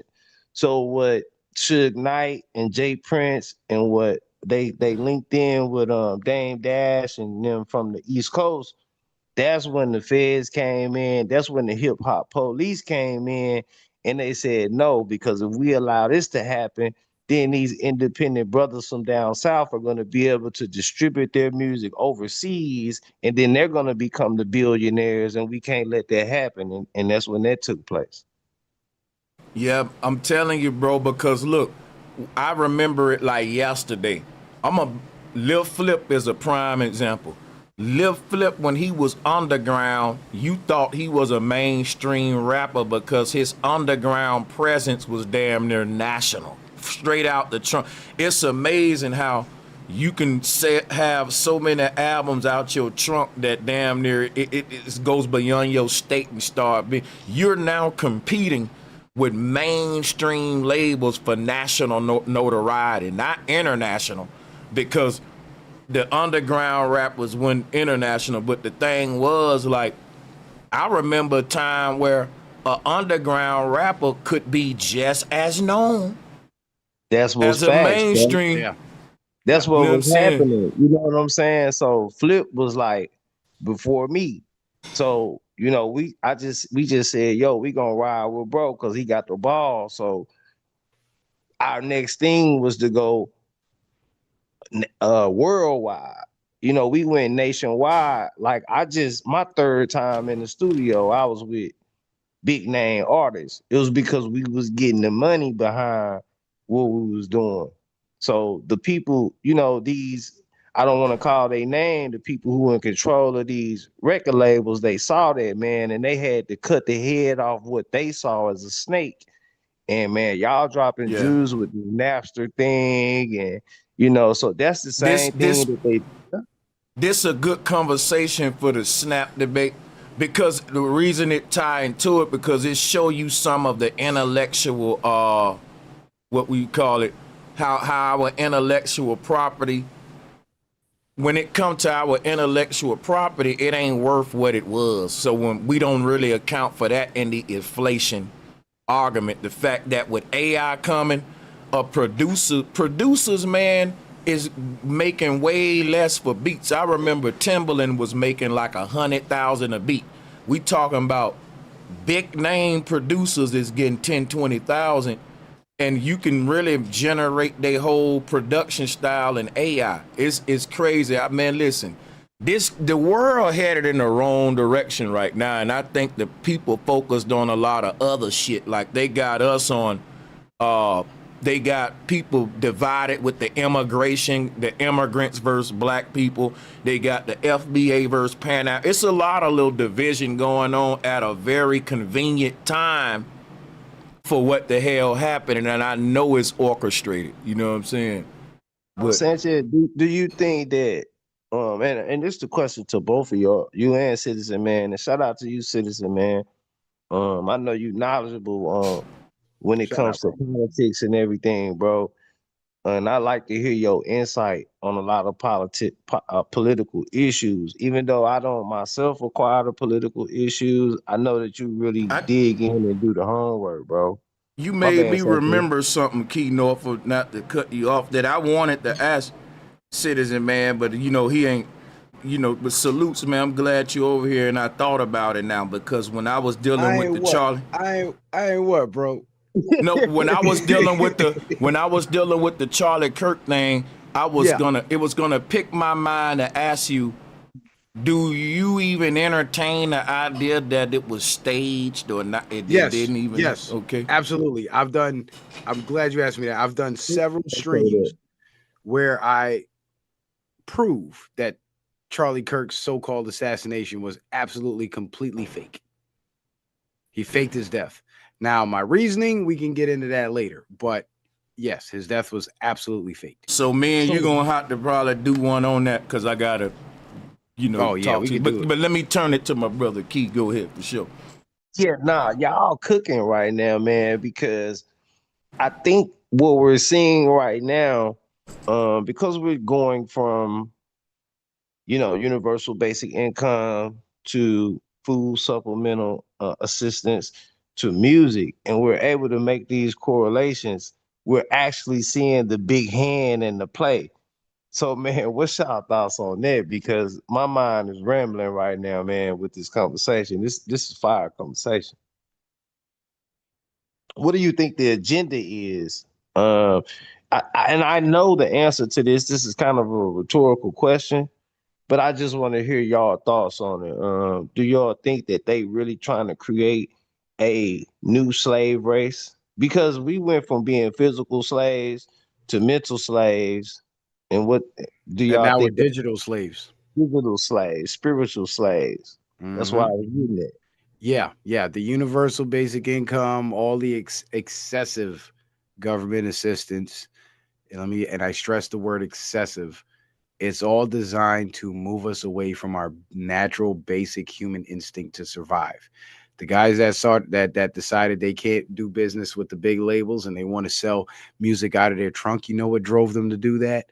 That was their survival instinct. The guys that couldn't get a 9-to-5 and decided to hit the streets and start hustling, and they took their money and reinvested it into the communities, that was from survival instinct. And subsidizing people's lifestyles and paying them perpetually out of taxpayer money is moving people away from having that survival instinct, because now they have that safety net that they can fall back on. So now they don't have to hit the streets. They don't have to come up with something. They don't have to innovate. All they have to do is apply.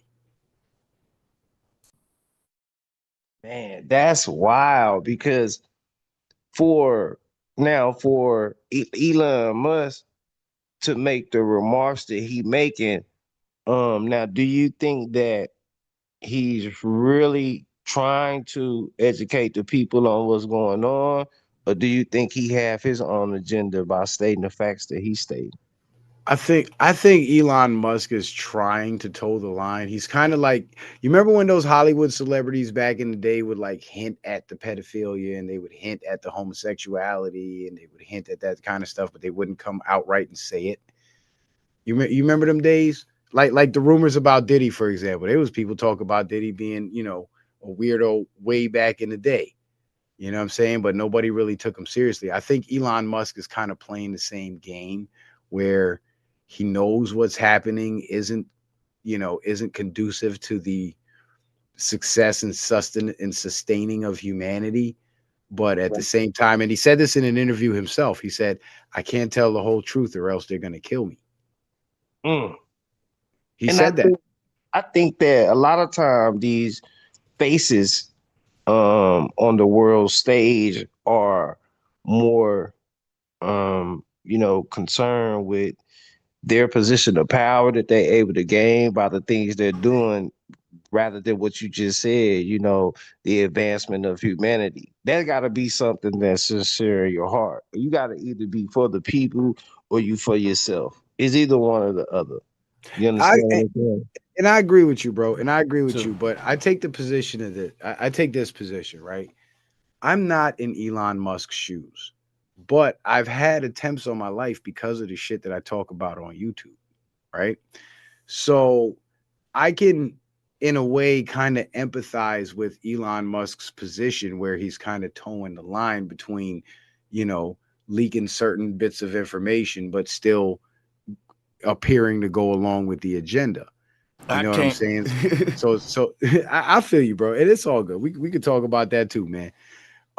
But it's hard for me to really judge the situation because I'm not in his shoes. You know what I'm saying? And if all we have to go on is what we see, all I see is him towing the line like one of those celebrities of yesteryear that were trying to expose what was going on without risking being blackballed. So they had to go along to get along, but they still dropped hints. And so here's, I just want to speak on that real quick because I'm passionate about that one.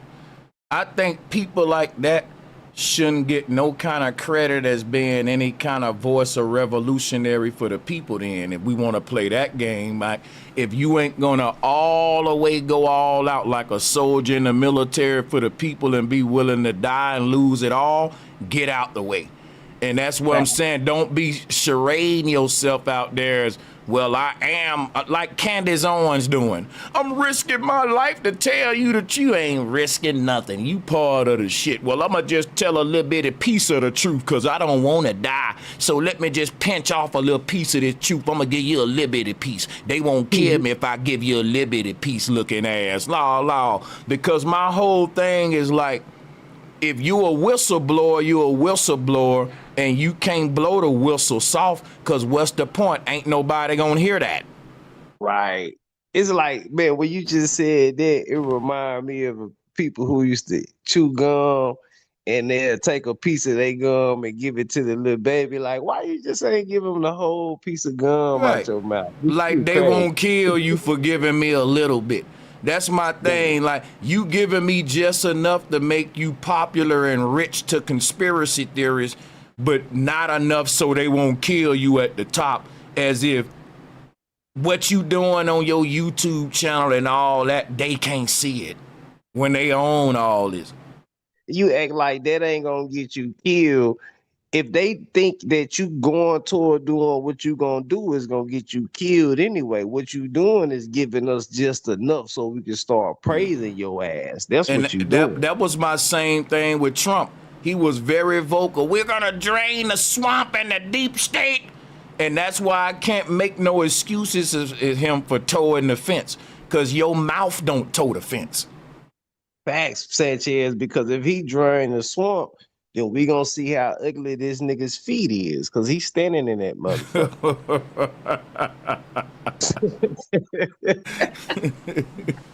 Right. Oh, man. That's a good one. Now you gonna have... But no, I'm just saying, but no, it's just real shit that we point out. Keep real talk, man, because... And listen, I know people... See, Citizen, man, I give props for him. Everybody turned on Trump. I got to ask him about that in the interview, because Citizen Man, before I end the show, because I got to get out of here, what's the last thing keeping you saying Trump still got this under control, even though everything may look different, even to some of his loyal supporters like Candace? You want to end with that? What I'm going to do, I'm going to say that one if we ain't got time, because I got to come back. But what I want to tell the people is I'm screen sharing. I'm showing some on the screen. My next video about Willie D and Marquette is going to be if black people were better off during segregation. That's another big arguing point. And then we're going to break that down on the next one. And I'm going to also go into, this dude changed his name, but Define Brandon, I'm going to deal with some of his arguments about EBT and all that, because he's talking about I don't care if they end welfare and gentrify the hood. So, like, Marquette ain't alone. It's a lot of people that think, like, if you take all of this stuff away from black people, they'll do better, you know. And I'm gonna be going around making my rounds to all of the conservatives that's making that argument and saying how they making it and breaking it down. But Marquette was the first one because I think he's like the biggest one. Let's get the big homie, right? He the biggest one. So we're gonna go around to the rest of them, but salutes to him. I hope he see this and realize that the statistics don't show that what they saying, and don't be so quick to go after your people and make them the problem versus systematic oppression. So salutes to Willie D and Marquette.